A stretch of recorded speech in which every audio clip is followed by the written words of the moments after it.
ਹਾਰਦਿਕ ਨਿੱਘਾ ਸਵਾਗਤ ਅੱਜ ਦੇ ਪੱਖ ਦੇ ਮਸਲੇ ਪ੍ਰੋਗਰਾਮ ਦੇ ਵਿੱਚ ਬੜੀ ਅਸੀਂ ਇੱਕ ਅਹਿਮ ਗੱਲਬਾਤ ਕਰਨ ਜਾ ਰਹੇ ਹਾਂ। ਮਹਿਮਾਨ ਸਾਡੇ ਕੋਲ ਹਨ, ਇਹਨਾਂ ਨੇ ਆਪਣੀ ਹੱਡਬੀਤੀ ਸੁਣਾਉਣੀ ਹੈ ਤੇ ਇਸ ਦੇ ਨਾਲ ਹੀ ਖਾਸ ਤੌਰ ਤੇ ਜੋ ਵਿਸ਼ਾ ਬੜੀ ਪ੍ਰਮੁੱਖਤਾ ਦੇ ਨਾਲ ਅਸੀਂ ਦੇਖ ਰਹੇ ਹਾਂ ਬੀਤੇ ਲੰਬੇ ਸਮੇਂ ਤੋਂ ਕੈਨੇਡਾ ਦੇ ਵਿੱਚ ਹੀ ਨਹੀਂ ਸਗੋਂ ਹੋਰ ਬਹੁਤ ਸਾਰੇ ਦੁਨੀਆ ਦੇ ਮੁਲਕਾਂ ਦੇ ਵਿੱਚ ਵੀ ਜਿੱਥੇ ਪੰਜਾਬੀ ਗਏ ਨੇ। ਇਹ ਬੜੀ ਵੱਡੀ ਇੱਕ ਸਮੱਸਿਆ ਹੈ ਤੇ ਵਿਆਹਾਂ ਦੇ ਸਿਲਸਿਲੇ ਦੇ ਵਿੱਚ ਜੋ ਹੁੰਦੀਆਂ ਨੇ ਹੇਰਾ ਫੇਰੀਆਂ, ਕਈ ਗੱਲਾਂ ਲੁਕਾ ਲਈਆਂ ਜਾਂਦੀਆਂ ਨੇ, ਧੋਖੇ ਇੱਧਰ ਉੱਧਰ ਦਿੱਤੇ ਜਾਂਦੇ ਹਨ। ਸੋ ਉਸ ਸਿਲਸਿਲੇ ਦੇ ਵਿੱਚ ਇੱਕ ਤਾਂ ਹੈ ਹੱਡਬੀਤੀ, ਇਹਨਾਂ ਦੀ ਆਪਣੀ ਕਹਾਣੀ, ਤੇ ਦੂਸਰਾ ਅਸੀਂ ਵਿਸ਼ਾ ਵਿਚਾਰਨ ਦੀ ਕੋਸ਼ਿਸ਼ ਕਰਾਂਗੇ ਕਿ ਜਦੋਂ ਰਿਸ਼ਤੇ ਕੀਤੇ ਜਾਂਦੇ ਨੇ ਤਾਂ ਕਿ ਇਹੋ ਜਿਹੇ ਹਾਲਾਤ ਨਾ ਬਣਨ, ਕਿਹੜੀਆਂ ਸਾਵਧਾਨੀਆਂ ਵਰਤਣ ਦੀ ਹੋ ਸਕਦੀ ਹੈ ਲੋੜ। ਸੋ ਕਿਵੇਂ ਠੱਗ ਲਾੜੇ ਤੇ ਲਾੜੀਆਂ ਦੇ ਸ਼ਿਕਾਰ ਹੋਣ ਤੋਂ ਬਚ ਸਕਦੇ ਨੇ ਲੋਕ, ਅਸੀਂ ਅੱਜ ਦੇ ਪ੍ਰੋਗਰਾਮ ਦੇ ਵਿੱਚ ਇਸ ਬਾਰੇ ਗੱਲਬਾਤ ਕਰਨੀ ਹੈ। ਤੇ ਪ੍ਰੋਗਰਾਮ 'ਚ ਸ਼ਾਮਿਲ ਨੇ ਅੱਜ ਇੱਕ ਆਪਣੀ ਹੱਡਬੀਤੀ ਬੜੀ ਕਮਾਲ ਦੀ ਕਹਾਣੀ ਲੈ ਕੇ ਗਿਆਨੀ ਮਨਜੀਤ ਸਿੰਘ ਜੀ। ਸਵਾਗਤ ਹੈ ਜੀ। ਵਾਹਿਗੁਰੂ ਜੀ ਕਾ ਖਾਲਸਾ, ਵਾਹਿਗੁਰੂ ਜੀ ਕੀ ਫਤਿਹ। ਵਾਹਿਗੁਰੂ ਜੀ ਕੀ ਫਤਿਹ ਜੀ। ਬਹੁਤ ਬਹੁਤ ਧੰਨਵਾਦ ਗਿਆਨੀ ਮਨਜੀਤ ਸਿੰਘ ਜੀ, ਤੁਸੀਂ ਅੱਜ ਦੇ ਇਸ ਪ੍ਰੋਗਰਾਮ ਦੇ ਵਿੱਚ ਵਿਸ਼ੇਸ਼ ਤੌਰ ਤੇ ਆਉਣ ਦੇ ਲਈ ਦਿਲਚਸਪੀ ਦਿਖਾਈ। ਕਿਉਂ ਆਏ ਹੋ ਪ੍ਰੋਗਰਾਮ 'ਚ? ਸਤ ਸੰਗਤ ਜੀ, ਇੱਕ ਤਾਂ ਆਉਣ ਦਾ ਮੇਰਾ ਮਕਸਦ ਇਹ ਸੀ ਕਿ ਫਰਾਡ ਮੈਰਿਜ ਸਿਰਫ ਨਾਂ ਦਾ ਹੈ ਰਹਿ ਗਿਆ, ਉਹਦੇ ਅਗੇਂਸਟ ਕੁਛ ਨਹੀਂ ਹੋਇਆ ਅਜੇ ਤੱਕ ਔਰ ਨਾ ਉਹਦੇ ਅਗੇਂਸਟ ਹੋ ਰਿਹਾ। ਅਸੀਂ ਪਿੱਛੇ ਅਖਬਾਰਾਂ 'ਚ ਵੀ ਪੜ੍ਹਿਆ ਜਿਹੜਾ ਵੈਂਕੂਵਰ ਦਾ ਕੇਸ ਸੀ। ਜੇ ਖਬਰ ਦੀ ਗੱਲ ਨੂੰ ਆਪਾਂ ਇੱਕ ਪਾਸੇ ਰੱਖੀਏ, ਤੁਹਾਡੀ ਹੱਡਬੀਤੀ ਕੀ ਹੈ? ਸਾਡੇ ਨਾਲ ਇਸ ਤਰ੍ਹਾਂ ਹੋਇਆ ਕਿ ਮੈਂ 2010 ਵਿੱਚ ਆਪਣੇ ਬੱਚਿਆਂ ਦੀ ਸ਼ਾਦੀ ਕਰਨ ਗਿਆ ਇੰਡੀਆ। ਵੱਡੇ ਬੱਚੇ ਦੀ ਅਸੀਂ ਸ਼ਾਦੀ ਕਰਤੀ ਹੈ ਜੰਮੂ ਲੜਕੀ ਨਾਲ, ਜਿਹਦੇ ਨਾਲ ਲੜਕੇ ਦਾ ਪਹਿਲੇ ਸੰਬੰਧ ਇੰਟਰਨੈਟ ਤੇ ਬਣ ਚੁੱਕਾ ਸੀ। ਅੱਛਾ। ਲੜਕੀ ਬੜੀ ਪੜ੍ਹੀ ਲਿਖੀ, GNA ਦਾ ਕੋਰਸ ਕੀਤਾ ਹੋਇਆ, ਸਿਆਣੀ ਲੜਕੀ ਸੀ। ਉਹਨੇ ਕਿਹਾ ਵੀ ਤੁਸੀਂ ਇੱਕ ਵਾਰੀ ਇੰਡੀਆ ਆਓ ਤੇ ਮੈਂ ਆਮਣੇ ਸਾਹਮਣੇ ਦੇਖਣਾ ਚਾਹੁੰਦੀ ਹਾਂ। ਮੈਨੂੰ ਕੋਈ ਇਤਰਾਜ਼ ਨਹੀਂ ਕਿ ਲੜਕੇ ਦੀ ਲੱਤ ਕੱਟੀ ਹੋਈ ਹੈ, ਹੈਂਡੀਕੈਪ ਹੈ, ਕਿਉਂਕਿ ਮੇਰੇ ਪਿਤਾ ਜੀ ਦਾ ਐਕਸੀਡੈਂਟ ਹੋਇਆ ਹੈ। ਜੇ ਮੈਂ ਉਹਨਾਂ ਦੀ ਸੇਵਾ ਕਰਦੀ ਹਾਂ ਤੇ ਮੈਂ ਪਤੀ ਦੀ ਵੀ ਸੇਵਾ ਕਰਾਂਗੀ। ਮੈਂ ਪਤੀ ਦੇ ਨਾਲ ਇੱਜ਼ਤ ਸਨਮਾਨ ਨਾਲ ਪੇਸ਼ ਆਵਾਂਗੀ। ਅਸੀਂ ਇੰਡੀਆ ਗਏ, ਉੱਥੇ ਜਾ ਕੇ ਅਸੀਂ ਅੰਮ੍ਰਿਤਸਰ ਠਹਿਰੇ। ਲੜਕੀ ਵਾਲਾ ਵੀ ਅੰਮ੍ਰਿਤਸਰ ਆ ਗਏ। ਉੱਥੇ ਦੋਨਾਂ ਨੂੰ, ਲੜਕੇ ਲੜਕੀ ਨੂੰ 2 ਘੰਟੇ ਟਾਈਮ ਦਿੱਤਾ। ਉਹਨਾਂ ਨੇ ਆਪਸ ਵਿੱਚ ਅੰਡਰਸਟੈਂਡਿੰਗ ਕੀਤੀ। ਚਲੋ ਜੀ ਵਿਆਹ। ਉੱਥੇ ਅਸੀਂ 4 ਜਣੇ ਸਿਰਫ ਆਪਸ ਵਿੱਚ ਹੀ, 2 ਸੀ ਮੀਆਂ ਬੀਵੀ ਤੇ 2 ਬੱਚੇ, 4-5 ਜਣੇ ਜਾ ਕੇ ਅਸੀਂ ਉੱਥੇ ਵਿਆਹ ਕਰਕੇ ਆ ਗਏ। ਜਿਸ ਲੜਕੇ ਦੇ ਸੰਬੰਧ ਦੇ ਵਿੱਚ ਮੈਂ ਅੱਜ ਹੱਡਬੀਤੀ ਸੁਣਾਉਣ ਆਇਆ, ਉਸ ਲੜਕੇ ਨੂੰ ਉਹਦੇ ਭਰਾ ਦੇ ਲੜਕੀ ਵਾਸਤੇ ਚੁਣਿਆ ਗਿਆ ਸੀ, ਜਿਹਦਾ ਤਾਇਆ ਇੱਥੇ ਕੈਨੇਡਾ ਵਿੱਚ ਰਹਿੰਦਾ। ਉਹ ਤਾਇਆ ਵਿਚੋਲਾ ਸੀ? ਹਾਂ। ਉਹ ਗ੍ਰੰਥੀ ਹੈ, ਗੁਰਮੁਖ ਨਜ਼ਰ ਆਉਣ ਵਾਲਾ, ਗੁਰਸਿੱਖ ਨਜ਼ਰ ਆਉਣਾ, ਇੱਕ ਸਿੱਖ ਕਹਿ ਲਓ ਜਾਂ ਕੁਝ ਵੀ ਕਹਿ ਲਓ। ਮੇਰਾ ਸਿਰਫ ਕਹਿਣ ਦਾ ਮਕਸਦ ਹੈ ਕਿ ਇੱਕ ਸ਼ਕਲ ਤੋਂ ਗੁਰਸਿੱਖ ਹੋਣਾ ਤੇ ਨਾਂ ਦੇ ਪਿੱਛੇ ਖਾਲਸਾ ਜਾਂ ਕੋਈ ਉਪਾਧੀ ਲਗਾ ਲੈਣੀ ਕੋਈ ਜ਼ਰੂਰੀ ਨਹੀਂ ਕਿ ਉਹ ਵਾਕਈ ਗੁਰਸਿੱਖ ਹੈ, ਵਾਕਈ ਉਹ ਧਾਰਮਿਕ ਹੈ, ਵਾਕਈ ਉਹ ਜਿਹੜਾ ਸੰਸਥਾ ਨਾਲ ਸੰਬੰਧਿਤ ਰੱਖਦਾ ਉਹ ਗੁਰੂ ਦੇ ਹੁਕਮ ਅਨੁਸਾਰ ਚੱਲ ਰਿਹਾ। ਅਸੀਂ ਇਹਦਾ ਭੁਲੇਖਿਆਂ ਵਿੱਚ ਇਸੇ ਭੇਖ ਵਿੱਚ ਆ ਜਾਂਦੇ ਹਾਂ ਤੇ ਅਸੀਂ ਵਿਸ਼ਵਾਸ ਕਰ ਲੈਂਦੇ ਹਾਂ, ਜਿਸ ਤਰ੍ਹਾਂ ਕਿ ਅਸੀਂ ਵਿਸ਼ਵਾਸ ਕਰ ਬੈਠੇ ਉਹਦੇ ਤਾਏ ਤੇ। ਤਾਏ ਨੂੰ ਅਸੀਂ ਜਾਣਦੇ ਸੀ ਕਿਉਂਕਿ ਮੇਰੇ ਫਾਦਰ ਇਨ ਲਾ ਨਾਲ ਉਹ ਸਾਈਡ ਵਾਜੇ ਤੇ ਇੱਥੇ ਪੱਕੇ ਹੋਏ ਐਜ ਏ ਰਾਗੀ ਜਥੇ ਦੇ ਤੌਰ ਤੇ। ਇਸ ਕਰਕੇ ਅਸੀਂ ਉਹਦੇ ਤਾਏ ਨੂੰ ਜਾਣਦੇ ਸੀ ਤੇ ਅਸੀਂ ਉਹਦੇ ਤੇ ਆਪਣੇ ਫਾਦਰ ਇਨ ਲਾ ਦੇ ਕਹਿਣ ਦੇ ਉੱਤੇ ਵਿਸ਼ਵਾਸ ਕਰਕੇ ਵੀ ਉਹਨੇ ਕਿਹਾ ਮੇਰੇ ਭਰਾ ਦੀ ਲੜਕੀ ਗਈ ਚੰਡੀਗੜ੍ਹ ਤੇ ਤੁਸੀਂ ਉਹ ਦੇਖ ਲਓ, ਤੇ ਉਹ ਅਸੀਂ ਦੇਖਣ ਚਲੇ ਗਏ।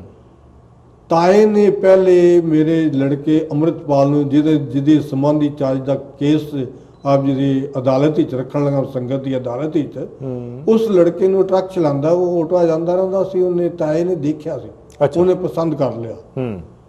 ਲੇਕਿਨ ਜਦੋਂ ਉਹ ਸਾਡੇ ਕੋਲ ਇੱਥੇ ਗੱਲ ਕਰਨ ਵਾਸਤੇ ਆਇਆ ਟੋਰਾਂਟੋ ਸਾਡੇ ਘਰ, ਤੇ ਅਸੀਂ ਉਹਦੇ ਸਾਹਮਣੇ ਇੱਕ ਇੱਜ਼ਤ ਰੱਖੀ ਕਿ ਅਸੀਂ ਪਹਿਲੇ ਵੱਡੇ ਦਾ ਕਰਨਾ ਵਿਆਹ। ਠੀਕ ਹੈ।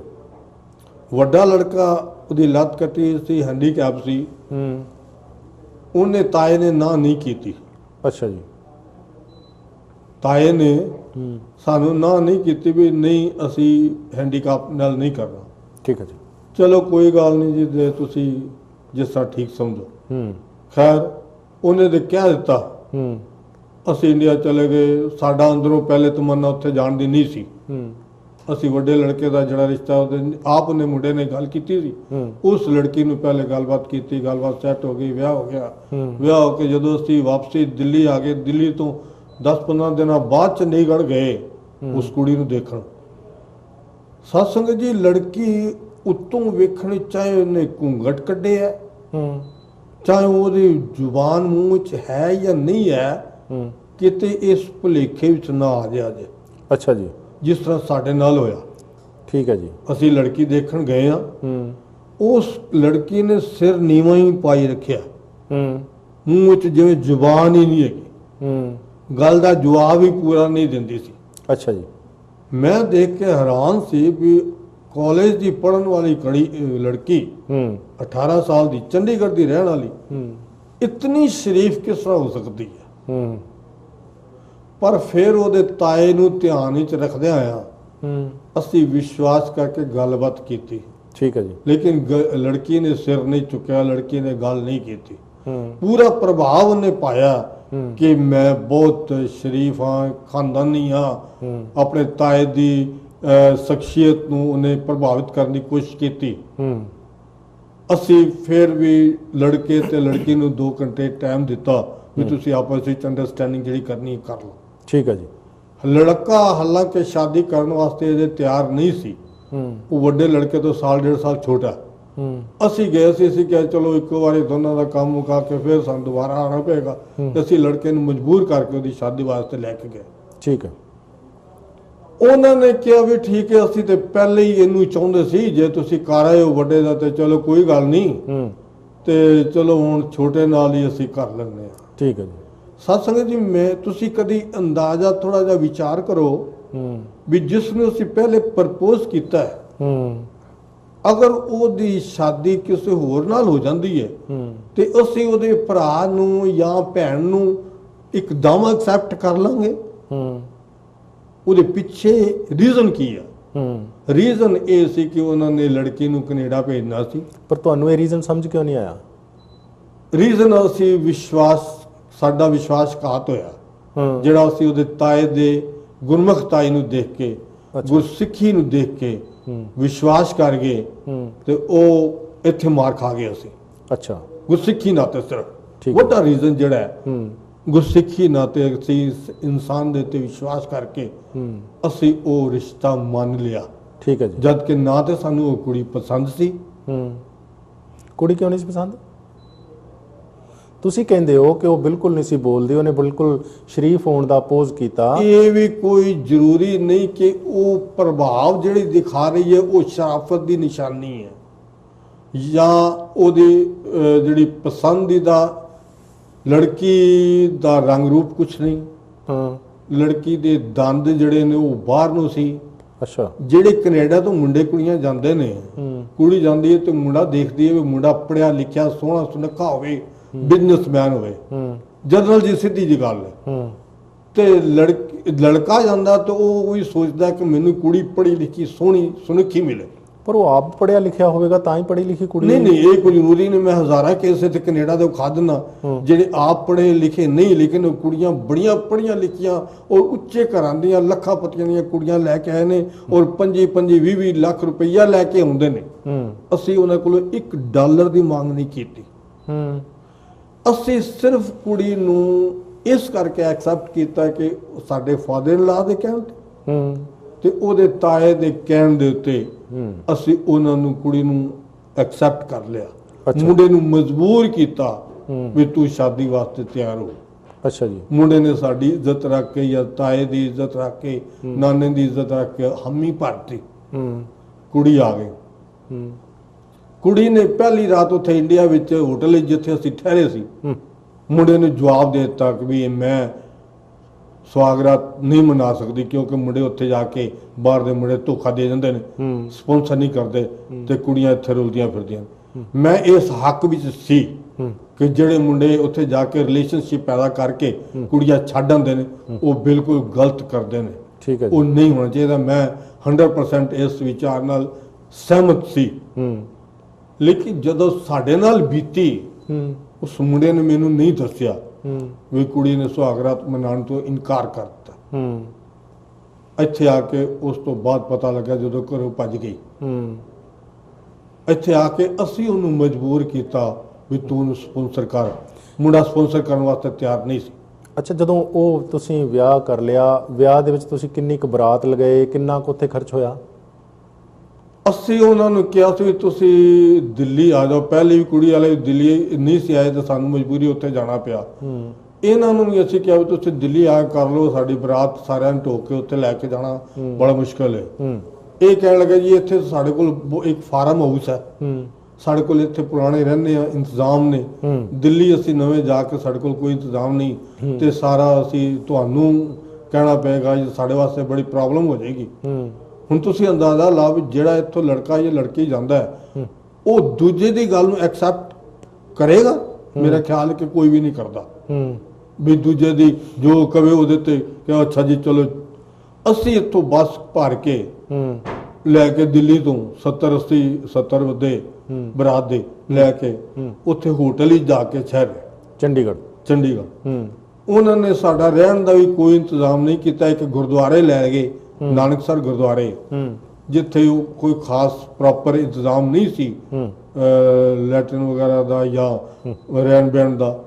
ਉਹ 2-3 ਗੁਰਦੁਆਰੇ ਦੇਖਣ ਤੋਂ ਬਾਅਦ ਸਾਨੂੰ ਹੋਟਲ ਲਈ ਜਾਣਾ ਪਿਆ, ਜਿੱਥੇ ਇੱਕ ਕਮਰੇ ਦਾ ਕਿਰਾਇਆ 1100 ਰੁਪਇਆ ਸੀ। ਅੱਛਾ ਜੀ। ਇੱਕ ਕਮਰੇ ਦਾ ਕਿਰਾਇਆ 1100 ਰੁਪਇਆ ਸੀ। ਤੁਸੀਂ ਆਪ ਦਿੱਤਾ? ਅਸੀਂ ਉਹ 1100 ਰੁਪਏ 5-6 ਕਮਰੇ 1100 ਦੇ ਹਿਸਾਬ ਨਾਲ ਬੁੱਕ ਕੀਤੇ। ਉਹਨਾਂ ਨੇ ਹੋਟਲ ਵਾਲਿਆਂ ਨੇ ਕਿਹਾ ਵੀ ਬਾਕੀ ਦੇ ਬੰਦੇ 300 ਪਰ ਹੈਡ ਲੱਗੇਗਾ, ਹਾਲ ਦੇ ਦਿੰਦੇ ਆ। ਇੱਕ ਹਾਲ ਉਹਨਾਂ ਨੇ 300 ਪਰ ਹੈਡ ਲਗਾ ਕੇ, ਯਾਨੀ ਉਹ ਖਰਚੇ ਬਰਦਾਸ਼ਤ ਕੀਤੇ, ਹੋਟਲਾਂ ਦੇ ਰੋਟੀ ਦੇ ਖਰਚੇ ਬਰਦਾਸ਼ਤ ਕੀਤੇ। ਉਹਨਾਂ ਨੇ ਸਾਨੂੰ ਨਹੀਂ ਕੋਈ ਵੀ ਖਰਚਾ ਦਿੱਤਾ, ਨਾ ਅਸੀਂ ਮੰਗਿਆ, ਕਿਉਂਕਿ ਮੇਰੀ ਕਨਸਟੀਟਿਊਸ਼ਨ ਅਲਾਉ ਨਹੀਂ ਸੀ ਕਰਦੀ ਕਿ ਅਸੀਂ ਕੋਈ ਪੈਸਾ ਮੰਗਣਾ ਜਾਂ ਉਹਨਾਂ ਦਾ ਕੋਈ ਖਰਚਾ ਕਰਵਾਉਣਾ। ਠੀਕ ਹੈ। ਕੁੜੀ ਵਾਲਿਆਂ ਮਤਲਬ ਪ੍ਰਸ਼ਾਦਾ ਵੀ ਤੁਸੀਂ ਆਪਣੇ ਖਰਚੇ ਤੇ ਛਕਿਆ ਵਿਆਹ ਵਾਲੇ ਦਿਨ? ਹਾਂ। ਅੱਛਾ ਜੀ। ਵੈਸੇ ਜਿਸ ਰਾਤ ਅਸੀਂ ਗਏ ਹਾਂ ਉਸ ਰਾਤ ਉਹਨਾਂ ਨੇ ਸਾਡੀ ਰੋਟੀ ਤਿਆਰ ਕੀਤੀ ਹੋਈ ਸੀ। ਅੱਛਾ ਜੀ। ਅਸੀਂ ਲੇਟ ਪਹੁੰਚੇ 11:30-12 ਵਜੇ, ਲੇਕਿਨ ਅਸੀਂ ਰਾਤ ਦੀ ਰੋਟੀ ਖਾਧੀ। ਉਸ ਤੋਂ ਬਾਅਦ ਅਸੀਂ ਜਿੰਨੇ ਵੀ ਦਿਨ ਵਿਆਹ ਤੱਕ ਅਸੀਂ ਹੋਟਲਾਂ ਦੇ ਖਰਚੇ ਆਪ ਕਰਦੇ ਰਹੇ ਹਾਂ। ਵਿਆਹ ਹੋ ਗਿਆ, ਸਪਾਂਸਰ ਕਰਤੀ, ਕੁੜੀ ਆ ਗਈ। ਮੁੰਡੇ ਨੇ ਕਿਉਂ ਕਿਹਾ ਇੱਥੇ ਆ ਕੇ ਵੀ ਮੈਂ ਸਪਾਂਸਰ ਨਹੀਂ ਕਰਨਾ? ਉਹਦਾ ਐਕਸਪੀਰੀਅੰਸ ਪਤਾ ਨਹੀਂ ਉੱਥੇ ਦਾ ਕੀ ਬੈਡ ਐਕਸਪੀਰੀਅੰਸ ਸੀਗਾ ਜਿਹੜਾ ਉਹਨੇ ਉਹਦੇ ਨਾਲ ਸੰਬੰਧ ਨਹੀਂ ਬਣਾਏ, ਜਾਂ ਉਹਦੇ ਕੋਲੋਂ ਜਿਹੜੀਆਂ ਮੰਗ ਕਰਨ ਦੀ ਉਹਦੇ ਨਾਲ ਮਾਰਕੀਟ ਜਾ ਕੇ ਉਲਟੇ ਸਿੱਧੇ ਕੱਪੜੇ ਖਰੀਦਣ ਦੀ ਚੁਆਇਸ ਸੀਗੀ, ਉਸ ਚੁਆਇਸ ਨੂੰ ਪਸੰਦ ਨਹੀਂ ਸੀ ਕਰਦਾ। ਉਹ ਕਹਿੰਦਾ ਸੀ ਸੂਟ ਸਲਵਾਰ ਜਿਹੜਾ ਗੁਰਸਿੱਖੀ ਪਹਿਰਾਵਾ ਉਹ ਪਹਿਨਣਾ ਚਾਹੀਦਾ। ਮੇਰੇ ਪਿਤਾ ਜੀ ਗਿਆਨੀ ਨੇ, ਮੇਰੇ ਸਹੁਰਾ ਸਾਹਿਬ ਕੀਰਤਨੀਏ ਨੇ, ਸਾਡੇ ਘਰਾਂ ਵਿੱਚ ਤੇਰੇ ਤਾਇਆ ਜੀ ਵੀ ਗ੍ਰੰਥੀ ਨੇ, ਤੇ ਸਾਡੇ ਘਰਾਂ ਵਿੱਚ ਇਹੋ ਜਿਹੇ ਪਹਿਰਾਵੇ ਨਹੀਂ ਚੱਲਦੇ ਜਿਹੜੇ ਤੂੰ ਪਸੰਦ ਕਰਦੀ ਹੈ। ਅੱਛਾ ਜੀ। ਇਸ ਕਰਕੇ ਮੁੰਡਾ ਥੋੜਾ ਜਿਹੀ ਚਾਹੁੰਦਾ ਸੀ ਮੈਂ ਇਸ ਨੂੰ ਸਪਾਂਸਰ ਨਾ ਕਰਾਂ, ਕਿਉਂਕਿ ਸੁਹਾਗਰਾਤ ਉਹਨੇ ਮਨਾਈ ਨਹੀਂ ਸੀ, ਰਿਲੇਸ਼ਨਸ਼ਿਪ ਬਣੇ ਨਹੀਂ ਸੀ, ਤੇ ਮੁੰਡਾ ਉਹਨੂੰ ਮੰਗਵਾਉਣ ਵਾਸਤੇ ਤਿਆਰ ਨਹੀਂ ਸੀ। ਠੀਕ ਹੈ ਜੀ। ਲੇਕਿਨ ਅਸੀਂ ਉਹਨੂੰ ਫੋਰਸ ਕਰਕੇ ਕੁੜੀ ਨੂੰ ਸਪਾਂਸਰ ਕਰਵਾਇਆ। ਕੁੜੀ ਆ ਗਈ। ਆ ਕੇ ਆਂਦਿਆਂ ਸਾਰ ਸੱਚੀ ਜਿਹੜੀ ਗਲਤੀ ਸਭ ਤੋਂ ਵੱਡੀ ਕੀਤੀ। ਮੈਨੂੰ ਇਹ ਪਤਾ ਲੱਗਾ ਜਦੋਂ ਤੁਸੀਂ ਸਪਾਂਸਰ ਕੀਤਾ ਤੇ ਕਾਫੀ ਸਮਾਂ ਲੱਗਾ ਵੀਜ਼ਾ ਮਿਲਣ ਨੂੰ?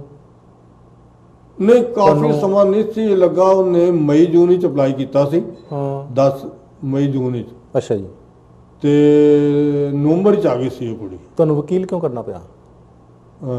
ਉਦੋਂ ਜਦੋਂ ਅਸੀਂ ਕੀਤਾ ਸੀਗਾ, ਉਹ ਅੱਜ ਕੱਲ ਪੈਰਾਲੀਗਲ ਹੈ, ਅੱਜ ਕੱਲ ਚੰਡੀਗੜ੍ਹ ਵੀ ਉਹਦਾ ਆਫਿਸ ਹੈਗਾ। ਅੱਛਾ ਜੀ। ਉਹਦੇ ਥਰੂ ਕੀਤਾ ਸੀਗਾ ਇਹਦਾ ਕੇਸ। ਵੱਡੇ ਨੇ ਆਪਣਾ ਆਪ ਕੇਸ ਕੀਤਾ ਸੀਗਾ ਤੇ ਉਹਦਾ ਕੇਸ ਤੇ ਜਲਦੀ ਨਿਬੜ ਗਿਆ, ਕਿਉਂਕਿ ਪਹਿਲਾ ਕੇਸ ਉਹਦਾ ਸੀ, ਕੁਐਸਚਨ ਸਵਾਲ ਜਵਾਬ ਉਹਨੂੰ ਜ਼ਿਆਦਾ ਹੋਏ, ਇਹਨੂੰ ਸਵਾਲ ਜਵਾਬ ਘੱਟ ਹੋਏ, ਕਿਉਂਕਿ ਇੱਕੋ ਹੀ ਘਰ ਦੇ 2 ਰਿਸ਼ਤੇ ਸੀਗੇ। ਇਮੀਗ੍ਰੇਸ਼ਨ ਵਾਲਿਆਂ ਨੇ ਕੋਈ ਜ਼ਿਆਦਾ ਇਹਨੂੰ ਕੋਈ ਖਾਸ ਸਵਾਲ ਜਵਾਬ ਨਹੀਂ ਕੀਤੇ। ਠੀਕ ਹੈ। ਇਸ ਕਰਕੇ ਇਹਦਾ ਕੇਸ ਬੜਾ ਈਜ਼ੀਲੀ ਹੋ ਗਿਆ। ਠੀਕ ਹੈ। ਛੋਟੀ ਦਾ ਦਸੰਬਰ ਆ ਗਈ, ਨਵੰਬਰ ਦਸੰਬਰ ਚ ਆ ਗਈ। ਆ ਕੇ ਤੇ ਇਹਨੇ 3 ਮਹੀਨੇ ਜਿਹੜੀ ਰਹੀ ਹੈ ਉਹਨਾਂ 3 ਮਹੀਨਿਆਂ ਵਿੱਚ ਇਹਨੇ ਮੁੰਡੇ ਨਾਲ ਸੰਬੰਧ ਠੀਕ ਨਹੀਂ ਕਾਇਮ ਕੀਤਾ। ਅੱਛਾ ਜੀ। ਅਸੀਂ ਮਾਂ-ਬਾਪ ਨੇ ਉਹਨੂੰ ਬੱਚੀਆਂ ਹਾਰ ਪਿਆਰ ਕੀਤਾ। ਹੂੰ ਅਸੀਂ ਆਪਣੇ ਮੁੰਡੇ ਨੂੰ ਡਾਂਟਦੇ ਰਹੇ ਹਾਂ, ਹੂੰ ਕੁੜੀ ਨੂੰ ਬਿਲਕੁਲ ਆਪਣੀਆਂ ਧੀਆਂ ਵਰਗਾ ਪਿਆਰ ਦਿੱਤਾ। ਹੂੰ ਉਹਦੇ ਮਾਂ-ਬਾਪ ਨੂੰ ਉਹ ਕੋਈ ਗਲਤੀ ਕਰਦੀ ਸੀ ਤਾਂ ਉਹਨੂੰ ਸਮਝਾਉਂਦੇ ਸੀ। ਅੱਛਾ ਜੀ। ਅੰਦਰ ਕੀ ਹੁੰਦਾ ਦੋਨਾਂ ਦੇ ਮੀਆਂ ਬੀਬੀ ਦੇ ਸੰਬੰਧ ਵਿੱਚ ਇਹ ਸਾਨੂੰ ਨਹੀਂ ਪਤਾ ਲੱਗਾ। ਕੀ ਗਲਤੀਆਂ ਕਰਦੀ ਸੀ ਉਹ? ਫालतू ਬੋਲਣਾ, ਉਹਦੇ ਨਾਲ ਝਗੜਾ ਕਰਨਾ ਜਾਂ ਜਿੱਦਾਂ ਕਰਨੀਆਂ। ਉਹ ਜਿਸ ਤਰ੍ਹਾਂ ਇੱਕ ਵਾਰੀ ਰਾਤ ਨੂੰ ਚਲੇ ਗਏ ਕਿਤੇ ਕਲੱਬ, ਹੂੰ ਸਰਦੀ ਦੇ ਦਿਨ ਸੀ, ਅੱਛਾ। ਇਹ ਦਸੰਬਰ ਦਾ ਮਹੀਨਾ ਸੀ, ਹੂੰ ਤੇ ਕਲੱਬ ਵਿੱਚ ਚਲੇ ਗਏ ਰਾਤ ਨੂੰ ਲੇਟ 10 ਵਜੇ ਘਰੋਂ ਨਿਕਲੇ, ਕੱਪੜੇ ਪਾ ਲਏ ਗਲਤ, ਅੱਛਾ। ਘਰੋਂ ਨਿਕਲਣ ਲੱਗੀ ਤੇ ਉੱਤੇ ਜੈਕਟ ਮੋਟੀ ਪਾਈ ਹੋਈ ਸੀ, ਥੱਲੇ ਪਤਾ ਲੱਗਾ ਕੀ ਕੱਪੜੇ ਪਾਏ। ਕਲੱਬ 'ਚ ਤੁਹਾਡਾ ਲੜਕਾ ਹੀ ਉਹਨੂੰ ਲੈ ਕੇ ਗਿਆ ਸੀ? ਲੜਕਾ ਹੀ ਨਾਲ ਗਿਆ ਸੀ ਲੈ ਕੇ। ਅੱਛਾ, ਆਪਾਂ ਗੁਰਸਿੱਖ ਪਰਿਵਾਰ ਚੋਂ ਆ, ਕੱਪੜੇ ਤਾਂ ਆਪਾਂ ਉਹੋ ਜਿਹੇ ਪਹਿਨਣੇ ਨਹੀਂ। ਕਲੱਬ 'ਚ ਤੇ 12 ਸਾਲ ਮੈਨੂੰ ਕੈਨੇਡਾ 'ਚ ਆਏ ਨੂੰ ਹੋ ਗਿਆ, ਅੱਜ ਤੱਕ ਮੈਨੂੰ ਨਹੀਂ ਪਤਾ ਕਲੱਬ 'ਚ ਜਾਣ ਦਾ ਕਦੀ ਹਾਂਜੀ ਸਬਬ ਨਹੀਂ ਬਣਿਆ। ਉਹਨੇ ਜਿੱਦ ਕੀਤੀ, ਉਹ ਲੈ ਗਿਆ। ਲੜਕੀ ਨੇ ਜਿੱਦ ਕੀਤੀ? ਹਾਂ। ਅੱਛਾ ਜੀ। ਲੜਕੀ ਨੇ ਜਿੱਦ ਕੀਤੀ ਹੂੰ ਵੀ ਮੈਂ ਜਦੋਂ ਦੀ ਆਏ ਵਿਆਹੀ ਆ, ਹੂੰ ਮੈਂ ਸੁਣਿਆ ਇੱਥੇ ਇਹ ਕੋਈ ਜਗ੍ਹਾ ਤੇ ਮੈਨੂੰ ਤੁਸੀਂ ਦਿਖਾਇਆ ਕੋਈ ਨਹੀਂ। ਅੱਛਾ ਜੀ। ਉਹ ਨਿਕਲ ਪਰ ਮੁੰਡੇ ਨੇ ਦੇਖਿਆ ਹੋਇਆ ਸੀ ਕਲੱਬ? ਨਹੀਂ, ਉਹਨੇ ਵੀ ਨਹੀਂ ਸੀ ਦੇਖਿਆ। ਨਹੀਂ। ਅੱਛਾ ਜੀ। ਕਦੀ ਮੁੰਡਾ ਨਹੀਂ ਸੀ ਗਿਆ। ਹੂੰ ਮੁੰਡੇ ਨੇ ਹਮੇਸ਼ਾ ਟਰੱਕ ਵਿੱਚ ਕਿਉਂਕਿ ਹੁਣ ਅੱਜ ਦੇਖੋ ਗਿਆਨੀ ਜੀ, ਮੇਰੇ ਵਰਗੇ ਨੂੰ ਕੋਈ ਕਵੇ ਨਾ ਵੀ ਮੈਂ ਕਲੱਬ ਜਾਣਾ, ਮੈਨੂੰ ਕੁਝ ਦਿਖਾਇਆ ਨਹੀਂ, ਤੇ ਮੈਨੂੰ ਤਾਂ ਪਤਾ ਹੀ ਨਹੀਂ ਲੱਗਣਾ ਮੈਂ ਉਹਨੂੰ ਲੈ ਕੇ ਕਿੱਥੇ ਜਾਵਾਂ। ਮੈਨੂੰ ਕਿਸੇ ਕਲੱਬ ਦਾ ਪਤਾ ਹੀ ਨਹੀਂ। ਪਤਾ ਇਹਨੂੰ ਸਭ ਪਤਾ ਸੀ, ਲੇਕਿਨ ਉਹ ਗਿਆ ਨਹੀਂ ਕਦੀ। ਅੱਛਾ ਜੀ। ਕੁੜੀ ਦੇ ਕਹਿਣ ਤੇ ਚਲਾ ਗਿਆ। ਹੂੰ ਹੁਣ ਕੁੜੀ ਨੇ ਘਰੋਂ ਨਿਕਲ ਗਿਆ, ਉੱਤੇ ਜੈਕਟ ਲੰਬਾ ਕੋਟ ਸੀਗਾ ਉਹਦੇ ਕੋਲ, ਹੂੰ ਉਹ ਪਾਇਆ ਸੀ ਸਰਦੀ ਦਾ। ਠੀਕ ਹੈ ਜੀ। ਥੱਲੇ ਕੱਪੜੇ ਕਿਸ ਤਰ੍ਹਾਂ ਦੇ ਪਾਏ ਸੀ ਹੂੰ ਮੁੰਡੇ ਨੇ ਨਹੀਂ ਵੇਖਿਆ। ਠੀਕ ਹੈ ਜੀ। ਅਗਰ ਮੈਂ ਵੇਖ ਲੈਂਦਾ ਹੂੰ ਜਾਂ ਮੁੰਡਾ ਘਰੋਂ ਵੇਖ ਲੈਂਦਾ ਤਾਂ ਕੱਪੜੇ ਪਾ ਕੇ ਲੈ ਕੇ ਨਹੀਂ ਸੀ ਜਾਣਾ। ਉਹ ਕੱਪੜੇ ਇੰਡੀਆ ਤੋਂ ਨਾਲੇ ਲੈ ਕੇ ਆਈ ਸੀ? ਹਾਂ। ਅੱਛਾ ਜੀ। ਠੀਕ ਹੈ। ਅਸੀਂ ਤਾਂ ਖਰੀਦ ਕੇ ਦੇਣੇ ਨਹੀਂ ਸੀ ਕੱਪੜੇ, ਨਾ ਦਿੱਤੇ। ਹੂੰ ਉਹ ਕੱਪੜੇ ਲੈ ਕੇ ਆਈ ਸੀ ਨਾਲ। ਹੂੰ ਉਹ ਜਦੋਂ ਜੈਕਟ ਜਦੋਂ ਅੰਦਰ ਵੜ ਲਗੇ, ਜੈਕਟ ਲਾ ਕੇ ਗੱਡੀ ਛੱਡ ਗਈ। ਹੂੰ ਦਸੰਬਰ 'ਚ? ਹਾਂ। ਅੱਛਾ ਜੀ। ਗਏ ਪਾਰਕਿੰਗ ਲਾਟ ਗੱਡੀ ਕਲੱਬ ਦੇ ਬਾਹਰ ਖੜੀ ਕਰਕੇ ਅੰਦਰ ਵੜੇ ਤਾਂ ਕੱਪੜੇ ਦਾ ਕੋਟ ਜਿਹੜਾ ਲੰਬਾ ਓਵਰ ਕੋਟ ਸੀ ਉਹ ਤੇ ਲਾ ਕੇ ਗੱਡੀ ਛੱਡ ਗਈ ਹੂੰ ਤੇ ਉਹਦੇ ਨਾਲ ਅੰਦਰ ਚਲੀ ਗਈ।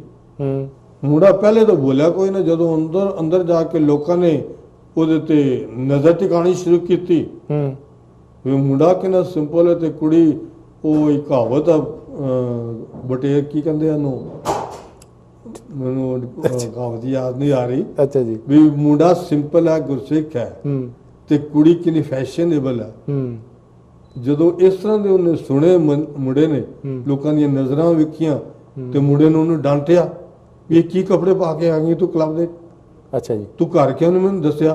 ਹੂੰ ਉਹ ਅੰਦਰ ਹੀ ਬੋਲਣ ਲੱਗ ਪਈ। ਹੂੰ ਉਹ ਉੱਥੇ ਉਹਨਾਂ ਦਾ ਦੋਨਾਂ ਦਾ ਆਪਸ ਵਿੱਚ ਤਕਰਾਰ ਹੋ ਗਿਆ। ਟਕਰਾਅ ਹੋ ਗਿਆ ਕਲੱਬ ਦੇ ਵਿੱਚ। ਹੂੰ ਉਥੋਂ ਲੜ ਕੇ ਝਗੜ ਕੇ ਉਹ ਪਟਕਦੀ ਆ ਗੱਡੀ 'ਚ ਬਹਿ ਗਈ।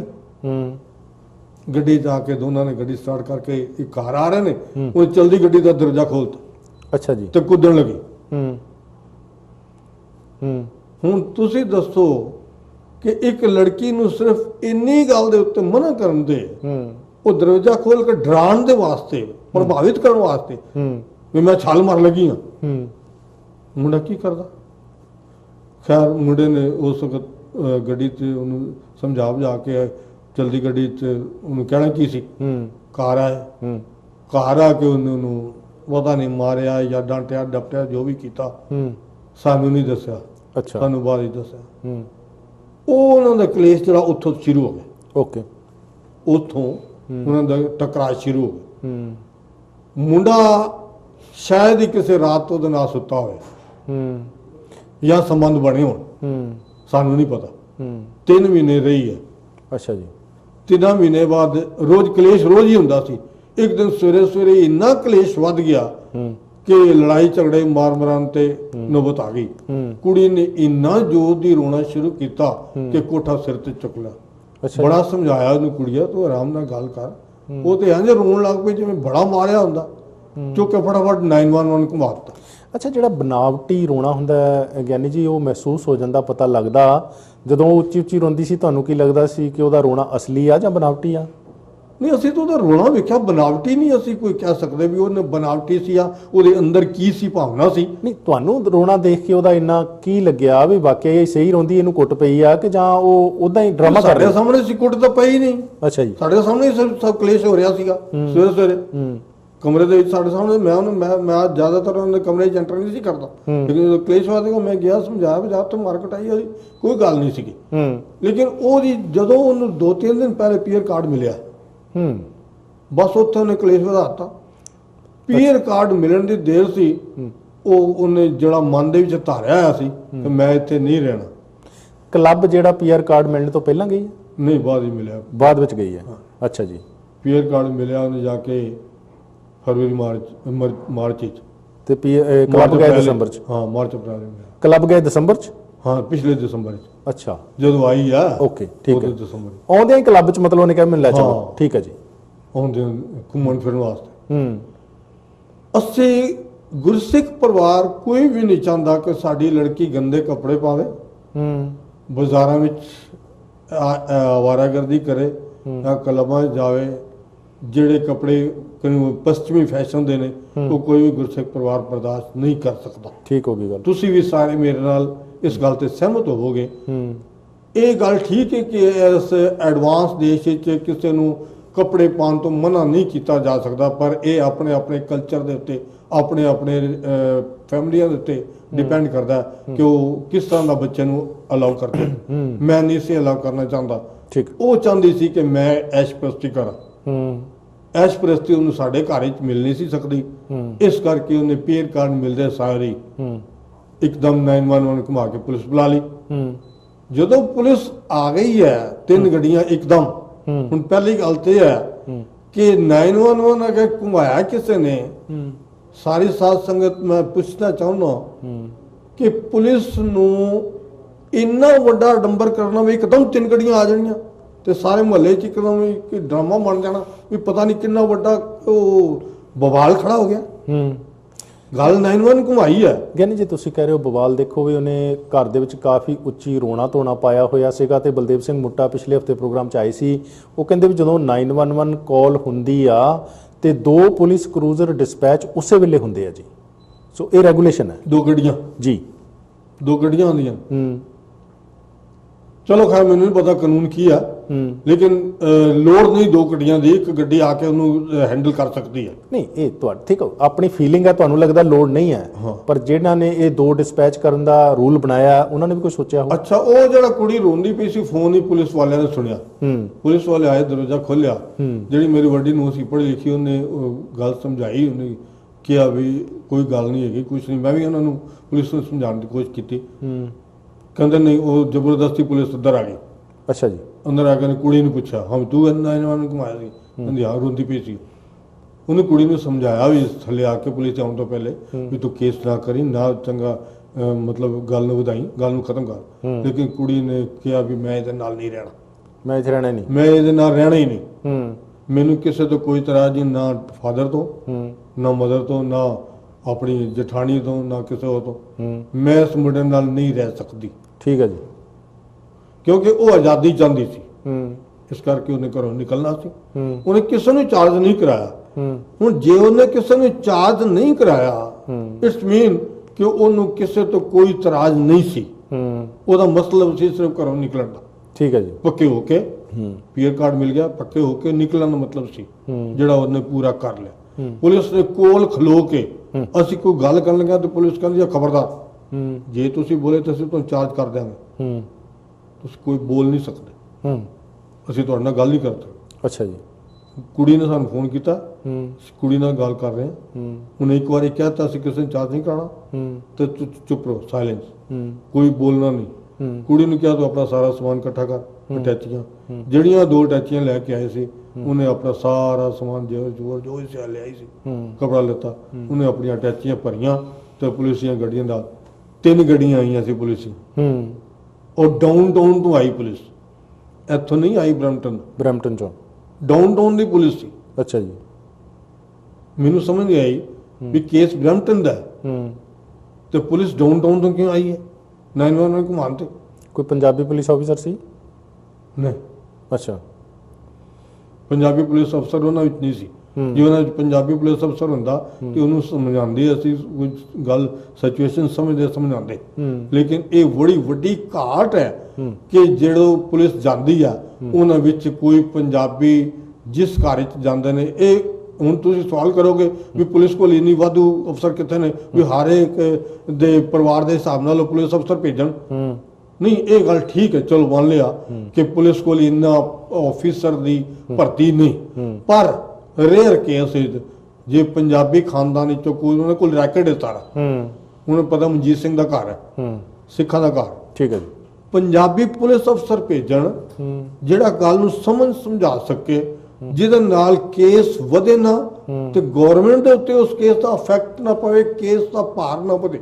ਪਰ ਇਹ ਹੁਣ ਕੇਸ ਟੂ ਕੇਸ ਵੀ ਕਈ ਵਾਰੀ ਗਿਆਨੀ ਜੀ ਦੇਖੋ, ਕਈ ਸਾਨੂੰ ਲੋਕ ਇਹ ਦੱਸਦੇ ਆ ਕਿ ਸਾਡੀ ਗੱਲ ਉਦੋਂ ਵੱਧ ਜਾਂਦੀ ਹੈ ਜੀ ਜਦੋਂ ਪੰਜਾਬੀ ਪੁਲਿਸ ਆਫੀਸਰ ਆਉਂਦਾ, ਉਹ ਕਈ ਵਾਰੀ ਹਾਂਜੀ ਜਾਣ ਕੇ ਉਤੇਜਿਤ ਕਰਕੇ ਗਲਤ ਬਿਆਨਬਾਜ਼ੀ ਕਰਨ ਨੂੰ ਕਹਿੰਦੇ ਨੇ, ਇਹੋ ਜਿਹੇ ਦੋਸ਼ ਵੀ ਲਗਾਉਣ ਵਾਲੇ ਲੋਕ। ਇਹ ਵੀ ਠੀਕ ਹੈ, ਤੁਹਾਡੀ ਗੱਲ ਬਿਲਕੁਲ ਸੁਲਾਨੇ ਸਹੀ ਹੈ। ਅੱਛਾ ਜੀ, ਵੀ ਪੁਲਿਸ ਜਿਹੜਾ ਪੰਜਾਬੀ ਪੁਲਿਸ ਅਫਸਰ ਹੈ ਉਹ ਜ਼ਿਆਦਾ ਹੋ ਸਕਦਾ ਉਹਨੂੰ ਭੜਕਾਵੇ ਕੁੜੀ ਨੂੰ, ਜਿਸ ਤਰ੍ਹਾਂ ਕਿ ਹੋਇਆ ਸਾਡੇ ਨਾਲ, ਤੁਹਾਡੇ ਨਾਲ ਹੋਇਆ ਜਦੋਂ ਕੁੜੀ ਨੇ ਜਾ ਕੇ ਉੱਥੇ ਪੁਲਿਸ ਵਿੱਚ ਬਿਆਨ ਦਿੱਤੇ ਨੇ, ਘਰੋਂ ਨਿਕਲ ਲੱਗਿਆ ਉਹਨੇ ਸਾਨੂੰ ਕਿਸੇ ਨੂੰ ਚਾਰਜ ਨਹੀਂ ਕਰਾਇਆ, ਮੁੰਡੇ ਨੂੰ ਵੀ ਚਾਰਜ ਨਹੀਂ ਕਰਾਇਆ। 15 ਦਿਨਾਂ ਬਾਅਦ ਉਹਨੇ ਮੁੰਡੇ ਨੂੰ ਕੰਮ ਤੋਂ ਚੁਕਵਾ ਦਿੱਤਾ। ਅੱਛਾ ਜੀ, ਕਿਉਂ? ਕੰਮ ਤੇ ਉਹ ਤਿਆਰ ਖੜਾ ਟਰੱਕ ਲੈ ਕੇ ਜਾਣ ਵਾਸਤੇ, ਤੇ ਉਹਨੇ ਕੰਪਲੇਂਟ ਕਰਤੀ ਮੁੰਡੇ ਦੇ ਖਿਲਾਫ, ਤੇ ਮੁੰਡੇ ਨੂੰ ਪੁਲਿਸ ਵਾਲਿਆਂ ਨੇ ਸਾਡੇ ਘਰੋਂ ਆ ਕੇ ਉਹਦਾ ਪਤਾ ਪੁੱਛ ਕੇ ਉਹਦਾ ਟੈਲੀਫੋਨ ਨੰਬਰ ਲੈ ਕੇ ਉਹ ਕਿੱਥੇ ਗਿਆ, ਉਹਨੂੰ ਕੰਮ ਤੋਂ ਹੀ ਚੁਕਾ ਦਿੱਤਾ। ਉਹ ਟਰੱਕ ਉੱਥੇ ਦਾ ਉੱਥੇ ਹੀ ਖੜਾ ਰਹਿ ਗਿਆ। ਕੀ ਕਿਹਾ ਜਿੱਦਾਂ ਕਿਉਂ ਚੁਕਵਾਤਾ ਕੰਮ ਤੋਂ? ਤੇਰੇ ਖਿਲਾਫ ਕੰਪਲੇਂਟ, ਤੇਰੀ ਵੋਟੀ ਦੀ, ਤੇਰੀ ਮਿਸੀ ਦੀ ਕੰਪਲੇਂਟ। ਕੀ ਕੰਪਲੇਂਟ ਸੀ? ਵੀ ਮੈਨੂੰ ਮਾਰਿਆ ਇਹਨੇ। ਨਹੀਂ ਮਾਰਿਆ ਤਾਂ ਉਹ ਘਰ ਕਹਿ ਕੇ ਗਈ ਵੀ ਮੈਨੂੰ ਨਹੀਂ ਮਾਰਿਆ ਹੈ। ਮਾਰਿਆ ਤਾਂ ਜਦੋਂ ਘਰੋਂ ਗਈ ਹੈ ਸਮਾਨ ਲੈ ਕੇ, ਉਹਨੇ ਕਿਹਾ ਮੈਨੂੰ ਨਹੀਂ ਮਾਰਿਆ। ਇਹੀ ਤਾਂ ਵਿਚਾਰ ਕਰਨ ਦੀ ਗੱਲ ਹੈ ਅੱਜ ਦੀ। ਇਹੀ ਤਾਂ ਮੈਂ ਕਹਿ ਰਿਹਾ ਵੀ ਜਦੋਂ ਘਰੋਂ ਨਿਕਲੀ ਉਹਨੇ ਕਿਹਾ ਕਿ ਮੈਨੂੰ ਕਿਸੇ ਤੋਂ ਕੋਈ ਇਤਰਾਜ਼ ਨਹੀਂ, ਤੇ 15 ਦਿਨਾਂ ਬਾਅਦ ਉਹ ਕਹਿ ਰਹੀ ਹੈ ਕਿ ਮੈਨੂੰ ਮੇਰੇ ਆਦਮੀ ਨੇ ਮਾਰਿਆ ਸੀ, ਗਾਲਾਂ ਕੱਢੀਆਂ ਸੀ। 15 ਦਿਨਾਂ ਬਾਅਦ ਪੁਲਿਸ ਨੇ ਕੇਸ ਕਿਉਂ ਬਣਾ ਦਿੱਤਾ? ਪਰ ਇਦਾਂ ਤਾਂ ਨਹੀਂ ਸੀ ਵੀ ਤੁਹਾਡਾ ਲੜਕਾ ਜਿਹੜਾ ਉਹਦੇ ਘਰ ਵਾਲਿਆਂ ਨੂੰ ਸਾਰਿਆਂ ਨੂੰ ਫੋਨ ਕਰਕੇ ਡਰਾਉਂਦਾ ਸੀ, ਧਮਕਾਉਂਦਾ ਸੀ, ਮਾੜਾ ਚੰਗਾ ਬੋਲਦਾ ਸੀ? ਹੋ ਸਕਦਾ। ਅੱਛਾ ਜੀ, ਹੋ ਸਕਦਾ। ਜਦੋਂ ਕੁੜੀ ਨੇ ਗਲਤ ਕੀਤਾ ਤੇ ਆਫਟਰ ਆਲ ਮੁੰਡੇ ਦੇ ਅੰਦਰ ਵੀ ਉਹਦਾ ਗੁੱਸਾ ਤੇ ਹੋਏਗਾ। ਉਹਨੇ ਉਹਦੇ ਮਾਂ-ਬਾਪ ਨੂੰ ਫੋਨ ਕੀਤਾ ਹੈ, ਕੁਝ ਕਿਹਾ, ਹੋ ਸਕਦਾ ਮੰਨ ਲੈਣਾ ਮੈਂ ਕਿਹਾ ਹੋਣਾ, ਲੇਕਿਨ ਕੁੜੀ ਨੇ ਜੋ ਕੀਤਾ ਵੀ ਉੱਥੇ ਘਰ ਤੇ ਚਾਰਜ ਕਿਸੇ ਨੂੰ ਨਹੀਂ ਕਰਾਇਆ। ਠੀਕ ਹੈ, ਤੇ ਇੰਨੀ ਕੁ ਗੱਲ ਦਵੇ ਉਹਨੇ ਉਹਦੇ ਮਾਂ-ਬਾਪ ਨੂੰ ਜਾਂ ਕਿਸੇ ਨੂੰ ਫੋਨ ਕਰਕੇ ਕਿਹਾ ਵੀ ਤੁਹਾਡੀ ਕੁੜੀ ਨੇ ਮੇਰੇ ਨਾਲ ਆਹ ਕੀਤਾ, ਤੁਸੀਂ ਮੇਰੇ ਨਾਲ ਠੱਗੀ ਕੀਤੀ ਹੈ, ਤੁਸੀਂ ਮੇਰੇ ਨਾਲ ਫਰਾਡ ਕੀਤਾ, ਤੇ ਉਸ ਕੁੜੀ ਨੂੰ ਇੰਨਾ ਗੁੱਸਾ ਆ ਜਾਏ ਕਿ ਉਹ ਮੁੰਡੇ ਨੂੰ ਅਰੈਸਟ ਕਰਵਾ ਦੇਵੇ। ਮੁੰਡੇ ਨੂੰ ਕੰਮ ਤੋਂ ਚੁਕਾ ਕੇ ਟੋਰਾਂਟੋ ਦੀ ਪੁਲਿਸ ਲੈ ਗਈ, ਉਹਨੂੰ ਰਾਤ ਦੇ 2:30 ਵਜੇ ਤੱਕ ਪੁੱਛਦਾ ਸੀ, ਉੱਥੇ ਅਰੈਸਟ ਰੱਖਿਆ। ਔਰ ਜਿਸ ਤਰ੍ਹਾਂ ਦਾ ਪੁਲਿਸ ਦਾ ਵਤੀਰਾ ਇੱਥੇ ਉਹ ਇੰਡੀਆ ਵਰਗਾ ਹੀ ਹੈ।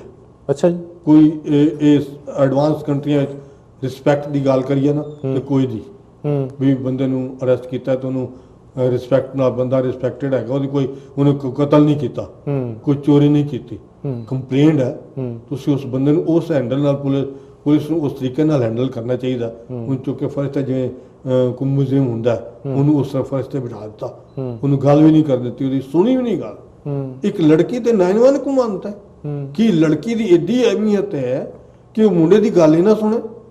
ਮੈਂ ਕੈਨੇਡਾ ਸਰਕਾਰ ਦੇ ਵੀ ਐਲੀਗੇਸ਼ਨ ਲਗਾਉਣਾ, ਪੁਲਿਸ ਦੇ ਵੀ ਕੈਨੇਡਾ ਸਰਕਾਰ ਨੇ ਬਹੁਤ ਜ਼ਿਆਦਾ ਅਧਿਕਾਰ ਦੇ ਦਿੱਤੇ ਹੋਏ ਨੇ ਪੁਲਿਸ ਨੂੰ, ਔਰ ਪੁਲਿਸ ਤੇ ਮੈਨੂੰ ਗੁੱਸਾ ਇਸ ਗੱਲ ਦਾ ਕਿ ਪੁਲਿਸ ਨਾਜਾਇਜ਼ ਕਰਦੀ ਹੈ ਮੁੰਡਿਆਂ ਦਾ।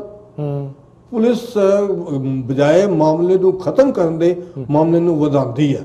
ਅੱਛਾ ਜੀ, ਮੇਰਾ ਮੁੰਡਾ ਵੱਡਾ ਜਿਹੜਾ ਸੀ ਡਾਊਨਟਾਊਨ ਹੀ ਕੰਮ ਕਰਦਾ ਸੀ, ਉੱਥੋਂ ਉਹਨਾਂ ਨੇ 1 ਵਜੇ ਮੁੰਡੇ ਨੂੰ ਅਰੈਸਟ ਕੀਤਾ, 2-2:30 ਵਜੇ ਉਹਨਾਂ ਨੂੰ ਉਹਨੂੰ ਫੋਨ ਕਰਨ ਦੀ ਇਜਾਜ਼ਤ ਦਿੱਤੀ ਮੁੰਡੇ ਨੂੰ, ਤੇ ਛੋਟਾ ਮੁੰਡੇ ਨੇ ਭਰਾ ਨੂੰ ਫੋਨ ਕੀਤਾ ਕਿ ਮੈਨੂੰ ਪੁਲਿਸ ਇਸ ਤਰ੍ਹਾਂ ਚੁੱਕ ਲਈ ਹੈ ਤੇ ਮੈਂ ਇਸ ਥਾਣੇ ਵਿੱਚ। ਉਹ ਮੁੰਡੇ ਨੇ 5 ਵਜੇ ਰਾਤ ਤੋਂ ਛੁੱਟੀ ਕਰਕੇ ਥਾਣੇ ਗਿਆ। 5 ਵਜੇ ਤੋਂ ਲੈ ਕੇ ਰਾਤ ਦੇ 2:30 ਵਜੇ ਤੱਕ ਅੱਛਾ ਜੀ ਉਹ ਸੈਟਲਮੈਂਟ ਗੱਲਬਾਤ ਸਮਝਾਉਣ ਤੇ ਲੱਗਾ ਰਿਹਾ। ਅਖੀਰੀ ਚ ਆ ਕੇ ਇੱਕ ਪੁਲਿਸ ਅਫਸਰ ਨੇ ਉਹਨੂੰ ਕਿਹਾ ਵੀ ਠੀਕ ਹੈ ਤੁਸੀਂ ਅੱਜ ਦੀ ਰਾਤ ਅਸੀਂ ਮੁੰਡੇ ਨੂੰ ਭੇਜ ਦਿੰਦੇ ਹਾਂ, ਲੇਕਿਨ ਮੁੰਡਾ ਬਾਹਰ ਨਹੀਂ ਕਿਤੇ ਜਾ ਸਕਦਾ, ਮੁੰਡਾ ਕੋਈ ਕਿਸੇ ਕਿਸਮ ਦਾ ਇਹਨੂੰ ਫੋਨ ਨਹੀਂ ਕਰ ਸਕਦਾ, ਇਹਦੇ ਰਿਸ਼ਤੇਦਾਰਾਂ ਨੂੰ ਫੋਨ ਨਹੀਂ ਕਰ ਸਕਦਾ। ਠੀਕ ਹੈ, ਤੁਸੀਂ ਇਨ ਬਿਟਵੀਨ ਜਦ ਤੱਕ ਕੋਈ ਗੱਲ ਅੱਗੇ ਨਹੀਂ ਵਧੀ ਤੁਸੀਂ ਕਿਸੇ ਕਿਸਮ ਦਾ ਕੁੜੀ ਨਾਲ ਟੱਚ ਨਹੀਂ ਰੱਖਣਾ। ਚਲੋ ਜੀ, ਮੁੰਡਾ ਘਰ ਆ ਗਿਆ। ਉਸ ਤੋਂ ਬਾਅਦ ਉਹਨਾਂ ਨੇ ਕੁੜੀ ਦੀ ਇੰਟਰਵਿਊ ਲਈ।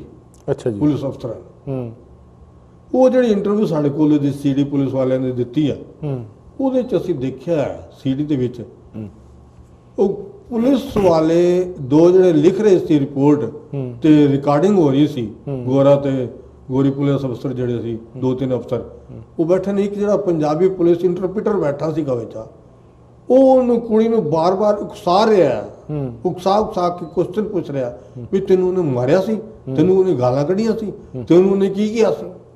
ਉਹਨੇ ਉਹ ਆਪਣੀ ਉਸ ਰਿਕਾਰਡਿੰਗ ਦੇ ਵਿੱਚ ਕੋਈ ਵੀ ਗੱਲ ਇਹੋ ਜਿਹੀ ਨਹੀਂ ਕੀਤੀ ਵੀ ਮੁੰਡੇ ਨੂੰ ਅਰੈਸਟ ਕਿਉਂ ਕਰਵਾਇਆ। ਅੱਛਾ ਜੀ, ਨਹੀਂ ਇੰਟਰਪ੍ਰੀਟਰ ਸੀ ਕਿ ਪੁਲਿਸ ਆਫੀਸਰ ਸੀ? Police officer interpreter, Punjabi police ਅਫਸਰ। ਅੱਛਾ ਜੀ, ਪੰਜਾਬੀ ਪੁਲਿਸ ਅਫਸਰ। ਉਸ ਇੰਟਰਵਿਊ ਦੇ ਵਿੱਚ ਉਹਨੇ ਕੁੜੀ ਨੇ ਕੋਈ ਵੀ ਗੱਲ ਇਹ ਨਹੀਂ ਕਹੀ ਕਿ ਇਸ ਅਰੈਸਟਿੰਗ ਦਾ ਮਤਲਬ ਕੀ ਸੀ। ਠੀਕ ਹੈ ਜੀ, ਮੈਨੂੰ ਮਾਰਦਾ ਸੀ ਜੀ। ਕਦੋਂ ਮਾਰਦਾ ਸੀ? ਜਦੋਂ ਘਰ 3 ਮਹੀਨੇ ਰਹੀ ਹੈ। ਜੇ ਉਹ ਮਾਰਦਾ ਸੀ ਜਾਂ ਗਾਲੀ ਗਲੋਚ ਕਰਦਾ ਸੀ ਤੇ ਘਰੋਂ ਨਿਕਲੀ, ਉਸ ਦਿਨ ਕਿਉਂ ਨਹੀਂ ਕਿਹਾ? ਉਸ ਦਿਨ ਕਿਉਂ ਨਹੀਂ ਚਾਰਜ ਕਰਾਇਆ?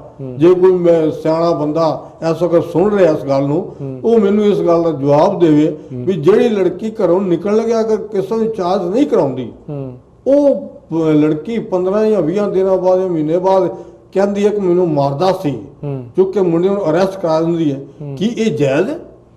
ਅੱਛਾ, ਫਿਰ ਘਰੋਂ ਜਦੋਂ ਉਹ ਲੈ ਗਏ ਸਮਾਨ ਵਗੈਰਾ ਸਾਰਾ, ਫਿਰ ਉਹਦੇ ਕੋਈ ਆਪਣੇ ਰਿਸ਼ਤੇਦਾਰਾਂ ਕੋਲ ਗਈ ਜਾਂ ਕਿੱਥੇ ਗਈ? ਉਹਦੀ ਕੋਈ ਸਹੇਲੀ ਸੀ। ਅੱਛਾ ਜੀ, ਪਹਿਲੇ ਉਹਦੇ ਘਰ ਗਈ ਪੁਲਿਸ ਵਾਲਿਆਂ ਨਾਲ। ਫਿਰ ਉਹਨੇ ਸਹੇਲੀ ਨੇ ਕਿਹਾ ਵੀ ਮੈਂ ਇੰਨੀ ਦੇਰ ਨਹੀਂ ਰੱਖ ਸਕਦੀ। ਸਹੇਲੀ ਨਾਲ ਪਹਿਲਾਂ ਵੀ ਸੰਪਰਕ ਸੀ ਜਦੋਂ ਤੁਹਾਡੇ ਘਰ ਰਹਿੰਦੀ ਸੀ? ਅੱਛਾ, ਮੈਂ ਇੱਕ ਮੇਨ ਗੱਲ ਦੱਸਣੀ ਚਾਹੁੰਦਾ ਜਿਹੜੀ ਮੈਂ ਭੁੱਲ ਗਿਆ, ਕੇਸ ਅੱਗੇ ਨਿਕਲ ਗਿਆ। ਅਸੀਂ ਗਲਤੀ ਇਹ ਕਰ ਬੈਠੇ ਕਿ ਬੱਚੇ ਨੂੰ ਆਂਦਿਆਂ ਸਾਰ ਅਸੀਂ ਸਿਟੀ ਸੈਂਟਰ ਜਿਹੜਾ ਸੈਂਟਰ ਸੀ ਇੰਗਲਿਸ਼ ਲੈਂਗੁਏਜ ESL ਵਿੱਚ ਪਾਤਾ, ਅੰਗਰੇਜ਼ੀ ਸਿਖਾਉਣ ਲਾਤਾ। ਇੰਗਲਿਸ਼, ਹਾਲਾਂਕਿ ਇੰਗਲਿਸ਼ ਪੜ੍ਹੀ ਸੀ, ਇੰਗਲਿਸ਼ ਇੰਪਰੂਵ ਕਰਨ ਵਾਸਤੇ ਵੀ ਕਿਤੇ ਜੌਬ ਕਰ ਸਕੇ ਉਹਦੇ ਵਾਸਤੇ ਅਸੀਂ ਪਾਤਾ। ਇਹ ਸਾਡੀ ਸਭ ਤੋਂ ਵੱਡੀ ਸਾਧ ਸੰਗਤ ਦੀ ਗਲਤੀ ਆ ਕਿ ਅਸੀਂ ਜਦੋਂ ਇਹ ਸੋਚਦੇ ਹਾਂ ਆਉਂਦੇ ਕੁੜੀ ਨੂੰ ਕਿਸੇ ਕਾਲਜ ਸਕੂਲ ਇੰਗਲਿਸ਼ ਪੜ੍ਹਨ ਭੇਜ ਦਈਏ ਜਾਂ ਕਿਸੇ ਉੱਚ ਵਿੱਦਿਆ ਵਾਸਤੇ ਭੇਜ ਦਈਏ, ਪਹਿਲੇ ਲੜਕੀ ਨੂੰ ਘਰ ਲਿਆ ਕੇ ਸਾਲ 6 ਮਹੀਨੇ ਦੇਖੋ। ਅੱਛਾ ਜੀ, ਜੋ ਲੜਕੀ ਘਰ ਵਿੱਚ ਸੈਟਲ ਹੁੰਦੀ ਹੈ, ਸੰਬੰਧ ਸਾਰਿਆਂ ਨਾਲ ਠੀਕ ਰੱਖਦੀ ਹੈ, ਫਿਰ ਉਹਨੂੰ ਬਾਹਰ ਕੱਢੋ। ਭਾਵੇਂ ਕਿ ਐਡਵਾਂਸ ਕੰਟਰੀ ਹੈ, ਤੁਸੀਂ ਸ਼ਾਇਦ ਮੇਰੇ ਨਾਲ ਬਹੁਤ ਸਾਰੇ ਬੰਦੇ ਇਸ ਗੱਲ ਤੋਂ ਸਹਿਮਤ ਨਹੀਂ ਹੋਵੋਗੇ, ਲੇਕਿਨ ਇਹ ਫੈਕਟ ਗੱਲ ਹੈ ਕਿ ਲੜਕੀ ਨੂੰ ਜਦੋਂ ਤੁਸੀਂ ਘਰੋਂ ਆਉਂਦਿਆਂ ਸਾਰ ਬਾਹਰ ਕੱਢੋਗੇ ਤੇ ਲੜਕੀ ਐਡਵਾਂਸ ਹੋ ਜਾਏਗੀ। ਉਹ ਸਾਨੂੰ ਆ ਕੇ ਕਾਨੂੰਨ ਪੜ੍ਹਾਉਣ ਲੱਗ ਪਈ। ਅੱਛਾ ਜੀ, ਕਿ ਮੈਂ ਇਹ ਕਰ ਸਕਦੀ ਹਾਂ, ਮੈਂ ਉਹ ਕਰ ਸਕਦੀ ਹਾਂ, ਮੈਂ ਡਾਈਵੋਰਸ ਦੇ ਸਕਦੀ ਹਾਂ, ਮੈਂ 911 ਘੁਮਾ ਕੇ ਕਰ ਸਕਦੀ ਹਾਂ।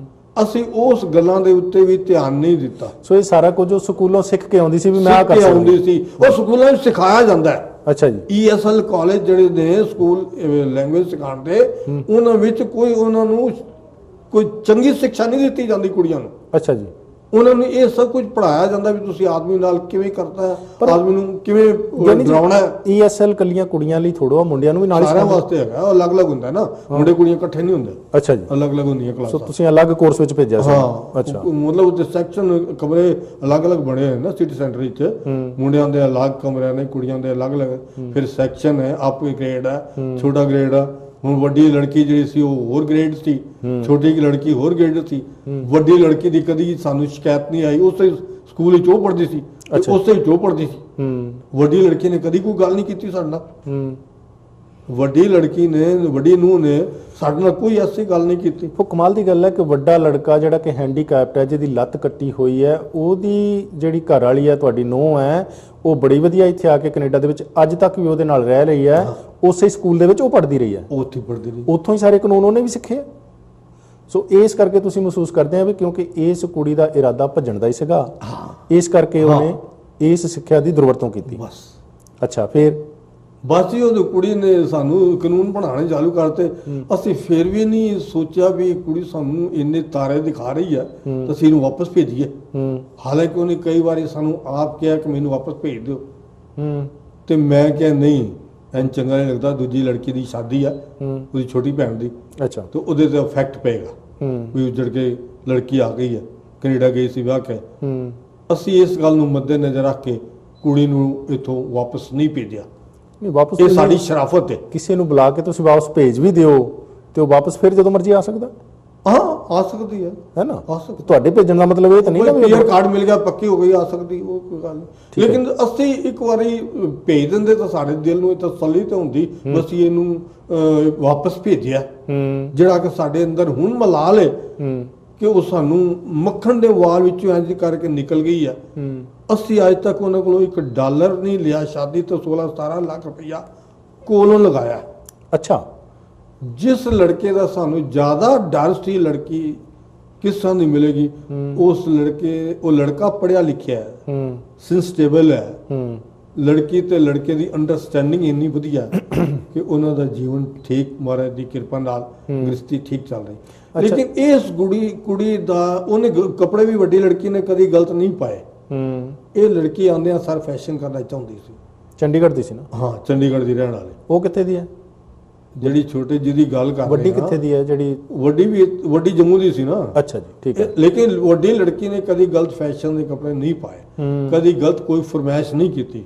ਜਦੋਂ ਉਹਦੀ ਸਹੇਲੀ ਨੇ ਕਹਿਤਾ ਵੀ ਮੈਂ ਨਹੀਂ ਤੈਨੂੰ ਰੱਖ ਸਕਦੀ, ਫਿਰ ਕਿੱਥੇ ਗਈ ਉਹ? ਫਿਰ ਉਹ ਪੁਲਿਸ ਨੂੰ ਕਾਲ ਕੀਤੀ ਦੁਬਾਰਾ ਨੇ ਪੁਲਿਸ ਨੂੰ ਕਾਲ ਕੀਤੀ।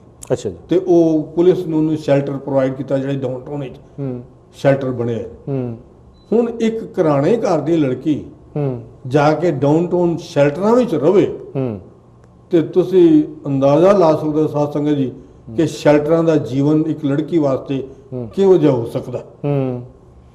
ਤੇ ਫਿਰ ਉਹਦੀ ਕਦੀ ਦੁਬਾਰਾ ਕਾਲ ਆਈ? ਸਾਨੂੰ ਪੁਲਿਸ ਨੇ ਕਹਿ ਦਿੱਤਾ ਇਸ ਬਿਨਾ ਤੇ ਹੀ ਮਤਲਬ ਲੜਕੇ ਨੂੰ ਰਿਹਾ ਕੀਤਾ ਸੀ ਵੀ ਤੂੰ ਕੋਈ ਸ਼ਰਤ ਕਿਸੇ ਕਿਸਮ ਦੀ ਇਸ ਨਾਲ ਸੰਬੰਧ ਫੋਨ ਦਾ ਉਹਦੇ ਰਿਸ਼ਤੇਦਾਰਾਂ ਨਾਲ ਉਹਦੇ ਨਾਲ ਨਹੀਂ ਰੱਖਣਾ। ਉਸ ਤੋਂ ਬਾਅਦ ਅਸੀਂ ਉਹ ਕੇਸ ਕੀਤਾ ਬਈ ਜਿਹੜਾ ਉਹਨੇ ਸਾਡੇ ਤੇ ਪੁਲਿਸ ਰਿਪੋਰਟ ਕਰਕੇ ਕੇਸ ਬਣਵਾਇਆ, ਮੁੰਡੇ ਨੂੰ ਅਰੈਸਟ ਕਰਵਾਇਆ। ਠੀਕ ਹੈ। ਉਸ ਕੇਸ ਦੇ ਅਗੇਂਸਟ ਅਸੀਂ ਵਕੀਲਾਂ ਕੋਲ ਗਏ। ਹੁਣ ਗੱਲ ਕੁਛ ਵੀ ਨਹੀਂ, ਥੋੜਾ ਜਿਹਾ ਮੈਨੂੰ ਇਤਰਾਜ਼ ਹੈ ਵਕੀਲਾਂ ਤੇ ਵੀ। ਅੱਛਾ ਜੀ, ਪੁਲਿਸ ਤੇ ਵੀ ਇਤਰਾਜ਼ ਹੈ, ਵਕੀਲਾਂ ਤੇ ਵੀ? ਵਕੀਲਾਂ ਤੇ ਵੀ ਇਤਰਾਜ਼ ਹੈ। ਕੀ? ਪੁਲਿਸ ਤੇ ਇਸ ਕਰਕੇ ਇਤਰਾਜ਼ ਹੈ ਕਿ ਉਹ ਕੰਮ ਨੂੰ ਵਧਾਉਂਦੇ ਨੇ। ਪੁਲਿਸ ਜਿਹੜਾ ਗਲਤ ਉਹਨੂੰ ਖਿਲਾ ਦਿੰਦੀ ਹੈ, ਉਹਦੇ ਨਾਲ ਬਹੁਤ ਕੰਮ ਵੱਧ ਜਾਂਦਾ, ਉਹਦੇ ਨਾਲ ਜਿਹੜੇ ਵਿਕਟਮ ਉਹਨਾਂ ਨੂੰ ਨੁਕਸਾਨ ਹੁੰਦਾ, ਗਵਰਨਮੈਂਟ ਦਾ ਜਿਹੜਾ ਟਾਈਮ ਵੇਸਟ ਹੁੰਦਾ, ਕੋਰਟਾਂ ਦਾ, ਬਾਰਡਰ ਸਿਕਿਉਰਿਟੀ ਫੋਰਸ ਦਾ, ਇਮੀਗ੍ਰੇਸ਼ਨ ਦਾ, ਉਹ ਸਾਰੇ ਮਸਲੇ ਜੋ ਅਟੈਚ ਹੁੰਦੇ ਨੇ, ਉਹ ਸਾਰਾ ਟਾਈਮ ਵੇਸਟ ਹੁੰਦਾ। ਇਹਦਾ ਉਹਨਾਂ ਜਿਹੜਾ ਗਲਤ ਹੈ ਉਹ ਕੀਤਾ ਵਜ੍ਹਾ ਕਿਉਂ? ਪੁਲਿਸ। ਅੱਛਾ। ਅਗਰ ਪੁਲਿਸ ਸੈਟਲਮੈਂਟ ਤਰੀਕੇ ਨਾਲ ਆਪਣੇ ਲੈਵਲ ਦੇ ਉੱਤੇ ਇਹੋ ਜਿਹੇ ਮਸਲੇ ਨਿਬੇੜੇ ਤੇ ਮੈਂ ਸਮਝਦਾ ਕਿ ਪੁਲਿਸ ਦੇ ਜਿਹੜੇ ਕੋਰਟਾਂ ਦੇ ਕੰਮ ਨੇ ਉਹ ਬਹੁਤ ਘੱਟ ਸਕਦੇ ਨੇ, ਉਹਨਾਂ ਵਿੱਚ ਥੋੜਾ ਜਿਹਾ ਕਮੀ ਆ ਸਕਦੀ ਹੈ। ਨਹੀਂ ਦੇਖੋ, ਰਹਿਣਾ ਉਹਨੇ ਤੁਹਾਡੇ ਘਰ ਹੈ ਨਹੀਂ ਸੀ, ਪੁਲਿਸ ਉਹਨੂੰ ਲੈ ਗਈ, ਉਹਨੂੰ ਉੱਥੇ ਭੇਜ ਦਿੱਤਾ। ਉਸ ਤੋਂ ਬਾਅਦ ਜੇ ਹੁਣ ਫਰਜ਼ ਕਰੋ ਤੁਹਾਡਾ ਮੁੰਡਾ ਉਹਦੇ ਰਿਸ਼ਤੇਦਾਰਾਂ ਨੂੰ ਫੋਨ ਕਰ ਕਰਕੇ ਮਾੜਾ ਚੰਗਾ ਨਾ ਬੋਲਦਾ ਤੇ ਫਿਰ ਕੇਸ ਅੱਗੇ ਤਾਂ ਨਹੀਂ ਸੀ ਵਧਣਾ? ਮੈਂ ਇਸ ਬਾਰੇ ਨਹੀਂ ਕਹਿ ਸਕਦਾ ਵੀ ਉਹ ਕੇਸ ਵੱਧਦਾ ਕਿ ਨਾ ਵੱਧਦਾ। ਹੋ ਸਕਦਾ ਮੁੰਡੇ ਨੇ ਕੋਈ ਰਿਸ਼ਤੇਦਾਰਾਂ ਨੂੰ, ਉਹਦੇ ਮਾਂ-ਬਾਪ ਨੂੰ ਗਲਤ ਗੱਲ ਕੀਤੀ ਹੋਵੇ, ਕਿਉਂਕਿ ਉਹਨੂੰ ਗੁੱਸਾ ਸੀ, ਉਹਨੇ ਕੁੜੀ ਨੇ ਅਰੈਸਟ ਕਿਉਂ ਕਰਵਾਇਆ ਨਾ, ਕੁੜੀ ਉਹਦੇ ਨਾਲ ਘਰੋਂ ਕਿਉਂ ਭੱਜੀ। ਉਹਨੂੰ ਇਹ ਸੀ ਨਾ ਮੈਂ ਮਾਂ-ਬਾਪ ਦੇ ਕਹਿਣ ਤੇ ਸਪਾਂਸਰ ਕੀਤਾ, ਵਿਆਹ ਕੀਤਾ, ਇੰਨਾ ਪੈਸਾ ਲਾਇਆ ਤੇ ਕੁੜੀ ਘਰੋਂ ਭੱਜ ਗਈ ਬਗੈਰ ਮਤਲਬ ਤੋਂ। ਫਿਰ 3 ਮਹੀਨੇ ਉਹਨੇ ਸੰਬੰਧ ਨਹੀਂ ਬਣਾਇਆ ਉਹਦੇ ਨਾਲ। ਤੁਸੀਂ ਕੋਈ ਵੀ ਇੱਕ ਮਰਦ ਇਸ ਗੱਲ ਨੂੰ ਮਹਿਸੂਸ ਕਰ ਸਕਦਾ ਹੈ ਕਿ ਜਿਹੜੀ ਲੜਕੀ ਵਿਆਹ ਕੇ ਆਈ ਹੋਵੇ ਉਹ ਆਪਣੇ ਆਦਮੀ ਨਾਲ ਸੰਬੰਧ ਨਾ ਬਣਾਏ ਤੇ ਕੀ ਆਦਮੀ ਦੇ ਅੰਦਰ ਗੁੱਸਾ ਨਹੀਂ ਪੈਦਾ ਹੋਏਗਾ? ਕੀ ਆਦਮੀ ਦੇ ਅੰਦਰ ਕ੍ਰੋਧ ਨਹੀਂ ਪੈਦਾ ਹੋਏਗਾ? ਲਾਜ਼ਮੀ ਗੱਲ ਹੈ ਕਿ ਲੜਕੀ ਵਿਆਹ ਕੇ ਆਵੇ, ਵਿਆਹ ਹੋਇਆ ਹੋਵੇ ਤੇ ਲੜਕੇ ਨਾਲ ਸਿੱਧਾ ਤਰੁਪਾ ਨਾ ਪਰੇ, ਸੰਬੰਧ ਨਾ ਬਣਾਵੇ ਤੇ ਆਟੋਮੈਟਿਕਲੀ ਉਹਨਾਂ ਦਾ ਮੀਆਂ ਬੀਬੀ ਦਾ ਝਗੜਾ ਹੋਣਾ ਹੀ ਹੋਣਾ, ਗਾਲੀ ਗਲੋਚ ਹੋਣਾ ਹੀ ਹੋਣਾ। ਉਸ ਦਾ ਨਤੀਜਾ ਇੰਨਾ ਬੁਰਾ ਹੋਣਾ, ਇਹ ਬਹੁਤ ਖਤਰਨਾਕ ਹੈ, ਜਿਹੜਾ ਨਹੀਂ ਹੋਣਾ ਚਾਹੀਦਾ। ਮੈਂ ਬਾਕੀ ਦੀ ਪਬਲਿਕ ਨੂੰ ਅੱਜ ਕਹਿਣਾ ਚਾਹਨਾ ਕਿ ਇਸ ਦੇ ਉੱਤੇ ਕੰਟਰੋਲ ਪਾਇਆ ਜਾਏ। ਜਿਹੜੇ ਵੀ ਕੋਈ MP ਸਾਡੇ ਸੁਣ ਰਹੇ ਨੇ ਇਸ ਗੱਲ ਨੂੰ, ਉਹ ਇਸ ਗੱਲ ਦੇ ਉੱਤੇ ਵਿਚਾਰ ਕਰਨ ਕਿ ਪੁਲਿਸ ਦੀ ਵਜ੍ਹਾ ਕਰਕੇ ਅੱਛਾ ਇਹ ਜਿਹੜੇ ਇੰਨੇ ਖਿਲਾਰੇ ਵੱਧਦੇ ਨੇ। ਜਦੋਂ ਅਸੀਂ ਵਕੀਲਾਂ ਕੋਲ ਗਏ ਹਾਂ ਇੱਕ ਛੋਟੀ ਜੀ ਗੱਲ ਵਾਸਤੇ ਵੀ ਉਹ ਕੇਸ ਬਣੇਗਾ ਕਿ ਨਹੀਂ ਬਣੇਗਾ, ਅਸੀਂ ਕੋਰਟ ਵਿੱਚ ਟ੍ਰਾਇਲ ਤੇ ਜਾਣਾ ਹੈ ਕਿ ਨਹੀਂ ਜਾਣਾ, ਉਰੇ ਹੀ ਰਾਜੀਨਾਮਾ ਕਰਨਾ ਹੈ ਕਿ ਨਹੀਂ ਕਰਨਾ, ਗੱਲ ਇੰਨੀ ਸੀ। ਵਕੀਲ ਕਹਿੰਦੇ ਨੇ ਜੇ ਤੇ ਟ੍ਰਾਇਲ ਤੇ ਜਾਓਗੇ ਤੇ $7,500 ਲੱਗੇਗਾ। ਅੱਛਾ ਜੀ। ਜੇ ਟ੍ਰਾਇਲ ਤੇ ਨਹੀਂ ਜਾਓਗੇ, ਫੈਸਲੇ ਵਿੱਚ ਨਿਬੇੜ ਲੋਗੇ ਤੇ 5000 ਲੱਗੇਗਾ। ਮੈਂ ਕੁਝ ਸਿਆਣੇ ਵਕੀਲਾਂ ਨੂੰ ਜਾਂ ਸਿਆਣੇ ਸੁਣਨ ਵਾਲਿਆਂ ਨੂੰ ਪੁੱਛਣਾ ਚਾਹੁੰਦਾ ਕਿ ਕੀ ਇੰਨੀ ਛੋਟੀ ਜੀ ਗੱਲ ਦਾ ਇੰਨੀ ਵੱਡੀ ਫੀਸ ਹੋਣੀ ਚਾਹੀਦੀ ਹੈ? ਕੀ ਵਾਜਬ ਗੱਲ ਹੈ ਕਿ ਜੇ ਟ੍ਰਾਇਲ ਤੇ ਨਹੀਂ ਜਾਣਾ ਤੇ $5000 ਹੋਣਾ ਚਾਹੀਦਾ, ਜੇ ਟ੍ਰਾਇਲ ਤੇ ਜਾਣਾ ਤਾਂ 7000, 7500, 8000 ਤੱਕ ਮੰਗ ਕੀਤੀ ਗਈ। ਅਸੀਂ ਇੱਕ ਗੁਰਸਿੱਖ ਵਕੀਲ ਲੱਭਿਆ, ਉਹਦੀ ਗੁਰਸਿੱਖੀ ਨੂੰ ਦੇਖ ਕੇ, ਉਹਦੇ ਸਰੂਪ ਨੂੰ ਦੇਖ ਕੇ ਫਿਰ ਅਸੀਂ ਦੁਬਾਰਾ ਇੱਕ ਵਾਰੀ ਵਿਸ਼ਵਾਸ ਕਰਕੇ ਗੁਰਸਿੱਖੀ ਨਾਤੇ ਅਸੀਂ ਉਹ ਵਕੀਲ ਕੀਤਾ। ਅੱਛਾ ਜੀ। ਉਸ ਨੇ ਜਿੱਤਣ ਤੋਂ ਬਾਅਦ ਸਾਡਾ ਕੇਸ ਨੂੰ ਮਾਈਨਰ ਸਮਝ ਕੇ ਅੱਛਾ ਆਪ ਨਹੀਂ ਲੜਿਆ, ਆਪਣੇ ਭਰਾ ਨੂੰ ਦੇ ਦਿੱਤਾ, ਜਿਹੜਾ ਕਿ ਪੂਰੀ ਤਰ੍ਹਾਂ ਪਰਫੈਕਟ ਨਹੀਂ ਸੀ। ਅੱਛਾ ਜੀ। ਜਿਹਨੇ ਕਿ ਪੂਰੀ ਤਰ੍ਹਾਂ ਕਦੇ ਕੋਰਟਾਂ ਵਿੱਚ ਜਿਰਾ ਨਹੀਂ ਸੀ ਕੀਤੀ ਹੋਈ। ਜਿਹੜੇ ਬੰਦੇ ਨੇ ਪਹਿਲੇ ਜਿਰਾ ਹੀ ਨਹੀਂ ਕੀਤੀ ਉਹ ਕੇਸ ਕੀ ਲੜੇਗਾ? ਅੱਛਾ ਜੀ। ਅਸੀਂ 3500 ਵਿੱਚ ਕੇਸ ਇਸ ਕਰਕੇ ਦੇਤਾ ਵੀ ਚਲੋ ਇੱਕ ਤੇ ਗੁਰਸਿੱਖ ਹੈ, ਇੱਕ ਪੈਸੇ ਨੇ ਘੱਟ ਮੰਗੇ ਨੇ, ਗੁਰਸਿੱਖੀ ਨਾਤੇ ਅਸੀਂ ਉਹ ਕੇਸ ਉਹਨੂੰ ਦੇ ਦਿੱਤਾ। ਠੀਕ ਹੈ ਜੀ। ਚਲੋ ਭਾਵੇਂ ਅਸੀਂ ਬਚਤ ਦੀ ਸੋਚੀ ਕਿ ਚਲੋ ਕਿੱਥੇ 7000 ਤੇ ਕਿੱਥੇ 3500, ਲੇਕਿਨ ਉਹਨੇ ਸਾਡਾ ਕੇਸ ਨਹੀਂ ਲੜਿਆ ਥੋੜੇ ਪੈਸੇ ਹੋਣ ਕਰਕੇ। ਅੱਛਾ। ਕਿ ਇੱਕ ਇੰਨੀ ਕੋ ਗੱਲ ਵਾਸਤੇ ਵੀ ਕੋਰਟ ਵਿੱਚ ਕੇਸ ਪੇਸ਼ ਕਰਨਾ ਹੈ, ਟ੍ਰਾਇਲ ਤੇ ਜੇ ਜਾਣਾ ਕਿ ਨਹੀਂ ਜਾਣਾ, ਉਨੀ ਕੋ ਗੱਲ ਦਾ ਇੰਨਾ ਪੈਸੇ ਜਾਇਜ਼ ਨੇ, ਹੋਣੇ ਚਾਹੀਦੇ ਨੇ। ਫਿਰ ਵੀ $3500 ਵੀ ਉਹਨੂੰ ਜਾਇਜ਼ ਨਹੀਂ ਲੱਗਾ ਤੇ ਉਹਨੇ ਕੇਸ ਆਪ ਨਹੀਂ ਲੜਿਆ ਤੇ ਆਪਣੇ ਭਰਾ ਨੂੰ ਦੇ ਦਿੱਤਾ। ਆਪ ਉਹ ਵੱਡੇ ਕੇਸ ਹੁਣ ਵੀ ਲੜ ਰਿਹਾ, ਪਰ ਸਾਡੇ ਨਾਲ ਉਹਨੇ ਧੋਖਾ ਕੀਤਾ। ਅੱਛਾ ਜੀ। ਸਾਡੇ ਨਾਲ ਉਹਨੇ ਧੋਖਾ ਕੀਤਾ। ਜਦੋਂ ਉਹਦੇ ਭਰਾ ਸਾਨੂੰ ਕੋਰਟ ਦੀ ਡੇਟ ਤੇ ਗਿਆ ਲੈ ਕੇ, ਤੇ ਉਹ ਅਸੀਂ ਆਪ ਪਹੁੰਚ ਗਏ ਤੇ ਉਹ ਭਰਾ ਵੀ ਪਹੁੰਚ ਗਿਆ ਤੇ ਉਹਨੇ ਸਾਡਾ ਕੇਸ ਪਾ ਕੇ ਤੇ ਸਾਨੂੰ ਅਗਲੀ ਤਰੀਕ ਦੇ ਦਿੱਤੀ ਕਿ ਫਲਾਣੀ ਤਰੀਕ ਤੁਸੀਂ ਪੇਸ਼ ਆਇਆ। ਠੀਕ ਹੈ ਜੀ। ਫਲਾਣੀ ਤਰੀਕ ਤੇ ਜਦੋਂ ਅਗਲੀ ਤਰੀਕ ਤੇ ਜਾਣਾ ਸੀ, ਮੈਂ ਤਾਂ ਗਿਆ ਨਹੀਂ ਕਿਉਂਕਿ ਮੈਂ ਇੱਥੇ ਨਹੀਂ ਸੀ। ਮੇਰੀ ਮਿਸਿਸ ਗਈ ਜਾਂ ਭਰਾ ਗਿਆ, ਭਰਾ ਅਲਬਰਟਾ ਚਲਾ ਗਿਆ ਸੀ ਉਹਦਾ ਵੱਡਾ, ਮਿਸਿਸ ਸੀ ਤੇ ਲੜਕਾ ਸੀ। ਉਹਨੇ ਕੀ ਕੀਤਾ, ਉਹਨਾਂ ਨਾਲ ਗੱਲ ਕਰਕੇ ਸਰਕਾਰੀ ਵਕੀਲ ਨਾਲ ਉਹ ਕੇਸ ਪ੍ਰਮੋਸ਼ਨ ਤੇ ਪਾ ਕੇ ਰਾਜੀਨਾਮਾ ਕਰਾ ਦਿੱਤਾ। ਠੀਕ ਹੈ। ਵੀ 1 ਸਾਲ ਦੀ ਪ੍ਰਮੋਸ਼ਨ ਲਵਾ ਕੇ ਕੇਸ ਮਤਲਬ ਟ੍ਰਾਇਲ ਤੇ ਨਹੀਂ ਗਿਆ। ਮਤਲਬ ਇਹਨੇ ਗਿਲਟੀ ਪਲੀ ਕਰ ਲਿਆ? ਹਾਂਜੀ, ਗਿਲਟੀ ਪਲੀ ਕਰ ਲਿਆ ਮੁੰਡੇ ਨੇ। ਇਹਨਾਂ ਨੇ ਜ਼ਬਰਦਸਤੀ ਕੇਸ ਗਿਲਟੀ ਕਰਤਾ, ਜਿਹੜਾ ਕਿ ਸਾਨੂੰ ਨਹੀਂ ਪਤਾ, ਨਾ ਮੁੰਡੇ ਨੂੰ ਪਤਾ ਸੀ ਕਿ ਮੈਂ ਗਿਲਟੀ ਕਰ ਰਿਹਾ। ਇਹ ਜਿਹੜੀ ਪ੍ਰਮੋਸ਼ਨ ਲੱਗੀ ਹੈ ਮੈਂ ਮੰਨ ਰਿਹਾ, ਮੈਂ ਗਿਲਟੀ ਫੀਲ ਕਰ ਰਿਹਾ। ਅੱਛਾ। ਇਸ ਗੱਲ ਦਾ ਮੁੰਡੇ ਨੂੰ ਨਹੀਂ ਪਤਾ ਕਿਉਂਕਿ ਮੁੰਡਾ ਇੰਨਾ ਪੜ੍ਹਿਆ ਲਿਖਿਆ ਨਹੀਂ। ਉਹਨੇ ਵਕੀਲ ਨੇ ਸਮਝਾਇਆ ਵੀ ਨਹੀਂ। ਅੱਛਾ। ਵੀ ਮੈਂ ਕੀ ਕਰਨ ਲੱਗਾ। ਉਹਨੇ ਆਪੇ ਗਿਲਟੀ ਪਲੀ, ਵਕੀਲ ਨੇ ਆਪੇ ਹੀ ਉਹਨੇ ਸਰਕਾਰੀ ਵਕੀਲ ਨਾਲ ਗੱਲ ਕਰਕੇ, ਸਰਕਾਰੀ ਵਕੀਲ ਨੇ ਕਿਹਾ ਵੀ ਜੇ 1 ਸਾਲ ਦੀ ਪ੍ਰਮੋਸ਼ਨ ਲਗਾ ਕੇ ਇਹ ਮਸਲਾ ਨਿਬੜਦਾ ਤੇ ਇਹਨੂੰ ਨਿਬੇੜ ਦਿਓ। ਅੱਛਾ ਜੀ। ਬਈ ਦੋਨਾਂ ਵਕੀਲਾਂ ਦਾ ਟਾਈਮ ਵੇਸਟ ਹੋਏਗਾ ਤੇ ਖਰਚੇ ਵਧਣਗੇ ਅੱਗੇ ਹੋਰ। ਉਹਨਾਂ ਦੋਨਾਂ ਵਕੀਲਾਂ ਨੇ ਗਿਟਮਿਟ ਕਰਕੇ ਤੇ ਉਹ ਕੇਸ ਟ੍ਰਾਇਲ ਤੇ ਨਹੀਂ ਜਾਣ ਦਿੱਤਾ। ਉਹ ਇਹਨੂੰ ਗਿਲਟੀ ਫੀਲ ਕਰਕੇ ਜਦੋਂ ਘਰ ਆਇਆ, ਮੈਂ ਕਾਗਜ਼ ਪੜ੍ਹੇ, ਵਿਚਾਰ ਕੀਤੀ ਤੇ ਉਹਦੇ ਚ ਪਤਾ ਲੱਗਾ ਵੀ ਇਹ ਤੇ ਗਿਲਟੀ ਫੀਲ ਕਰਤਾ। ਅੱਛਾ। ਹੁਣ 1 ਸਾਲ ਦੀ ਪ੍ਰਮੋਸ਼ਨ ਲਾਤੀ। 1 ਸਾਲ ਦੀ ਪ੍ਰਮੋਸ਼ਨ ਦੇ ਵਿੱਚ ਕੰਡੀਸ਼ਨ ਕੀ ਸੀ ਵੀ ਤੂੰ 1 ਸਾਲ ਦੇ ਵਿੱਚ ਕੈਨੇਡਾ ਤੋਂ ਬਾਹਰ ਨਹੀਂ ਜਾ ਸਕਦਾ। ਕੋਈ ਫੋਨ ਨਹੀਂ ਇਹਨੂੰ ਕਰ ਸਕਦਾ। ਠੀਕ ਹੈ ਜੀ। ਇਹਦੇ ਰਿਸ਼ਤੇਦਾਰਾਂ ਨੂੰ, ਲੜਕੀ ਨੂੰ ਕੋਈ ਸੰਬੰਧ ਕਾਇਮ ਨਹੀਂ ਕਰ ਸਕਦਾ, ਕੋਈ ਈਮੇਲ ਨਹੀਂ ਕਰ ਸਕਦਾ, ਕੋਈ ਇਮੀਗ੍ਰੇਸ਼ਨ ਨੂੰ ਨਹੀਂ ਪੁੱਛ ਸਕਦਾ, ਪੁਲਿਸ ਨਾਲ ਕੰਟੈਕਟ ਨਹੀਂ ਕਰ ਸਕਦਾ।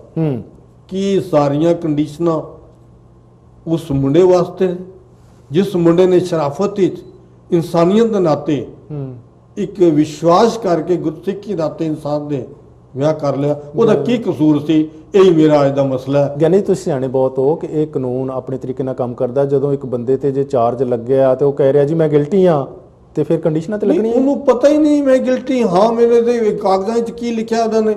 ਉਹਨਾਂ ਨੇ ਕਹਿਤਾ ਜੀ ਅਸੀਂ 1 ਸਾਲ ਦੀ ਪ੍ਰੋਬੇਸ਼ਨ ਲਾ ਕੇ ਤੇਰਾ ਕੇਸ ਰਫਾ ਦਫਾ ਕਰਤਾ, ਤੈਨੂੰ ਕੋਰਟ ਨਹੀਂ ਜਾਣਾ ਪਏਗਾ। ਤੂੰ 1 ਸਾਲ ਤੱਕ ਤੇਰੇ ਤੇ ਕੰਡੀਸ਼ਨ ਹੈ ਕਿ ਤੂੰ ਬਾਹਰ ਨਹੀਂ ਜਾਣਾ, ਕੁੜੀ ਨੂੰ ਫੋਨ ਨਹੀਂ ਕਰਨਾ, ਕੁੜੀ ਦੇ ਮਾਂ-ਬਾਪ ਨਾਲ, ਕਿਸੇ ਰਿਸ਼ਤੇਦਾਰ ਨਾਲ ਤੁਸੀਂ ਘਰ ਆ ਕੇ ਪੇਪਰ ਦੇਖੇ, ਤੁਸੀਂ ਫਿਰ ਚੈਲੰਜ ਕਰ ਸਕਦੇ ਸੀ ਜੇ ਮੁੰਡੇ ਨੂੰ ਦੱਸੇ ਬਿਨਾਂ ਹੀ ਉਹ ਗਿਲਟੀ ਪਲੀ ਹੋ ਗਿਆ ਤੁਸੀਂ ਫਿਰ ਉਹਨੂੰ ਅੱਗੇ ਨਹੀਂ ਵਧਾਇਆ ਕੇਸ ਨੂੰ? ਨਹੀਂ, ਅਸੀਂ ਕੇਸ ਨੂੰ ਅੱਗੇ ਨਹੀਂ ਵਧਾਇਆ ਕਿਉਂਕਿ ਮੈਂ ਆਇਆ 3 ਮਹੀਨੇ ਬਾਅਦ। ਅੱਛਾ। ਮੈਂ ਕਥਾ ਵਾਸਤੇ ਬਾਹਰ ਅਮਰੀਕਾ ਗਿਆ ਸੀ ਕਿਉਂਕਿ ਮੈਨੂੰ ਇੱਥੇ ਦੇ ਗੁਰਦੁਆਰਿਆਂ ਦੇ ਕੋਈ ਮੈਨੂੰ। ਕਿੰਨਾ ਪੜ੍ਹਿਆ ਲਿਖਿਆ ਮੁੰਡਾ ਤੁਹਾਡਾ? ਮੁੰਡਾ ਕੋਈ ਖਾਸ ਪੜ੍ਹਿਆ ਹੋਇਆ ਨਹੀਂ। 8 ਉਹਨੂੰ ਪਤਾ ਨਹੀਂ ਲੱਗਦਾ ਪੇਪਰਾਂ 'ਚ ਕੀ ਲਿਖਿਆ ਨਾ। ਅੱਛਾ, ਉਹਨੇ ਪੇਪਰ ਨਹੀਂ ਪੜ੍ਹੇ ਵੀ ਉੱਥੇ ਉਹਨੂੰ ਕਰਦਾ। ਨਾਲੇ ਇੱਕ ਗੱਲ ਹੋਰ ਹੈ ਕਿ ਵਕੀਲ ਸੁਣ ਕੇ ਵੀ ਰਾਜੀ ਨਹੀਂ ਜੇ ਬੰਦਾ ਅੱਗੋਂ ਪੜ੍ਹਿਆ ਲਿਖਿਆ ਨਾ ਹੋਵੇ ਤੇ। ਅੱਛਾ ਜੀ। ਜੇ ਤਾਂ ਬੰਦਾ ਅੱਗੋਂ ਪੜ੍ਹਿਆ ਲਿਖਿਆ ਤਾਂ ਕੁਐਸਚਨ ਕਰ ਸਕਦਾ, ਸਵਾਲ ਜਵਾਬ ਕਰ ਸਕਦਾ। ਉਹਨੂੰ ਪੇਪਰ ਨਹੀਂ ਪੜ੍ਹੇ, ਉਹਨੇ ਪੇਪਰ ਪਤਾ ਨਹੀਂ ਕੀ ਲਿਖਿਆ, ਪੜ੍ਹਿਆ ਲਿਖਿਆ ਨਹੀਂ, ਉਹਨੇ ਉੱਥੇ ਉਹਨੂੰ ਕੁਐਸਚਨ ਨਹੀਂ ਕੀਤੇ ਇਹ ਤੂੰ ਕੀ ਕਰ ਰਿਹਾ, ਮੇਰੀ ਲਾਈਫ ਤੂੰ ਬਾਉਂਡ ਕਰ ਰਿਹਾ 1 ਸਾਲ ਵਾਸਤੇ, ਮੈਨੂੰ ਡੰਪ ਕਰ ਰਿਹਾ। ਲੰਬੇ ਸਮੇਂ ਵਾਸਤੇ ਜੀ, 1 ਸਾਲ ਵਾਸਤੇ ਨਹੀਂ, ਕਿਉਂਕਿ 1 ਸਾਲ ਤੇ ਵਾਸਤੇ ਪ੍ਰੋਬੇਸ਼ਨ ਹੀ ਚੱਲਣੀ ਹੈ। 1 ਸਾਲ ਤੋਂ ਬਾਅਦ ਇਹ ਆਰਡਰ ਹੋਇਆ ਵੀ ਜੇ ਤੂੰ ਹੁਣ ਵੀ ਕੋਈ ਫੋਨ ਕੀਤਾ, ਲੜਕੀ ਦੀ ਕੰਪਲੇਂਟ ਆਈ ਸਾਨੂੰ, ਤੇ ਅਸੀਂ ਫਿਰ ਤੈਨੂੰ ਅਰੈਸਟ ਕਰ ਲਾਂਗੇ। ਯਾਨੀ ਉਸ ਲੜਕੇ ਦੀ ਲਾਈਫ ਜਿਹੜੀ ਸੀ ਬਿਲਕੁਲ ਇੱਕ ਕਿਸਮ ਦੀ ਐਂਡ ਕਰਤੀ। ਉਹ ਲੜਕਾ ਅੱਜ ਵੀ ਨਾ ਕੋਈ ਚੰਗਾ ਖਾਂਦਾ ਨਾ ਚੰਗਾ ਪਾਉਂਦਾ, ਨਾ ਕੰਮ ਤੇ ਜਾਂਦਾ, ਵਿਹਲਾ ਬੈਠਾ ਮਰ ਜਾਣਾ। ਇਹ ਕਿਸਮਤ ਮੁੰਡੇ ਦੀ ਕਿ ਉਹਦੇ 3 ਐਸੇ ਭਿਆਨਕ ਐਕਸੀਡੈਂਟ ਹੋਏ ਨੇ ਕਿ ਸ਼ਾਇਦ ਉਹਨਾਂ ਐਕਸੀਡੈਂਟਾਂ ਚੋਂ ਕੋਈ ਬਚ ਸਕਦਾ, ਉਮੀਦ ਨਹੀਂ ਸੀ। ਤੇ ਅੱਛਾ ਗਿਆਨੀ ਜੀ, ਅਕਸਰ ਇਦਾਂ ਹੁੰਦਾ ਕਿ ਜਦੋਂ ਆਪਣੇ ਇਹ ਰਿਸ਼ਤੇ ਵਗੈਰਾ ਹੁੰਦੇ ਆ ਤੇ ਵਿਚੋਲੇ ਤੇ ਕਾਫੀ ਹੁੰਦਾ ਨਿਰਭਰ ਰੱਖਿਆ ਦੋਨਾਂ ਪਰਿਵਾਰਾਂ ਨੇ। ਜਦੋਂ ਇਦਾਂ ਹੋਇਆ ਤੁਹਾਡੇ ਨਾਲ, ਫਿਰ ਉਹ ਜਿਹੜਾ ਵਿਚੋਲਾ ਸੀ ਉਹਦੇ ਨਾਲ ਤੁਸੀਂ ਗੱਲ ਕੀਤੀ ਹੋ? ਉਹਦੇ ਨਾਲ ਗੱਲ ਕੀਤੀ, ਉਹ ਕਹਿੰਦਾ ਜੀ ਮੈਂ ਕਿਹੜਾ ਉਹਦੇ ਘਰ ਬੈਠਾ ਰਹਿਣਾ ਭਰਾ ਦੇ, ਮੈਂ ਤਾਂ ਕਦੀ ਕਦੀ ਇੰਡੀਆ ਜਾਣਾ। ਅੱਛਾ ਜੀ। ਮੈਂ 1-2 ਦਿਨ 4 ਦਿਨ 2 ਦਿਨ ਰਹੇ, ਮੈਨੂੰ ਕੀ ਪਤਾ ਲੜਕੀ ਦੇ ਅੰਦਰ ਕੀ ਮਨਸ਼ਾ ਤੇ ਉਹਦੇ ਮਾਂ-ਬਾਪ ਦੀ ਮਨਸ਼ਾ ਕੀ ਆ। ਸੋ ਜਿੱਦਾਂ ਸਾਰੇ ਵਿਚੋਲੇ ਹੱਥ ਖੜੇ ਕਰ ਦਿੰਦੇ ਆ, ਇਹਨੇ ਵੀ ਉਦਾਂ ਹੀ ਕੀਤਾ। ਹਾਂ, ਜਦੋਂ ਕਿ ਅੰਦਰ ਕਪਟ ਸੀ ਸਾਰਿਆਂ ਦੇ ਵਿੱਚ। ਅੱਛਾ ਜੀ। ਤਾਏ ਵਿੱਚ ਤੇ ਬੰਦ ਵਿੱਚ ਵੀ ਕਪਟ ਸੀ ਲੜਕੀ ਨੂੰ ਇੱਥੇ ਲਿਆਉਣ ਦਾ। ਜਿਹੜਾ ਕਿ ਆਪ 15-16 ਸਾਲ ਤੋਂ ਇੱਥੇ ਪੱਕਾ ਰਹਿ ਰਿਹਾ, ਉਹ ਨਹੀਂ ਬੁਲਾ ਸਕਿਆ ਲੜਕੀ ਨੂੰ। ਉਹਨੇ ਇੱਕ ਸਿੱਧਾ ਜਿਹਾ ਤਰੀਕਾ ਲੱਭਾ ਵੀ ਲੜਕੀ ਨੂੰ ਕਿਸੇ ਸ਼ਰੀਫ ਲੜਕੇ ਨਾਲ ਵਿਆਹ ਕੇ ਉਹਨੂੰ ਅਸੀਂ ਲੱਭ ਗਏ ਵੀ ਲੜਕੀ ਨੂੰ ਬੁਲਾ ਲਓ। ਉਸ ਤੋਂ ਬਾਅਦ ਲੜਕੀ ਨੂੰ ਉਹ ਡਾਈਵੋਰਸ ਦੇ ਛੱਡਦੇ ਤੇ ਅਸੀਂ ਦੂਜੀ ਜਗ੍ਹਾ ਤੇ। ਪਰ ਜੇ ਤਾਏ ਦੀ ਨਾਲ ਮਿਲੀ ਭੁਗਤ ਹੁੰਦੀ ਤੇ ਸ਼ੈਲਟਰ 'ਚ ਜਾਣ ਦੀ ਬਜਾਏ ਉਹ ਆਪਣੇ ਤਾਏ ਕੋਲ ਨਾ ਜਾਂਦੀ? ਨਹੀਂ, ਉਹ ਜੋ ਹੈ ਫੈਸ਼ਨ ਪ੍ਰਸਤੀ ਵਿੱਚ ਹੁਣ ਵੀ ਵਿਚਰ ਰਹੀ ਹੈ, ਉਹ ਤਾਏ ਕੋਲ ਨਹੀਂ ਵਿਚਰ ਸਕਦੀ ਕਿਉਂਕਿ ਤਾਇਆ ਗੁਰਦੁਆਰੇ ਗ੍ਰੰਥੀ ਰਹਿੰਦਾ, ਉੱਥੇ ਉਸ ਤਰੀਕੇ ਨਾਲ ਨਹੀਂ ਰਹਿ ਸਕਦੀ। ਉਹ ਐਸ਼ ਪ੍ਰਸਤੀ ਉੱਥੇ ਨਹੀਂ ਕਰ ਸਕਦੀ ਜਿਹੜੀ ਉਹ ਹੁਣ ਕਰ ਰਹੀ ਹੈ ਡਾਊਨ ਦੇ। ਪਰ ਤਾਏ ਨੇ ਉਹਨੂੰ ਉੱਥੇ ਆਉਣ ਤੋਂ ਮਨਾ ਕੀਤਾ ਕਿ ਜਾਂ ਉਹ ਆਪੇ ਹੀ ਨਹੀਂ ਗਈ? ਨਹੀਂ, ਪਤਾ ਨਹੀਂ, ਅਸੀਂ ਨਹੀਂ, ਸਾਨੂੰ ਨਹੀਂ ਪਤਾ। ਪਰ ਕਿੱਦਾਂ ਤੁਸੀਂ ਇਹ ਸਿੱਟਾ ਕੱਢਿਆ ਕਿ ਉਹ ਵਿਚੋਲਾ ਤਾਇਆ ਇਹਨਾਂ ਦੇ ਨਾਲ ਰਲਿਆ ਹੋਇਆ ਸੀ? ਜਿਸ ਤਰ੍ਹਾਂ ਸਾਨੂੰ ਜਵਾਬ ਦਿੱਤਾ ਕਿ ਮੈਨੂੰ ਕੀ ਪਤਾ ਕੁੜੀ ਦੀ ਕੀ ਮਨਸ਼ਾ ਜਾਂ ਮਾਂ-ਬਾਪ ਦੀ ਕੀ ਮਨਸ਼ਾ।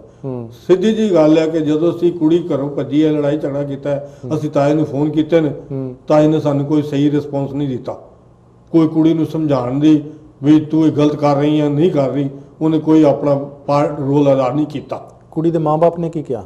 ਕੁੜੀ ਦੇ ਮਾਂ-ਬਾਪ ਨੇ ਵੀ ਬਸ ਲਿਪੋਪੋਚੀ ਕਰਕੇ ਵੀ ਅਸੀਂ ਸਮਝਾਵਾਂਗੇ ਕੁੜੀ ਨੂੰ, ਇਹ ਉਹ ਹੈ, ਫੋਨ ਕੀਤਾ। ਲੇਕਿਨ ਉਹ ਸਾਰੀ ਸਕੀਮ ਉਹਨਾਂ ਦੀ ਸਿਰਫ ਲੜਕੀ ਨੂੰ ਇੱਥੇ ਤੱਕ ਲੰਘਾਉਣ ਦੀ ਸੀ, ਜਿਹੜੀ ਕਿ ਉਹਨਾਂ ਨੇ ਪੂਰੀ ਕਰ ਲਈ। ਅੱਛਾ ਜੀ। ਤੇ ਇਸ ਤੋਂ ਬਾਅਦ ਫਿਰ ਹੁਣ ਤਲਾਕ ਹੋ ਚੁੱਕਾ? ਤਲਾਕ ਵਾਸਤੇ ਉਹਨੇ ਅਪੀਲ ਕੀਤੀ ਆ। ਮੈਂ ਇੱਕ ਹੋਰ ਗੱਲ ਬੜੀ ਜ਼ਰੂਰੀ ਪੁੱਛਣੀ ਚਾਹੁੰਦਾ, ਜਿਹੜੇ ਵਕੀਲ ਸੱਜਣ ਜਾਂ ਸਿਆਣੇ ਸੱਜਣ ਪੁੱਛ ਰਹੇ ਸੁਣ ਰਹੇ ਨੇ ਪ੍ਰੋਗਰਾਮ ਨੂੰ, ਮੁੱਟਾ ਸਾਹਿਬ ਵਰਗੇ, ਵੀ ਇੱਕ ਇੰਨੀ ਵੱਡੀ ਜੇ ਲੜਕੀ ਲੜਕੇ ਦੀ ਸ਼ਾਦੀ ਹੋ ਗਈ ਹੈ ਤੇ ਲੜਕੀ ਆਪਣੀ ਮਰਜ਼ੀ ਨਾਲ ਘਰੋਂ ਨਿਕਲ ਗਈ ਹੈ ਤੇ 3 ਸਾਲ ਵਾਸਤੇ ਮੁੰਡਾ ਬਚ ਗਿਆ ਉਹਦੇ ਨਾਲ, ਵੀ ਉਹ ਡਾਈਵੋਰਸ ਲੈਣ ਦੇ ਬਾਵਜੂਦ ਵੀ ਕਿਸੇ ਵਕਤ ਵੀ ਮੁੰਡੇ ਨੂੰ ਕਿਸੇ ਵੀ ਗੱਲ ਤੇ ਚਾਰਜ ਕਰ ਸਕਦੀ ਹੈ ਜਾਂ ਗਵਰਨਮੈਂਟ ਕੋਲ ਬੈਨੀਫਿਟ ਅਪਲਾਈ ਕਰ ਸਕਦੀ ਹੈ ਜਿਹਦਾ ਲਾਇਬਲ ਮੁੰਡਾ ਹੋਵੇਗਾ। ਤੁਸੀਂ ਕਹਿ ਰਹੇ ਹੋ ਵੈਲਫੇਅਰ? ਹਾਂ, ਕੋਈ ਵੀ ਬੈਨੀਫਿਟ ਅਪਲਾਈ ਕਰਦੀ ਹੈ ਤੇ ਉਹਦੀ ਲਾਇਬਿਲਿਟੀ ਮੁੰਡੇ ਤੇ ਆਵੇਗੀ। ਕਿਉਂ? ਜਦੋਂ ਕਿ ਉਹਨੇ ਡਾਈਵੋਰਸ ਲੈ ਲਿਆ, ਉਹ ਘਰੋਂ ਚਲੇ ਗਈ, ਉਹਦੀ ਲਾਇਬਿਲਿਟੀ ਮੁੰਡਿਆਂ ਦਾ ਖਤਮ ਹੋ ਗਈ। ਇਹ ਠੀਕ ਹੈ ਕਿ ਫਾਰਮਾਂ ਦੇ ਵਿੱਚ ਇਹ ਕੰਡੀਸ਼ਨ ਭਰੀ ਹੁੰਦੀ ਹੈ, ਜਦੋਂ ਅਸੀਂ ਸਪਾਂਸਰ ਕਰਦੇ ਹਾਂ ਉਹਦੇ ਵਿੱਚ ਕੰਡੀਸ਼ਨਾਂ ਜਿਹੜੀਆਂ ਲਿਖੀਆਂ ਹੁੰਦੀਆਂ ਨੇ, ਉਹਨਾਂ ਕੰਡੀਸ਼ਨਾਂ ਨੂੰ ਵੀ ਨਾ ਤੇ ਮੈਂ ਵਾਚ ਕੀਤਾ ਪ੍ਰੋਪਰਲੀ, ਨਾ ਅਸੀਂ ਕਿਸੇ ਵਕੀਲ ਕੋਲੋਂ ਪੜ੍ਹਾਇਆ ਵੀ ਇਹਨਾਂ ਦਾ ਕੀ ਇਫੈਕਟ ਪਏਗਾ, ਤੇ ਮੁੰਡਾ ਤੇ ਪੜਿਆ ਲਿਖਿਆ ਸੀ ਨਹੀਂ, ਪਰ ਜਿਹਨੇ ਤੁਸੀਂ ਉਹਨੂੰ ਸਾਰੀਆਂ ਕੰਡੀਸ਼ਨਾਂ ਨੂੰ ਚੰਗੀ ਤਰ੍ਹਾਂ ਫੋਲੋ ਕਰਦਾ। ਤੁਸੀਂ 2 ਐਪਲੀਕੇਸ਼ਨਾਂ ਇੱਕੋ ਸਮੇਂ ਕੀਤੀਆਂ। ਇੱਕ ਐਪਲੀਕੇਸ਼ਨ ਤੁਹਾਡੇ ਮੁੰਡੇ 2 ਮਹੀਨੇ ਨੇ 3 ਮਹੀਨੇ ਪਹਿਲੇ ਮੁੰਡੇ ਵੱਡੀ ਨੂੰਹ ਦੇ ਲਈ ਉਹਨੇ ਕੀਤੀ, ਆਪ ਮੁੰਡੇ ਨੇ ਕੀਤੀ, ਜਿਹਦਾ ਮਤਲਬ ਹੈ ਕਿ ਉਹ ਆਪ ਪੜ੍ਹ ਲਿਖ ਸਕਦਾ, ਉਹਨੂੰ ਪਤਾ ਸੀ। ਹਾਂਜੀ, ਉਹਨੇ ਤੁਹਾਨੂੰ ਦੱਸਿਆ ਨਹੀਂ ਵੀ ਇਹਦਾ ਮਤਲਬ ਕੀ ਹੈ? ਨਹੀਂ, ਉਹਨੇ ਮੁੰਡੇ ਨਾਲ ਉਹਦੇ ਲੜਕੇ ਦੇ ਦੂਜੇ ਦੇ ਸੰਬੰਧ ਬਰਾਬਰ ਨਹੀਂ ਸੀ, ਜਿਸ ਕਰਕੇ ਉਹਨੇ ਉਹਦੇ ਕੋਲੋਂ ਪੂਰੀ ਤਰੀਕੇ ਨਾਲ ਸਮਝਿਆ ਸੋਚਿਆ ਨਹੀਂ। ਸੋ ਆਪਣੇ ਵੱਡੇ ਭਰਾ ਦੇ ਨਾਲ ਉਹਦਾ ਬੋਲਚਾਲ ਚੰਗਾ ਨਹੀਂ ਸੀ। ਅੱਛਾ ਜੀ। ਇਸ ਕਰਕੇ ਉਹਦੇ ਕੋਲੋਂ ਅਗਰ ਪੁੱਛ ਲੈਂਦਾ, ਸਾਰੀਆਂ ਗੱਲਾਂ ਸਮਝ ਲੈਂਦਾ ਤੇ ਸਮਝ ਕੇ ਸਾਈਨ ਕਰਦਾ, ਸਪਾਂਸਰ ਕਰਦਾ। ਹਾਲਾਂਕਿ ਉਹਨੇ ਸਾਨੂੰ ਕਿਹਾ ਮੈਂ ਸਪਾਂਸਰ ਨਹੀਂ ਕਰਨਾ, ਅਸੀਂ ਜ਼ਬਰਦਸਤੀ ਕਹਿ ਕੇ ਸਪਾਂਸਰ ਕਰਵਾਇਆ। ਨਹੀਂ, ਪਰ ਜੇ ਤੁਸੀਂ ਜ਼ਬਰਦਸਤੀ ਕਹਿ ਕੇ ਸਾਈਨ ਕਰਵਾਏ ਆ ਤੇ ਫਿਰ ਜੇ ਉਹਨੂੰ ਪਤਾ ਵੀ ਹੁੰਦਾ ਤੇ ਸਾਈਨ ਤੇ ਉਹਨੂੰ ਕਰਨੇ ਹੀ ਪੈਣੇ ਸੀ। ਜੇ ਸਾਈਨ ਨਹੀਂ ਕਰਦਾ ਫਿਰ ਸਪਾਂਸਰ ਨਹੀਂ ਹੋਣਾ ਸੀ। ਫੋਰਸ ਕੀਤਾ ਐਜ਼ ਏ ਗੁਰਸਿੱਖੀ ਨਾਤੇ ਵਿਸ਼ਵਾਸ ਕਰਕੇ ਉਹਦੇ ਤਾਏ ਦੇ ਉੱਤੇ, ਆਪਣੇ ਸੌਰਵ ਸਾਹਿਬ ਦੇ ਕਹਿਣ ਤੇ। ਅੱਛਾ ਜੀ। ਵੀ ਉਹਨਾਂ ਦਾ ਮਿੱਤਰ ਦੋਸਤ ਹੈ, ਜਿਹਦੇ ਕਹਿਣ ਤੇ ਅਸੀਂ ਰਿਸ਼ਤਾ ਕੀਤਾ। ਅਸੀਂ ਤਾਂ ਵਿਸ਼ਵਾਸ ਕੀਤਾ ਨਾ, ਠੀਕ ਹੈ, ਗੁਰਸਿੱਖੀ ਤੇ ਵਿਸ਼ਵਾਸ ਕੀਤਾ ਨਾ। ਆਦਮੀ ਦੇ ਪਹਿਰਾਵੇ ਤੇ, ਆਦਮੀ ਦੀ ਸ਼ਖਸੀਅਤ ਤੇ ਅਗਰ ਅਸੀਂ ਵਿਸ਼ਵਾਸ ਕਰ ਸਕਦੇ ਹਾਂ ਤਾਂ ਅਸੀਂ ਧੋਖਾ ਖਾ ਸਕਦੇ ਹਾਂ। ਕੀ ਉਹਨੇ ਫਿਰ ਵੈਲਫੇਅਰ ਲਈ ਹੈ? ਨਹੀਂ, ਬਾਈ ਚਾਂਸ ਅਗਰ ਕਰਦੀ ਹੈ, ਪਰ ਕਾਨੂੰਨ ਇਹ ਇਜਾਜ਼ਤ ਦਿੰਦਾ ਹੈ ਕਿ ਅਗਰ ਉਹ ਡਾਈਵੋਰਸ ਲੈਣ ਤੋਂ ਬਾਅਦ ਵੀ ਅਗਰ ਕੋਈ ਬੈਨੀਫਿਟ ਅਪਲਾਈ ਕਰਦੀ ਹੈ ਤੇ ਉਹਦੀ ਲਾਇਬਿਲਿਟੀ ਮੁੰਡੇ ਨੂੰ ਭਰਨੀ ਪਏਗੀ। ਕਿਉਂ? ਇਹ ਸਪਾਂਸਰਸ਼ਿਪ ਦਾ ਮਤਲਬ ਹੀ ਹੈ ਅੰਡਰਟੇਕਿੰਗ ਹੈ, 3 ਸਾਲ ਲਈ ਵੈਲਿਡ ਹੈ। ਗਲਤ ਹੈ। ਅੱਛਾ ਜੀ। ਜਦੋਂ ਕੁੜੀ ਡਾਈਵੋਰਸ ਲੈ ਲੈਂਦੀ ਆਪਣੀ ਮਰਜ਼ੀ ਨਾਲ, ਉਹਨੇ ਹੁਣ ਅਪਲਾਈ ਕੀਤਾ ਡਾਈਵੋਰਸ, ਜਦੋਂ ਕੁੜੀ ਆਪਣੀ ਮਰਜ਼ੀ ਨਾਲ ਘਰੋਂ ਨਿਕਲਦੀ ਹੈ ਬਗੈਰ ਕਿਸੇ ਨੂੰ ਚਾਰਜ ਕਰਵਾਏ, ਉਸ ਵਕਤ ਉਹਦੀਆਂ ਸਾਰੀਆਂ ਲਾਇਬਿਲਿਟੀਆਂ ਖਤਮ ਹੋ ਜਾਂਦੀਆਂ। ਅੱਛਾ ਜੀ। ਅਗਰ ਉਹ ਕਿਸੇ ਨੂੰ ਚਾਰਜ ਕਰਵਾਉਂਦੀ ਹੈ ਘਰੋਂ ਨਿਕਲਣ ਲੱਗਿਆ, ਫਿਰ ਲਾਇਬਿਲਿਟੀ ਘਰ ਵਾਲਿਆਂ ਦੀ ਬਣਦੀ ਹੈ, ਮਾਂ-ਬਾਪ ਦੀ ਜਾਂ ਮੁੰਡੇ ਦੀ। ਅਗਰ ਉਹ ਘਰੋਂ ਨਿਕਲਣ ਲੱਗਿਆ ਕਿਸੇ ਨੂੰ ਚਾਰਜ ਨਹੀਂ ਕਰਵਾਉਂਦੀ, ਪੁਲਿਸ ਨੂੰ ਕਹਿੰਦੀ ਕਿ ਮੈਨੂੰ ਕਿਸੇ ਤੋਂ ਕੋਈ ਇਤਰਾਜ਼ ਨਹੀਂ, ਮੈਂ ਇਹਦੇ ਨਾਲ ਰਹਿਣਾ ਹੀ ਨਹੀਂ, ਤੇ ਕਹਾਣੀ ਉੱਥੇ ਸਾਰੀ ਖਤਮ ਹੋ ਜਾਂਦੀ ਹੈ। ਉਹਨੇ ਜਦੋਂ ਅਜੇ ਇੰਡੀਆ ਚੋਂ ਆਉਣਾ ਹੀ ਸੀ, ਉਦੋਂ ਤੁਹਾਡੇ ਲੜਕੇ ਕੋਲੋਂ ਕੋਈ ਉਹਨੇ ਪੈਸੇ ਜਾਂ ਟੈਲੀਫੋਨ ਵਗੈਰਾ ਦੀ ਮੰਗ ਕੀਤੀ ਸੀ? ਹਾਂਜੀ, ਬਿਲਕੁਲ। ਉਹਨੇ 1 ਲੱਖ ਰੁਪਈਆ ਮੰਗਿਆ, ਜਿਹੜਾ ਕਿ ਮੁੰਡੇ ਨੇ ਆਪਣੇ ਮਾਸਟਰ ਕਾਰਡ ਤੋਂ ਉਧਾਰ ਚੁੱਕ ਕੇ ਦਿੱਤਾ। ਅੱਛਾ ਜੀ। ਉਹਨੇ ਫੋਨ ਮੰਗਿਆ, ਜਿਹੜਾ ਕਿ ਉਹਦੇ ਫਰਿਸ਼ਤੇ ਵੀ ਉਹਦਾ ਮਹਿੰਗਾ ਫੋਨ ਨਹੀਂ ਸੀ ਲੈ ਸਕਦੇ, 25-30 ਹਜ਼ਾਰ ਦਾ। ਉਸ ਲੜਕੀ ਨੇ, ਉਹਦੇ ਪਿਓ ਨੇ ਕਿੱਥੋਂ ਲੈ ਕੇ ਦੇਣਾ ਸੀ? ਉਹ ਇਹਨੇ ਮੁੰਡੇ ਨੇ ਲੈ ਕੇ ਤਾਂ ਸਾਨੂੰ ਦੱਸੇ ਬਗੈਰ ਡਾਕਟਰ ਦੀ ਜੌਬ ਕਰਦਾ ਸੀ। ਅੱਛਾ। ਜਿਹੜਾ ਕਿ ਉਹਦੇ ਕੋਲ ਪੈਸੇ ਵੀ ਨਹੀਂ ਸੀ, ਮਾਸਟਰ ਕਾਰਡਾਂ ਦੇ ਉੱਤੇ ਜਿਹੜਾ 3000 ਡਾਲਰ ਉਹਦਾ ਕਰਜ਼ਾ ਵਧਾ ਰਿਹਾ, 2-2.5 ਸਾਲ, ਜਿਹੜਾ ਬਾਅਦ ਵਿੱਚ ਕਰਜ਼ਾ ਉਹਨੇ ਰਿਮੂਵ ਕਰਾਇਆ। ਕਰਜ਼ਾ ਚੁੱਕ ਕੇ ਉਹਨੇ ਪੈਸਾ ਭੇਜਿਆ, ਲੇਕਿਨ ਉਹਨੇ ਉਸ ਦੇ ਬਾਵਜੂਦ ਵੀ ਨਹੀਂ ਵਿਸ਼ਵਾਸ ਕੀਤਾ ਵੀ ਇਹ ਕੁੜੀ ਜਿਹੜੀ ਮੇਰੇ ਨਾਲ ਗਲਤ ਵਰਤ ਰਹੀ ਹੈ, ਮੈਂ ਇਹਨੂੰ ਸਪਾਂਸਰ ਨਾ ਕਰਾਂ। ਨਹੀਂ, ਉਹ ਤੇ ਕਹਿੰਦਾ ਸੀ ਮੈਂ ਸਪਾਂਸਰ ਨਹੀਂ ਕਰਨਾ, ਉਹ ਤੇ ਫਿਰ ਤੁਸੀਂ ਕਿਹਾ ਨਾ ਵੀ ਤੂੰ ਜ਼ਰੂਰ ਕਰ। ਹਾਂ, ਅਸੀਂ ਮਤਲਬ ਕਿਹਾ, ਉਹ ਸਾਨੂੰ ਉਹਨੇ ਪ੍ਰੋਪਰਲੀ ਰੀਜ਼ਨ ਨਹੀਂ ਦੱਸਿਆ। ਅੱਛਾ। ਉਹਨੇ ਸਾਨੂੰ ਪ੍ਰੋਪਰਲੀ ਰੀਜ਼ਨ ਨਹੀਂ ਦੱਸਿਆ ਵੀ ਉਹ ਮੈਨੂੰ ਇਸ ਗੱਲ ਤੋਂ ਫੋਰਸ ਕਰਦੀ ਰਹੀ ਹੈ, ਜਾਂ ਇਸ ਤਰ੍ਹਾਂ ਦੇ ਕੱਪੜੇ ਪਾਉਣ ਨੂੰ ਚਾਹੁੰਦੀ ਸੀ, ਜਾਂ ਮੇਰੇ ਕੋਲ ਪੈਸਾ ਮੰਗਿਆ, ਸਾਡੇ ਤੋਂ ਚੋਰੀ ਪੈਸਾ ਨੇ ਭੇਜਿਆ, ਸਾਡੇ ਤੋਂ ਚੋਰੀ ਉਹਨੂੰ ਫੋਨ ਲੈ ਕੇ ਦਿੱਤਾ, ਸਾਨੂੰ ਬਗੈਰ ਦੱਸੇ। ਮੁੰਡਾ ਆਪਣੇ ਆਪ ਮਤਲਬ ਟਰੱਕ ਚਲਾਉਂਦਾ ਸੀ ਤੇ ਉਹਨੇ ਸਾਨੂੰ ਕਦੀ ਪੁੱਛਿਆ ਨਹੀਂ। ਇਹ ਤੇ ਜਦੋਂ ਇਸ ਪੋਜੀਸ਼ਨ ਤੇ ਆ ਗਏ ਆ ਤਾਂ ਉਹਨੇ ਮੁੰਡੇ ਨੇ ਸਾਡੇ ਨਾਲ ਗੱਲ ਕੀਤੀ। ਨਹੀਂ, ਜਦੋਂ ਉਹਨੇ ਕਿਹਾ ਜੀ ਵੀ ਮੈਂ ਉਹਨੂੰ ਸਪਾਂਸਰ ਨਹੀਂ ਕਰਨਾ, ਤੁਸੀਂ ਉਹਨੂੰ ਪੁੱਛਿਆ ਹੀ ਸੀਗਾ ਵੀ ਕਿਉਂ ਨਹੀਂ ਕਰਨਾ? ਕੀ ਦੱਸਿਆ ਸੀ ਉਹਨੇ? ਨਹੀਂ, ਉਹਨੇ ਸਾਨੂੰ ਇਹ ਪੁੱਛਿਆ ਕਿਉਂ ਨਹੀਂ ਕਰਨਾ, ਇਹ ਗੱਲ ਨਹੀਂ ਦੱਸੀ ਉਹਨੇ। ਹਾਂ, ਉਹਨੇ ਸਿਰਫ ਇੰਨੇ ਹੀ ਉਸ ਵਕਤ ਕਿਹਾ ਵੀ ਮੇਰੇ ਨਾਲ ਉਹਨੇ ਸੁਹਾਗਰਾਤ ਨਹੀਂ ਮਨਾਈ, ਮਨਾ ਕਰਤਾ ਸੀ। ਮੈਂ ਕਿਹਾ ਇਹ ਕੋਈ ਰੀਜ਼ਨ ਨਹੀਂ ਹੈਗਾ। ਅੱਛਾ ਜੀ। ਜੇ ਸੁਹਾਗਰਾਤ ਉਹਨੇ ਨਹੀਂ ਮਨਾਈ ਕਿਉਂਕਿ ਅਸੀਂ ਵਿਸ਼ਵਾਸ ਕਰਕੇ ਵਿਆਹ ਕੀਤਾ ਸੀ, ਉਹਦੇ ਤਾਏ ਦੀ ਵਜ੍ਹਾ ਕਰਕੇ ਜਾਂ ਆਪਣੇ ਫਾਦਰ ਇਨ ਲਾ ਦੀ ਵਜ੍ਹਾ ਕਰਕੇ, ਅਸੀਂ ਤਾਂ ਮਾਂ ਬਾਪ ਹੋਣ ਦੇ ਨਾਤੇ ਕਹਿਣਾ ਹੀ ਸੀ ਵੀ ਕਿਸੇ ਗੁਰਸਿੱਖ ਪਰਿਵਾਰ ਦੀ ਸੀ ਲੜਕੀ ਲਿਆਏ ਆ, ਉਹਦੀ ਜ਼ਿੰਦਗੀ ਖਰਾਬ ਨਹੀਂ ਕਰਨੀ। ਆਪਣੇ ਵੱਲੋਂ ਤੇ ਅਸੀਂ ਇਨਸਾਨੀਅਤ ਵਰਤੀ ਨਾ। ਅੱਛਾ, ਫਿਰ ਜਿੱਦਾਂ ਇਹੋ ਜਿਹੇ ਮਾਮਲਿਆਂ 'ਚ ਆਮ ਹੁੰਦਾ ਗਿਆਨੀ ਜੀ ਕਿ ਪਹਿਲਾਂ ਤੇ ਸਪਾਂਸਰ ਕਰਨਾ, ਤੇ ਜੇ ਇਮੀਗ੍ਰੇਸ਼ਨ ਡਿਪਾਰਟਮੈਂਟ ਥੋੜੀ ਡਿਲੇ ਕਰ ਰਿਹਾ ਤੇ ਉਹਦੇ ਮਗਰ ਪੈ ਕੇ ਰੋਜ਼ਾਨਾ ਫੋਨ ਕਰਕੇ ਹਾਂਜੀ ਸਪਾਂਸਰ ਕਰਨ ਵਾਲੇ ਉਹਨਾਂ ਨੂੰ ਕਹਿੰਦੇ ਆ ਜੀ ਕਿ ਤੁਸੀਂ ਜਲਦੀ ਕਿਉਂ ਨਹੀਂ ਕਰ ਰਹੇ, ਸਮਾਂ ਕਿਉਂ ਇੰਨਾ ਲਾ ਰਹੇ ਹੋ, ਮੇਰੇ ਹਸਬੈਂਡ ਨੂੰ ਵਾਈਫ ਨੂੰ ਆਉਣ ਦੇ ਵਿੱਚ ਦੇਰੀ ਕਿਉਂ ਇੰਨੀ ਹੋ ਰਹੀ ਹੈ। ਤੇ ਜਦੋਂ ਆ ਕੇ ਭੱਜ ਜਾਂਦਾ ਜਾਂ ਭੱਜ ਜਾਂਦੀ ਹੈ ਤੇ ਫਿਰ ਆਪਾਂ ਉਹਨੂੰ ਕਢਾਉਣ ਦੇ ਲਈ ਵੀ ਉਨਾ ਜ਼ਿਆਦਾ ਹੀ ਸਾਰਾ ਜ਼ੋਰ ਲਾਈ ਜਾਂਦੇ ਆ ਵੀ ਹਾਂਜੀ ਇਦਾਂ ਵੀ ਤੁਸੀਂ ਕੀਤਾ ਹੀ ਹੋਣਾ। ਜਦੋਂ ਅਸੀਂ ਕਢਵਾਉਣ ਵਾਸਤੇ ਕੋਸ਼ਿਸ਼ ਕੀਤੀ ਉਹਨੂੰ ਵਾਪਸ ਭੇਜਣ ਦੀ, ਹਾਂਜੀ, ਤੇ ਇਮੀਗ੍ਰੇਸ਼ਨ ਨੇ, ਬਾਰਡਰ ਸਿਕਿਉਰਿਟੀ ਫੋਰਸ ਨੇ ਪਹਿਲੇ ਕੁੜੀ ਨੂੰ ਬੁਲਾਇਆ ਇੰਟਰਵਿਊ ਤੇ, ਬਾਰਡਰ ਸਿਕਿਉਰਿਟੀ ਵਾਲਿਆਂ ਨੇ, ਪਰ ਆਪਣੇ ਇਲਾਕੇ ਦੇ ਐਮਪੀ ਦੇ ਥਰੂ ਅਸੀਂ ਐਪਲੀਕੇਸ਼ਨ ਭੇਜੀ ਇਮੀਗ੍ਰੇਸ਼ਨ ਨੇ ਉਹ ਕੇਸ ਫਾਰਵਰਡ ਕਰਤਾ ਬਾਰਡਰ ਸਿਕਿਉਰਿਟੀ ਫੋਰਸ ਨੂੰ। ਬਾਰਡਰ ਸਿਕਿਉਰਿਟੀ ਫੋਰਸ ਨੇ ਪਹਿਲੇ ਕੁੜੀ ਨੂੰ ਬੁਲਾਇਆ, ਕੁੜੀ ਦੀ ਉਹ ਸੀਡੀ ਵੀ ਵੇਖੀ ਜਿਹੜੀ ਇੰਟਰਵਿਊ ਦਿੱਤੀ ਸੀ। ਉਸ ਤੋਂ ਬਾਅਦ ਕੁੜੀ ਨੂੰ ਪਤਾ ਨਹੀਂ ਕੀ ਸਵਾਲ ਕੀਤੇ ਨੇ ਕੀ ਨਹੀਂ ਕੀਤੇ। ਉਸ ਤੋਂ ਬਾਅਦ ਉਹਨਾਂ ਨੇ ਮੁੰਡੇ ਨੂੰ ਬੁਲਾਇਆ, ਮੁੰਡੇ ਨੇ ਕਿਹਾ ਮੈਂ ਇਹਨੂੰ ਡਿਪੋਰਟ ਕਰਾਉਣਾ ਚਾਹੁੰਦਾ। ਅੱਛਾ ਜੀ। ਉਹ ਇਮੀਗ੍ਰੇਸ਼ਨ ਕਹਿੰਦੀ ਕਿਸ ਬੇਸ ਤੇ ਤੂੰ ਡਿਪੋਰਟ ਕਰਾਉਣਾ ਚਾਹੁੰਦਾ, ਕੀ ਕੀਤਾ ਕੁੜੀ ਨੇ, ਕੀ ਐਲੀਗੇਸ਼ਨ ਹੈ ਤੇਰੇ ਕੋਲ? ਠੀਕ ਹੈ ਉਹ ਉਹਨੇ ਮੇਰੇ ਨਾਲ ਫਰਾਡ ਕੀਤਾ। ਫਰਾਡ ਦੀ ਪਰਿਭਾਸ਼ਾ ਕੀ ਆ? ਜਿਹੜੀਆਂ ਸੰਸਥਾਵਾਂ ਬਣੀਆਂ ਨੇ ਮੈਂ ਸਮਝਦਾ ਕਿ ਅਜੇ ਤੱਕ ਉਹ ਪਰਿਭਾਸ਼ਾ ਨਾ ਤੇ ਇੱਥੇ ਵਿਚਾਰੀ ਗਈ ਹੈ ਤੇ ਨਾ ਅਜੇ ਤੱਕ ਉਹ ਪਰਿਭਾਸ਼ਾ ਲੋਕਾਂ ਦੇ ਸਾਹਮਣੇ ਆਈ ਹੈ ਵੀ ਉਹਦੇ ਤੇ ਕੀ ਕਲੌਜ਼ ਨੇ, ਕੀ ਕੰਡੀਸ਼ਨ ਨੇ, ਕਿਸ ਤਰ੍ਹਾਂ ਉਹਨੂੰ ਫਰਾਡ ਮੈਰਿਜ ਘੋਸ਼ਿਤ ਹੁੰਦਾ ਹੈ, ਕਿਸ ਤਰ੍ਹਾਂ ਉਹ ਫਰਾਡ ਮੈਰਿਜ ਹੋ ਸਕਦੀ ਹੈ, ਫਰਾਡ ਮੈਰਿਜ ਕਿਹਨੂੰ ਕਹਿੰਦੇ ਨੇ, ਇਹ ਅਜੇ ਤੱਕ ਕਲੀਅਰ ਨਹੀਂ ਹੋ ਸਕਿਆ। ਜਦੋਂ ਉਹਨੇ ਉਹ ਲੜਕੀ ਸੀ ਆਫੀਸਰ ਬਾਰਡਰ ਸਿਕਿਉਰਿਟੀ ਫੋਰਸ ਦੀ, ਜੋ ਨੌਜਵਾਨ ਲੜਕੀ ਸੀ, ਉਹਨੇ ਕਿਹਾ ਮੁੰਡੇ ਨੂੰ ਵੀ 3 ਮਹੀਨੇ ਉਹ ਤੇਰੇ ਕੋਲ ਲਈ ਹੈ, ਠੀਕ ਹੈ, ਤੈਨੂੰ ਸਮਝ ਨਹੀਂ ਆਈ ਵੀ ਤੂੰ ਉਹਦੇ ਨਾਲ ਸੰਬੰਧ ਨਹੀਂ ਬਣਾਏ, ਨਾ ਬਣ ਸਕੇ ਨੇ, ਕਿਉਂ ਨਹੀਂ ਬਣ ਸਕੇ ਤੇ ਕਿਹਦੀ ਵਜ੍ਹਾ, ਕਿਉਂ, ਕਿਹਦੀ ਕਮੀ ਸੀ, ਕੀ ਲੜਕੀ 'ਚ ਕਮੀ ਸੀ ਜਾਂ ਤੇਰੇ 'ਚ ਕਮੀ ਸੀ, ਤੁਹਾਡੇ ਸੰਬੰਧ ਕਿਉਂ ਨਹੀਂ ਬਣੇ, ਕਿਉਂ ਲੜਾਈ ਝਗੜਾ ਆਇਆ? ਉਹਨੇ ਜਵਾਬ ਦੇ ਦਿੱਤਾ ਇਸ ਬਾਰਡਰ ਸਿਕਿਉਰਿਟੀ ਫੋਰਸ ਨੇ। ਮੁੰਡੇ ਨੇ ਕੀ ਜਵਾਬ ਦਿੱਤਾ? ਰਿਪੋਰਟ ਡਿਪੋਰਟ ਨਹੀਂ ਕਰਾ ਸਕਦਾ। ਮੁੰਡੇ ਨੇ ਕੀ ਜਵਾਬ ਦਿੱਤਾ ਫਿਰ? ਮੁੰਡਾ ਕਹਿੰਦਾ ਜੀ ਮੈਂ ਤੇ ਉਹਨੂੰ ਮਤਲਬ ਕਿ ਉਹ ਮੈਨੂੰ ਗਾਲਾਂ ਕੱਢਦੀ ਸੀ। ਅੱਛਾ ਜੀ। ਮੇਰੇ ਨਾਲ ਸਿੱਧੀ ਗੱਲ ਨਹੀਂ ਸੀ ਕਰਦੀ, ਮੈਨੂੰ ਧੱਕੇ ਮਾਰਦੀ ਸੀ, ਮੇਰੇ ਨਾਲ ਜਦੋਂ ਗਾਲੀ ਗਲੋਚ ਹੁੰਦੀ ਧੱਕੇ ਮਾਰਦੀ ਸੀ ਤੇ ਮੈਂ ਬਾਹਰ ਚਲਾ ਜਾਂਦਾ, ਦੂਜੇ ਕਮਰੇ ਜਾ ਕੇ ਸੋ ਜਾਂਦਾ ਸੀ। ਇਹਨੇ ਇਸ ਤਰ੍ਹਾਂ ਸਾਡੇ 3 ਮਹੀਨੇ ਨਿਕਲ ਗਏ ਨੇ, ਟਾਈਮ ਬੀਤ ਗਿਆ। ਉਹਦੇ ਕੋਲ ਜਿਸ ਦਿਨ ਆ ਗਿਆ ਪੀਰ ਕਾਰਡ, ਉਹ ਪੀਰ ਕਾਰਡ ਨੂੰ ਲੀਕਦੀ ਪਈ ਸੀ। ਜਦੋਂ ਕੋਲ ਪਰਮਾਨੈਂਟ ਰੈਜ਼ੀਡੈਂਟ ਕਾਰਡ ਆ ਗਿਆ ਉਹਨੇ 911 ਘੁਮਾ ਕੇ ਨਿਕਲ ਗਈ। ਹਾਂ, ਅੱਜ ਜਿਹੜਾ ਗਵਰਨਮੈਂਟ ਨੇ ਕਾਨੂੰਨ ਨਵਾਂ ਬਣਾ ਦਿੱਤਾ ਹੈ, ਬਹੁਤ ਅੱਛਾ ਕਾਨੂੰਨ ਬਣਾਇਆ 16 ਅਕਤੂਬਰ 2012 ਤੋਂ, ਵੀ 2 ਸਾਲ ਦੋਨੋਂ ਦੀ ਆਪਸ ਦੀ ਅੰਡਰਸਟੈਂਡਿੰਗ ਤੋਂ ਬਾਅਦ ਪੀਆਰ ਕਾਰਡ ਮਿਲੇਗਾ। ਅਗਰ ਇਹ ਕਾਨੂੰਨ ਪਹਿਲੇ ਬਣਿਆ ਹੁੰਦਾ ਤੇ ਸ਼ਾਇਦ ਉਹ ਲੜਕੀ ਵਾਪਸ ਗਈ ਹੁੰਦੀ। ਅਸੀਂ ਚਾਹੁੰਦੇ ਹਾਂ ਕਿ ਲੜਕੀ ਵਾਪਸ ਜਾਵੇ, ਪਰ ਕਾਨੂੰਨ ਉਹਨੂੰ ਵਾਪਸ ਨਹੀਂ ਭੇਜਦਾ। ਅੱਛਾ, ਇਹ 27 ਅਕਤੂਬਰ 2012 ਤੋਂ ਜਿਹੜਾ ਇਹ ਕਾਨੂੰਨ ਨਵਾਂ, ਇਹ ਤੇ ਨਵਿਆਂ ਕੇਸਾਂ ਤੇ ਲਾਗੂ ਹੈ, ਕਿਉਂਕਿ ਤੁਹਾਡਾ ਕੇਸ ਤੇ ਉਸ ਤੋਂ ਵੀ 2 ਸਾਲ ਪਹਿਲਾਂ ਦਾ ਹੈ ਜੀ, ਸੋ ਇਸ ਕਰਕੇ ਉਹਦੇ ਤੇ ਤਾਂ ਇਹ ਨਹੀਂ ਲਾਗੂ ਹੋਊਗਾ। ਪਰ ਇਹ ਪੀਆਰ ਕਾਰਡ ਮਿਲਣ ਤੋਂ ਬਾਅਦ ਉਹਦੇ ਇੱਕਦਮ ਜੀ ਕਹਿ ਲਓ ਤੇਵਰ ਬਦਲਨੇ। ਆਮ ਤੌਰ ਤੇ ਇਹ ਕਿਹਾ ਜਾਂਦਾ ਵੀ ਜਿਹੜੇ ਠੱਗ ਲਾੜੇ ਜਾਂ ਲਾੜੀਆਂ ਹੁੰਦੇ ਆ, ਹੁਣ ਅਸੀਂ ਇਹ ਨਹੀਂ ਕਹਿੰਦੇ ਵੀ ਉਹ ਹੈਗੀ ਹੈ, ਕਿਉਂਕਿ ਪ੍ਰੋਗਰਾਮ ਦੇ ਵਿੱਚ ਸਾਡੇ ਕੋਲ ਉਹਦੀ ਜੀ ਕੋਈ ਐਕਸੈਸ ਨਹੀਂ, ਉਹਦੇ ਨਾਲ ਅਸੀਂ ਉਹਦਾ ਕੋਈ ਵਰਜਨ ਨਹੀਂ ਪੇਸ਼ ਕਰ ਸਕਦੇ।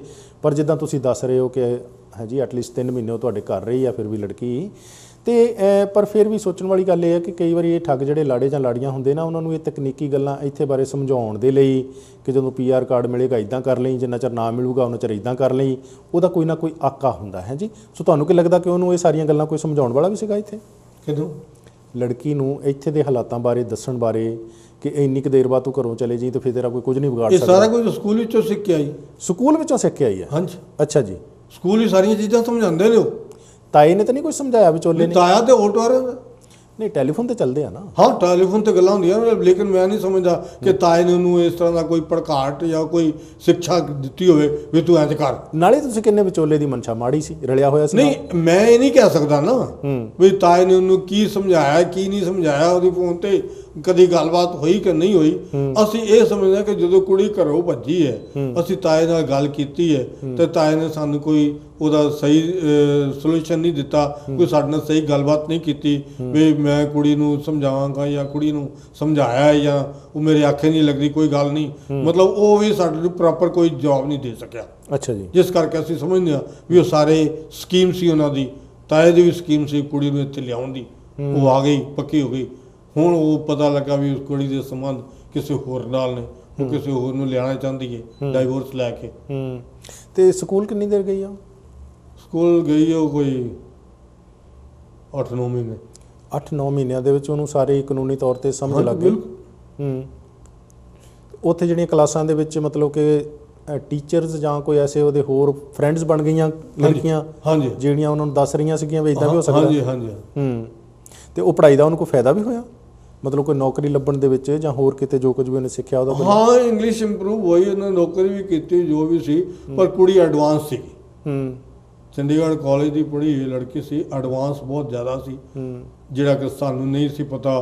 ਮੈਂ ਸੁਣਨ ਵਾਲਿਆਂ ਨੂੰ ਇਹ ਆਪਣੇ ਤੌਰ ਤੇ ਵਾਂਝਿਆ ਕਰਨਾ ਚਾਹੁੰਦਾ ਵੀ ਜਦੋਂ ਵੀ ਕੋਈ ਰਿਸ਼ਤਾ ਕਰੋ, ਲੜਕੀ ਭਾਵੇਂ ਕਿਸੇ ਦਾ ਵੀ ਕੋਈ ਵੀ ਵਿਚੋਲਾ ਹੋਵੇ, ਜਦ ਤੱਕ ਤੁਸੀਂ ਲੜਕੀ ਹੋਵੇ ਜਾਂ ਲੜਕਾ ਹੋਵੇ, ਉਹਦੀ ਪੂਰੀ ਇਨਕੁਆਇਰੀ ਕੀਤੇ ਬਗੈਰ ਕਦੀ ਵੀ ਭਰੋਸਾ ਨਾ ਕਰੋ, ਕਦੀ ਵੀ ਰਿਸ਼ਤਾ ਨਾ ਕਰੋ। ਕਿਸੇ ਰਾਗੀ, ਗ੍ਰੰਥੀ, ਭਾਈ, ਪ੍ਰਚਾਰਕ, ਕਿਸੇ ਦੇ ਕਹਿਣ ਦੇ ਉੱਤੇ ਵੀ ਵਿਸ਼ਵਾਸ ਨਾ ਕਰੋ, ਆਪਣੀ ਤਹਿਕੀਕਾਤ ਕਰਨ ਤੋਂ ਬਿਨਾਂ ਕੋਈ ਰਿਸ਼ਤਾ ਨਾ ਕਰੋ। ਕਿਉਂਕਿ ਗੁਰੂ ਗ੍ਰੰਥ ਸਾਹਿਬ ਦੀ ਹਜ਼ੂਰੀ 'ਚ ਬਹਿ ਕੇ ਜਿਹੜੇ ਬੰਦੇ ਝੂਠ ਬੋਲ ਰਹੇ ਨੇ, ਜਿਹਦਾ ਤਾਇਆ ਗ੍ਰੰਥੀ ਆ, ਉਹ ਆਪ ਉਹਨੇ ਲਾਵਾਂ ਫੇਰੇ ਕਰਵਾਏ ਨੇ, ਉਹ ਮਾਂ-ਬਾਪ ਨੇ ਜਿਹੜੇ ਗੁਰੂ ਘਰ ਨੂੰ ਮੰਨਣ ਵਾਲੇ ਨੇ, ਉਹਨਾਂ ਨੇ ਗੁਰੂ ਗ੍ਰੰਥ ਸਾਹਿਬ ਨੂੰ ਵਿਚੋਲਾ ਬਣਾ ਕੇ ਵੀ ਠੱਗੀ ਕੀਤੀ ਆ, ਧੋਖਾ ਕੀਤਾ। ਇਹਦਾ ਮਤਲਬ ਕਿ ਉਹ ਸਿੱਖ ਵੀ ਨਹੀਂ ਜਿਹੜੇ ਗੁਰੂ ਨੂੰ ਧੋਖਾ ਦੇ ਸਕਦਾ। ਗਿਆਨੀ ਜੀ ਦੇਖੋ, ਜਿਹੜੇ ਵਿਚੋਲਿਆਂ ਦੇ ਰਾਹੀਂ, ਆਪਣੇ ਰਿਸ਼ਤੇਦਾਰਾਂ ਰਾਹੀਂ, ਜਾਣਕਾਰਾਂ ਦੇ ਰਾਹੀਂ ਰਿਸ਼ਤੇ ਕਰੀ ਜਾਂਦੇ ਆ, ਉਹ ਵੀ ਰੋ ਰਹੇ ਆ, ਕੁਰਲਾ ਰਹੇ, ਠੱਗੀਆਂ ਉਹਨਾਂ ਨਾਲ ਵੀ ਹੋ ਜਾਂਦੀਆਂ। ਤੇ ਜਿਹੜੇ ਅਖਬਾਰਾਂ 'ਚੋਂ ਪੜ੍ਹ ਕੇ ਆਪਣਿਆਂ ਨੂੰ ਕਿਸੇ ਨੂੰ ਨਹੀਂ ਵਿੱਚ ਪਾਉਂਦੇ, ਉਹ ਵੀ ਠੱਗੇ ਜਾ ਰਹੇ ਆ। ਹੁਣ ਕਿਸੇ ਦੇ ਅੰਦਰ ਵੜ ਕੇ ਤੁਸੀਂ ਨਹੀਂ ਨਾ ਪੜ੍ਹ ਸਕਦੇ ਵੀ ਉਹਦੇ ਅੰਦਰ ਕੀ ਲਿਖਿਆ। ਪਰ ਫਿਰ ਵੀ ਰਿਸ਼ਤਾ ਕਰਨ ਲੱਗਿਆ ਸਾਰੀ ਤਹਿਕੀਕਾਤ ਕਰਨੀ ਚਾਹੀਦੀ ਹੈ, ਸੋਚ ਸਮਝ ਕੇ ਰਿਸ਼ਤਾ ਕਰਨਾ ਚਾਹੀਦਾ। ਜੋ ਕੁਝ ਸਾਡੇ ਨਾਲ ਹੋਇਆ, ਮੈਂ ਸਮਝਦਾ ਕਿਸੇ ਹੋਰ ਪਰਿਵਾਰ ਨਾਲ ਨਾ ਹੋਵੇ। ਜੋ ਕੁਝ ਹੋਇਆ ਵੈਨਕੂਵਰ ਦਾ ਕੇਸ ਸੁਣ, ਤੁਸੀਂ ਅਖਬਾਰਾਂ 'ਚ ਪੜ੍ਹ ਚੁੱਕੇ ਹੋ, ਜੋ ਕੋਈ ਲੜਕੀ ਨੇ ਕੀਤਾ, ਉਹ ਕੁਝ ਉਹ ਲੜਕੇ ਤੇ ਜਾਨ ਚਲੀ ਗਈ। ਮਾਂ-ਬਾਪ ਦਾ ਇੱਕੋ ਇੱਕ ਪੁੱਤਰ ਸੀ, ਮਾਂ-ਬਾਪ ਦੇ ਹੱਥੋਂ ਪੁੱਤਰ ਵੀ ਚਲਾ ਗਿਆ ਤੇ ਉਹਨਾਂ ਦੀ ਮਤਲਬ ਜ਼ਿੰਦਗੀ ਖਰਾਬ ਹੋ ਗਈ। ਲੜਕੀ ਐਸ਼ ਕਰ ਰਹੀ ਹੈ। ਅੱਛਾ, ਇਹ ਵੱਡਾ ਜਿਹੜਾ ਤੁਸੀਂ ਲੜਕਾ ਵਿਆਹਿਆ ਸੀ ਨਾ, ਉਹਦਾ ਰਿਸ਼ਤਾ ਕਰਨ ਵੇਲੇ ਤੁਸੀਂ ਕਿਹੜੀ ਜਾਂਚ ਪੜਤਾਲ ਕੀਤੀ ਸੀ? ਕਿਉਂਕਿ ਉਹ ਰਿਸ਼ਤਾ ਬੜਾ ਸਫਲ ਹੈ, ਕੀ ਇਨਵੈਸਟੀਗੇਸ਼ਨ ਕੀਤੀ ਸੀ? ਉਹ ਲੜਕੇ ਔਰ ਲੜਕੀ ਦੀ ਆਪਸੀ ਗੱਲਬਾਤ ਜਿਹੜੀ ਸਾਲ ਡੇਢ ਸਾਲ ਇੰਟਰਨੈਟ ਤੇ ਇੱਥੇ ਹੁੰਦੀ ਰਹੀ ਹੈ।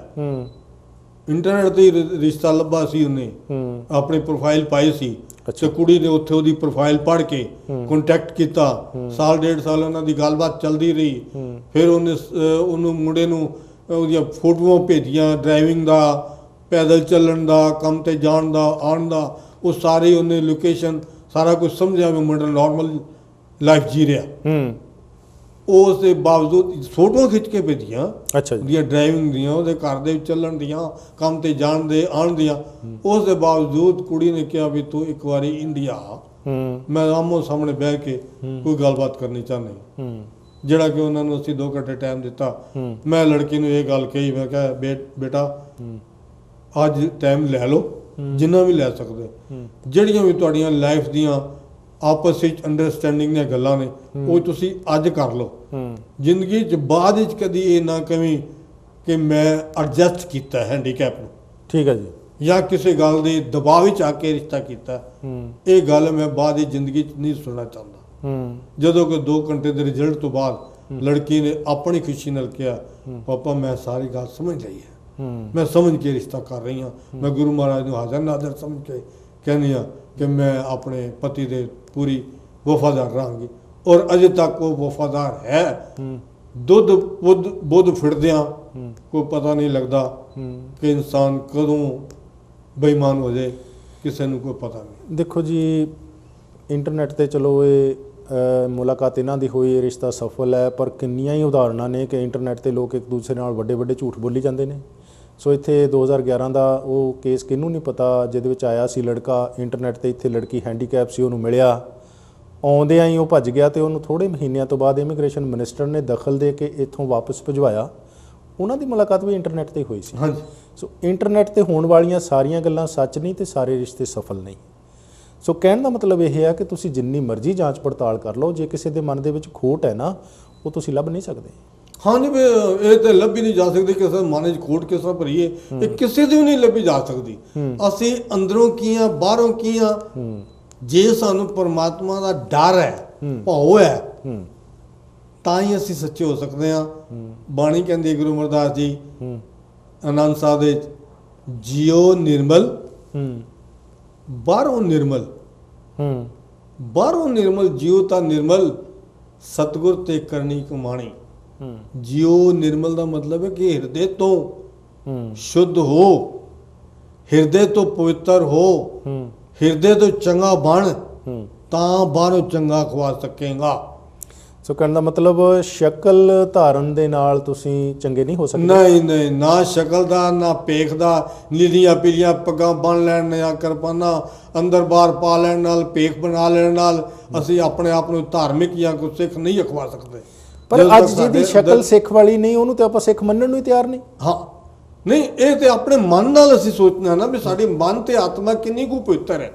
ਬਾਣੀ ਕਹਿੰਦੀ ਹੈ ਭਾਂਡਾ ਧੋਏ ਬੈਸ ਧੂਪ ਦੇਵੋ ਤੋ ਦੁੱਧ ਕੋ ਜਾਵੋ, ਦੁੱਧ ਕਰਮ ਫੁਨ ਸੁਰਤ ਸਮਾਨ ਹੋਏ ਨਿਰਾਸ਼ ਚਮਾਵੋ। ਭਾਂਡਾ ਦੁੱਧ ਵਾਸਤੇ ਲੈਣ ਜਾਂਦੇ ਆ ਨਾ, ਭਾਂਡੇ ਨੂੰ ਸਾਫ਼ ਕਰਕੇ ਲੈ ਜਾਂਦੇ ਆ। ਜੇ ਗੁਰੂ ਦੇ ਸਾਹਮਣੇ ਜਾਣਾ ਨਾ ਤੇ ਆਪਣੇ ਆਪ ਨੂੰ ਪਵਿੱਤਰ ਕਰਨਾ ਪਏਗਾ। ਜੇ ਸਾਡੇ ਅੰਦਰ ਕਪਟ ਹੈ ਤੇ ਗੁਰੂ ਕੋਲੋਂ ਸਾਨੂੰ ਕੁਝ ਨਹੀਂ ਪ੍ਰਾਪਤ ਕਰ ਸਕਦਾ। ਅਸੀਂ ਭਾਵੇਂ ਮੁੱਦਾ ਹੋ ਗਈਆਂ ਨੇ, ਗੁਰਦੁਆਰੇ ਜਾਂਦੇ ਆ, ਅਖੰਡ ਪਾਠ ਕਰਦੇ ਆ ਤੇ ਪਾਠ ਕਰਦੇ ਆ, ਸਤਿਗੁਰੂ ਨੂੰ ਸਭ ਕੋ ਵੇਖਦਾ ਜੇਤਾ ਜਗਤ ਸੰਸਾਰ, ਡਿਠਿਆ ਮੁਕਤ ਨਾ ਹੋਈ ਜਿਚਰ ਸ਼ਬਦ ਨਾ ਕਰੇ ਵਿਚਾਰ। ਸਤਿਗੁਰੂ ਨੂੰ ਸਭ ਕੋ ਸਾਰੇ ਮੱਥਾ ਟੇਕਦੇ ਨੇ, ਬਾਣੀ ਪੜ੍ਹੀ ਜਾਂਦੇ ਨੇ, ਅਖੰਡ ਪਾਠ ਵੀ ਕਰਾਉਂਦੇ ਨੇ ਹਰ ਸਾਲ, ਹਰ ਆਦਮੀ ਕਰਾਉਂਦੇ ਨੇ, ਲੇਕਿਨ ਕੀ ਉਹਦਾ ਮਨ ਪਵਿੱਤਰ ਹੈ? ਕੀ ਉਹ ਗੁਰਸਿੱਖ ਜੋ ਗੁਰੂ ਦੀ ਰਹਿਣੀ ਦੱਸੀ ਹੈ ਉਹਦੇ ਤੇ ਚੱਲ ਰਿਹਾ? ਕੀ ਉਹਦੇ ਅੰਦਰ ਦਇਆ ਧਰਮ ਹੈਗਾ, ਇਨਸਾਨੀਅਤ ਹੈਗੀ ਹੈ ਜਿਹੜੀ ਗੁਰੂ ਅਮਰਦਾਸ ਜੀ ਨੇ ਉਹਦੇ ਚ ਕਿਹਾ ਜਿਉ ਨਿਰਮਲ ਬਾਹਰੋਂ ਨਿਰਮਲ ਜਿਉ ਤਾਂ ਨਿਰਮਲ ਸਤਿਗੁਰ ਤੇ ਕਰਨੀ ਕਮਾਣੀ। ਕੀ ਤੂੰ ਸਤਿਗੁਰ ਦੇ ਦੱਸੇ ਰਸਤੇ ਤੇ ਚੱਲ ਰਿਹਾ?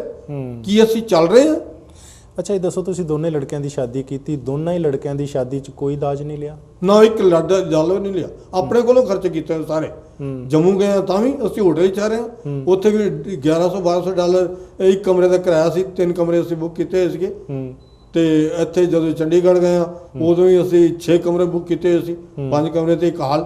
ਸਾਰਾ ਖਰਚਾ ਅਸੀਂ ਆਪਣੇ ਕੋਲੋਂ ਕੀਤਾ, $1 ਨਹੀਂ ਲਿਆ।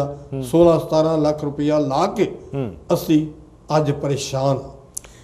ਤੇ ਜਦੋਂ ਇਹਨੇ 911 ਕਾਲ ਕੀਤੀ ਆ ਕਿ ਮੈਂ ਇੱਥੇ ਰਹਿਣਾ ਹੀ ਨਹੀਂ, ਉਦੋਂ ਤੁਸੀਂ ਕਹਿੰਦੇ ਨਾ ਕਿ ਉਹਦੇ ਮਾਪਿਓ ਵੀ ਨਾਲ ਰਲੇ ਹੋਏ ਆ, ਉਹਨਾਂ ਨੂੰ ਪੁੱਛ ਕੇ ਉਹਨੇ ਕਾਲ ਕੀਤੀ 911? ਨਹੀਂ। ਅੱਛਾ, ਪਤਾ ਨਹੀਂ ਪੁੱਛਿਆ ਕੀ ਸਕੀਮ ਸੀ ਉਹਨਾਂ ਦੀ, ਉਹਨਾਂ ਦੀ ਕੀ ਸਕੀਮ ਸੀ ਸਾਨੂੰ ਨਹੀਂ ਪਤਾ। ਲੇਕਿਨ ਕੁੜੀ ਉਦੋਂ ਤੱਕ ਤੇ ਉਡੀਕ ਕਰਦੀ ਰਹੀ ਪੀਅਰ ਕਾਰਡ ਦੇ ਆਉਣ ਤੱਕ। ਉਹਨੇ ਮੁੰਡੇ ਦੇ ਨੇੜੇ ਨਹੀਂ ਲੱਗਣ ਦਿੱਤਾ। ਰੋਜ਼ ਕਲੇਸ਼, ਰੋਜ਼ ਗਾਲੀ ਗਲੋਚ, ਇਹ ਉਹ ਘਰ ਦੇ ਚੱਲਦਾ ਰਹਿੰਦਾ ਸੀ। ਜਦੋਂ ਉਹਦੇ ਕੋਲ ਪੀਅਰ ਕਾਰਡ ਆ ਗਿਆ, ਦੂਜੇ ਤੀਜੇ ਦਿਨ ਹੀ ਕਲੇਸ਼ ਕਰਕੇ 911 ਕਹਾ ਕੇ ਤੇ ਘਰੋਂ ਨਿਕਲ ਗਈ। ਠੀਕ ਹੈ, ਕਿਉਂਕਿ ਉਹ ਆਜ਼ਾਦੀ ਚਾਹੁੰਦੀ ਸੀ। ਜਿਹੜੀ ਆਜ਼ਾਦੀ ਉਹ ਚਾਹੁੰਦੀ ਸੀ ਉਹ ਅਸੀਂ ਨਹੀਂ ਸੀ ਦੇ ਸਕਦੇ ਉਹਨੂੰ। ਨਾ ਤੇ ਉਸ ਤਰ੍ਹਾਂ ਦੇ ਕੱਪੜੇ ਪਾਉਣ ਅਸੀਂ ਪਸੰਦ ਕਰਦੇ ਸੀ ਜਿਹੜੇ ਉਹ ਕੱਪੜੇ ਪਾਉਂਦੀ ਆ, ਛੋਟੀਆਂ ਨਿਕਰਾਂ ਜਾਂ ਅੱਧੀਆਂ ਝੱਗੀਆਂ, ਬਦਨ ਨੰਗਾ। ਅਸੀਂ ਨਹੀਂ ਸੀ ਇਸ ਚੀਜ਼ ਨੂੰ ਬਰਦਾਸ਼ਤ ਕਰਦੇ, ਨਾ ਅਸੀਂ ਪਾਉਣ ਦੇਣ ਦੀ ਇਜਾਜ਼ਤ ਦੇ ਸਕਦੇ ਸੀ। ਜਿਹੜੇ ਉਹਦੇ ਆਪਣੇ ਪੇਰੈਂਟਸ ਸੀ ਉਹ ਇਹੋ ਜਿਹੇ ਪਹਿਰਾਵੇ ਬਾਰੇ ਉਹਨਾਂ ਨੇ ਨਹੀਂ? ਮਾਂ-ਬਾਪ ਇੱਥੇ ਨਹੀਂ ਹੈਗੇ, ਉਹ ਉੱਥੇ ਨੇ। ਨਹੀਂ, ਉੱਥੇ ਤਾਂ ਹੈਗੇ ਨੇ, ਪਰ ਉੱਥੇ ਉਹ ਪਾਉਂਦੀ ਹੋਵੇਗੀ ਇਹ ਕੱਪੜੇ ਪਹਿਲਾਂ ਸ਼ਹਿਰ 'ਚ? ਕਿਉਂਕਿ ਨਹੀਂ, ਉੱਥੇ ਪਤਾ ਨਹੀਂ ਪਾਉਂਦੀ ਕਿ ਨਹੀਂ ਪਾਉਂਦੀ, ਲੇਕਿਨ ਉਹ ਸ਼ਾਇਦ ਉੱਥੇ ਵੀ ਨਾ ਪਾਉਂਦੀ ਹੋਵੇ। ਅੱਛਾ, ਕਿਉਂਕਿ ਜਦੋਂ ਅਸੀਂ ਉਹਨੂੰ ਕੁੜੀ ਨੂੰ ਦੇਖਿਆ ਬਿਲਕੁਲ ਸਿੰਪਲ ਦੇਖਿਆ, ਘਰਾਣੇ ਘਰ ਦੀ ਲੜਕੀ ਦੇਖੀ। ਹੋ ਸਕਦਾ ਵੀ ਉੱਥੇ ਵੀ ਨਾ ਪਾਉਂਦੀ ਹੋਵੇ ਜੇ ਕੱਪੜੇ, ਤੇ ਉਹ ਆਜ਼ਾਦੀ ਜੋ ਚਾਹੁੰਦੀ ਸੀ ਵੀ ਮੈਂ ਕੈਨੇਡਾ ਜਾਵਾਂਗੀ, ਕਿਉਂਕਿ ਉਹ ਪਹਿਲੇ ਤੇ ਹੈਂਡੀਕੈਪ ਲੜਕੇ ਵਾਸਤੇ ਰਿਸ਼ਤਾ ਹੋਇਆ। ਜਦੋਂ ਉਹਦਾ ਵਿਆਹ ਹੋ ਗਿਆ ਕਹਿੰਦੇ ਚਲੋ ਕੋਈ ਗੱਲ ਨਹੀਂ, ਅਸੀਂ ਉਹ ਨਹੀਂ ਤੇ ਇਹ ਕਰ ਲੈਂਦੇ ਆ। ਹੁਣ ਕੁੜੀ ਦੀ ਮਨਸ਼ਾ ਤੇ ਇੱਥੋਂ ਹੀ ਪਤਾ ਲੱਗ ਜਾਂਦੀ ਹੈ ਵੀ ਜੇ ਵੱਡੇ ਦਾ ਰਿਸ਼ਤਾ ਹੋ ਗਿਆ ਤੇ ਚਲੋ ਕੋਈ ਗੱਲ ਨਹੀਂ, ਛੋਟੇ ਦਾ ਕਰ ਦਿਓ। ਪਰ ਇਹ ਦੇਖੋ, ਜੇ ਉਹ ਇੱਥੇ ਆਉਂਦਿਆਂ ਹੀ ਤੁਹਾਨੂੰ ਕਲੱਬ ਦੇ ਵਿੱਚ ਉਹਨੂੰ ਲਿਜਾਣਾ ਪੈ ਗਿਆ, ਕਲੱਬ ਦੇ ਵਿੱਚ ਕਿਹੋ ਜਿਹੇ ਕੱਪੜੇ ਪਾ ਕੇ ਜਾਣਾ ਇਹਨੂੰ ਆਲਰੇਡੀ ਪਤਾ ਹੈ ਜੀ, ਉਹ ਕੱਪੜੇ ਉੱਥੋਂ ਲੈ ਕੇ ਵੀ ਆਈ ਹੈ, ਤੇ ਫਿਰ ਤੁਸੀਂ ਕਿੱਦਾਂ ਸੋਚਦੇ ਵੀ ਉੱਥੇ ਇਹੋ ਜਿਹੇ ਪਾਉਂਦੀ ਨਾ ਹੋਵੇਗੀ? ਅਸੀਂ ਨਹੀਂ ਕਹਿ ਸਕਦੇ ਨਾ, ਉਹਦੇ ਮਾਂ-ਬਾਪ ਦੇ ਜਾਂ ਉਹਦੇ ਤਾਏ ਦੇ ਸ਼ਖਸੀਅਤ ਨੂੰ ਦੇਖ ਕੇ ਅਸੀਂ ਨਹੀਂ ਕਹਿ ਸਕਦੇ ਵੀ ਕੀ ਹੋਏ ਜਿਹੇ ਕੱਪੜੇ ਪਾ ਕੇ ਕਾਲਜ ਜਾਂਦੀ ਹੈਗੀ ਜਾਂ ਕਾਲਜ ਉਹਨਾਂ ਨੂੰ ਅਪਲਾਈ ਕਰਦਾ ਇਹੋ ਜਿਹੇ ਕੱਪੜੇ ਪਾਉਣ ਵਾਸਤੇ। ਮੈਂ ਨਹੀਂ ਸਮਝਦਾ ਕਿ ਉੱਥੇ ਪਾਉਂਦੀ ਹੋਏਗੀ ਜਾਂ ਕਾਲਜ ਵਾਲੇ ਉਹਨੂੰ ਪਰਮਿਟ ਦਿੰਦੇ ਹੋਣਗੇ, ਪਰਮਿਸ਼ਨ ਵੀ ਉਹ ਜਿਹੇ ਕੱਪੜੇ ਪਾ ਕੇ ਕੁੜੀ ਕਾਲਜ 'ਚ ਆਉ। ਵੈਸੇ ਤਾਂ ਗਿਆਨੀ ਜੀ ਇਹ ਵੀ ਕੈਨੇਡਾ ਦੇ ਸਮਾਜ ਦੇ ਵਿੱਚ ਕਿਸੇ ਨੇ ਕਿਹੋ ਜਿਹਾ ਪਹਿਰਾਵਾ ਆਪਣਾ ਰੱਖਣਾ ਇਹ ਉਹਦੀ ਆਪਣੀ ਨਿੱਜੀ ਸੋਚ ਹੈ, ਨਿੱਜੀ ਚੁਆਇਸ ਹੈ, ਸੋ ਕਿਸੇ ਤੇ ਕੁਝ ਠੋਸਿਆ ਨਹੀਂ ਜਾ ਸਕਦਾ। ਚਲੋ ਠੀਕ ਹੈ, ਤੁਹਾਡੇ ਆਪਣੇ ਨੋਰਮਸ ਹੈ ਜੋ ਨਹੀਂ ਸੀ ਫੋਲੋ ਕਰਨ ਨੂੰ ਤਿਆਰ, ਪਰ ਇਹਦੇ ਬਾਰੇ ਖਾਸ ਤੌਰ ਤੇ ਫਿਰ ਇਹ ਕਲੱਬ ਵਾਲੇ ਬਿਰਤਾਂਤ ਬਾਰੇ ਤੁਸੀਂ ਆਪਣੇ ਕੁੜਮਾਂ ਦੇ ਨਾਲ, ਉਹ ਲੜਕੀ ਦੇ ਮਾਂ-ਬਾਪ ਨਾਲ ਕੋਈ ਗੱਲ ਕੀਤੀ ਹੋਊਗੀ? ਉਹਨਾਂ ਨੇ ਕੁਝ ਦੱਸਿਆ, ਫਿਰ ਲੜਕੀ ਨੂੰ ਸਮਝਾਇਆ ਵੀ ਤੈਨੂੰ ਇਦਾਂ ਨਹੀਂ ਇਦਾਂ ਕਰਨਾ ਚਾਹੀਦਾ? ਕਹਿੰਦੇ ਨਹੀਂ ਸਮਝਾਇਆ। ਹੁਣ ਲੜਕੀ ਉੱਥੇ ਅਸੀਂ ਕੀ ਕਰ ਸਕਦੇ ਹਾਂ? ਮਤਲਬ ਉਹਨਾਂ ਦੀ ਵੀ ਨਹੀਂ ਸੀ ਸੁਣਦੀ? ਠੀਕ ਹੈ, ਸੁਣਦੀ ਹੈ ਕਿ ਨਹੀਂ ਸੁਣਦੀ? ਅਸੀਂ ਜਦੋਂ ਸਾਡੇ ਤੇ ਕੇਸ ਬਣਿਆ ਉਸ ਵਕਤ ਤੋਂ ਬਾਅਦ ਤੇ ਅਸੀਂ ਗੱਲ ਹੀ ਨਹੀਂ ਕੀਤੀ ਆ। ਮਾਂ-ਬਾਪ ਨਾਲ ਵੀ ਅਸੀਂ ਗੱਲ ਨਹੀਂ ਕੀਤੀ, ਤਾਏ ਨਾਲ ਵੀ ਗੱਲ ਨਹੀਂ ਕੀਤੀ, ਕਿਉਂਕਿ ਸਾਡੇ ਤੇ ਕੰਡੀਸ਼ਨ ਲੱਗੀ ਹੋਈ ਸੀ, ਮਾਂ-ਬਾਪ ਤੇ ਵੀ ਮੁੰਡੇ ਤੇ ਵੀ। ਠੀਕ ਹੈ ਵੀ ਤੁਸੀਂ ਕੋਈ ਫੋਨ ਨਹੀਂ ਕਰਨਾ ਹੂੰ ਉਹਦੇ ਕਿਸੇ ਲੜਕੀ ਦੇ ਕਿਸੇ ਰਿਸ਼ਤੇਦਾਰ ਨੂੰ, ਉਹਦੇ ਮਾਂ-ਬਾਪ ਨੂੰ, ਉਹਦੇ ਤਾਏ ਨੂੰ, ਕਿਸੇ ਕਿਸਮ ਦਾ ਤੁਸੀਂ ਕੋਈ ਕੰਟੈਕਟ ਨਹੀਂ ਕਰਨਾ। ਇਸ ਕਰਕੇ ਅਸੀਂ ਉਸ ਤੋਂ ਬਾਅਦ ਨਹੀਂ ਫੋਨ ਕੀਤਾ। ਹੁਣ ਇਹ ਮਾਮਲਾ ਤੁਹਾਡੇ ਲਈ ਖਤਮ ਹੈ? ਸਾਡੇ ਵੱਲੋਂ ਤੇ ਮਾਮਲਾ ਖਤਮ ਹੀ ਹੈ। ਕੁੜੀ ਨੇ ਡਾਈਵੋਰਸ ਅਪਲਾਈ ਕਰ ਦਿੱਤਾ, ਪਰ ਉਹ ਖਤਮ ਨਹੀਂ ਹੋ ਰਿਹਾ। ਮੈਂ ਤੁਹਾਨੂੰ ਪਹਿਲੇ ਅਰਜ਼ ਕਰ ਚੁੱਕਾ ਬਈ ਉਹਨੇ ਡਾਈਵੋਰਸ ਅਪਲਾਈ ਕਰਤਾ। ਠੀਕ ਹੈ ਜੀ। ਅਸੀਂ ਵੀ ਚਲੋ ਗੱਲ ਨੂੰ ਨਿਬੇੜਨ ਵਾਸਤੇ, ਕਿਉਂਕਿ ਅਸੀਂ ਟੋਰਾਂਟੋ ਛੱਡ ਕੇ ਅਲਬਰਟਾ ਜਾ ਰਹੇ ਹਾਂ, ਅਸੀਂ ਵੀ ਨਹੀਂ ਚਾਹੁੰਦੇ ਵੀ ਅਸੀਂ ਕੋਈ ਲੰਮਾ ਤਰੀਕਾ ਪਾ ਕੇ ਇੱਥੇ ਕੇਸ ਭੁਗਤਣ ਆਈਏ, ਤਰੀਕਾ ਭੁਗਤਣ ਆਈਏ। ਅਸੀਂ ਵੀ ਡਾਈਵੋਰਸ ਦੇਣ ਵਾਸਤੇ ਮਨ ਬਣਾ ਲਿਆ ਵੀ ਚਲੋ ਮਗਰੋਂ ਲਾ। ਪਰ ਕੀ ਡਾਈਵੋਰਸ ਦੇਣ ਤੋਂ ਬਾਅਦ ਵੀ ਸਾਡਾ ਛੁਟਕਾਰਾ ਹੋਵੇਗਾ? ਮੈਂ ਕਾਨੂੰਨ ਤੋਂ ਪੁੱਛਣਾ ਚਾਹੁੰਦਾ ਵੀ ਇਹ ਕੰਡੀਸ਼ਨ ਗਲਤ ਹੈ ਕਿ ਇੱਕ ਲੜਕੀ ਆਪਣੀ ਮਰਜ਼ੀ ਨਾਲ ਘਰੋਂ ਨਿਕਲਦੀ ਹੈ, ਬਗੈਰ ਕਿਸੇ ਨੂੰ ਚਾਰਜ ਕਰਾਏ, ਆਪਣੀ ਮਰਜ਼ੀ ਨਾਲ ਡਾਈਵੋਰਸ ਲੈਂਦੀ ਹੈ, ਉਸ ਤੋਂ ਬਾਅਦ ਵੀ ਲੜਕਾ ਉਹਦੇ ਵਾਸਤੇ ਬਾਉਂਡ ਹੋਵੇ 3 ਸਾਲ ਤੱਕ। ਪਰ ਗਿਆਨੀ ਜੀ ਇੰਨਾ ਕੁ ਥੋੜ੍ਹਾ ਜਿਹਾ ਜ਼ਰੂਰ ਵਫਾਦਾਰ ਖੂਨ ਲੱਗਦਾ ਉਸ ਲੜਕੀ ਦਾ ਵੀ ਕਿ ਅਜੇ ਭਾਵੇਂ 3 ਸਾਲ ਨਹੀਂ ਹੋਏ, ਉਹਨੇ ਅਜੇ ਤੱਕ ਵੈਲਫੇਅਰ ਨਹੀਂ ਲਈ, ਪਰ ਤੁਹਾਡੇ ਮਨ ਦੇ ਵਿੱਚ ਖਦਸ਼ਾ ਕਿਉਂ ਆ ਵੀ ਉਹ ਗਾਂਹ ਜਾ ਕੇ ਲਊਗੀ? ਨਹੀਂ, ਇੱਕ ਜਰਨਲ ਜੀ ਗੱਲ ਹੈ, ਕਿਉਂਕਿ ਹਾਲੇ ਜੌਬ ਕਰ ਰਹੀ ਹੈ, ਰੋਟੀ ਕਮਾ ਰਹੀ, ਉਹ 1000 1200 1500 ਕਮਾ ਰਹੀ ਹੈ। ਹਾਂ, ਉਹ ਜੌਬ ਕਰ ਰਹੀ ਹੈ। ਠੀਕ ਹੈ, ਤੇ ਫਿਰ ਤੁਸੀਂ ਕੀ ਸੋਚਦੇ ਹੋ ਵੀ ਵੈਲਫੇਅਰ ਲਊ ਤਾਂ ਤੁਹਾਨੂੰ ਪ੍ਰੋਬਲਮ? ਬਾਈ ਚਾਂਸ ਦੀ ਗੱਲ ਹੈ, ਅਸੀਂ ਪੁੱਛਿਆ ਕਿਸੇ ਕਾਨੂੰਨ, ਇਹ ਤੁਹਾਡੀ ਅਜ਼ੰਪਸ਼ਨ ਹੈ, ਕਾਨੂੰਨਦਾਨ ਨੂੰ। ਹਾਂ, ਪੁੱਛਿਆ ਕਿਸੇ ਨੂੰ। ਠੀਕ ਹੈ ਜੀ। ਵੀ ਜੇ ਜਿਵੇਂ ਲੜਕਾ ਇੱਥੋਂ ਦੂਜੀ ਜਗ੍ਹਾ ਜਾ ਰਿਹਾ, ਕੀ ਉਹਨੂੰ ਦੁਬਾਰਾ ਇੱਥੇ ਆਉਣ ਦੀ ਲੋੜ ਤੇ ਨਹੀਂ ਪਏਗੀ, ਜਾਂ ਦੁਬਾਰਾ ਹਰਟ ਹੋਣ ਦੀ ਲੋੜ ਤੇ ਨਹੀਂ ਪਏਗੀ ਵੀ ਕੇਸ ਭੁਗਤਣ ਵਾਸਤੇ ਫਿਰ ਉਹਨੂੰ ਟੋਰਾਂਟੋ ਆਉਣਾ ਪਵੇ?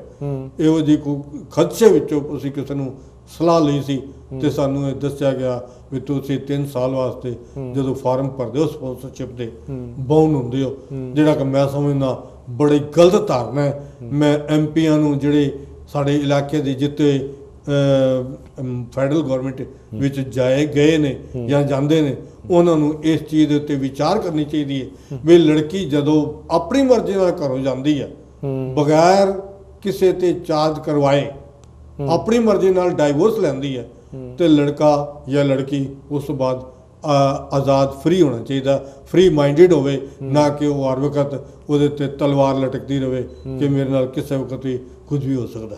ਠੀਕ ਹੈ ਜੀ। ਤੇ ਗਿਆਨੀ ਮਨਜੀਤ ਸਿੰਘ ਹੁਣਾਂ ਨੇ ਲੋ ਜੀ ਅੱਜ ਦੇ ਪ੍ਰੋਗਰਾਮ ਦੇ ਵਿੱਚ ਕਾਫੀ ਵਿਸਥਾਰ ਦੇ ਵਿੱਚ ਜਾ ਕੇ ਗੱਲਾਂ ਬਾਤਾਂ ਸਾਰੀਆਂ ਇਸ ਪ੍ਰੋਗਰਾਮ ਦੇ ਵਿੱਚ ਸਾਂਝੀਆਂ ਕੀਤੀਆਂ ਨੇ, ਤੇ ਲੋਕਾਂ ਨੂੰ ਕਿਵੇਂ ਸਾਵਧਾਨ ਹੋਣ ਦੀ ਲੋੜ ਹੈ ਕਿ ਉਹ ਇਹੋ ਜਿਹੇ ਮਾਮਲਿਆਂ ਦੇ ਵਿੱਚ ਠੱਗੇ ਨਾ ਜਾਣ। ਵੱਡੇ ਨੁਕਸਾਨ ਹੁੰਦੇ ਨੇ, ਪੈਸੇ ਦੇ, ਕਮਾਈ ਦੇ, ਸਮੇਂ ਦੇ ਅਲੱਗ, ਲੇਕਿਨ ਕਿ ਇਮੋਸ਼ਨਲੀ ਲੋਕਾਂ ਨੂੰ ਹੈ ਜੀ ਬੜੇ ਜ਼ਿਆਦਾ ਇੱਕ ਤਰੀਕੇ ਦੇ ਨਾਲ ਹਿਊਮਿਲੇਸ਼ਨ ਦਾ ਸਾਹਮਣਾ ਕਰਨਾ ਪੈਂਦਾ। ਆਪਣੇ ਵੱਲੋਂ ਕੀ ਸੰਦੇਸ਼ ਲੈ ਕੇ ਆਏ ਹੋ?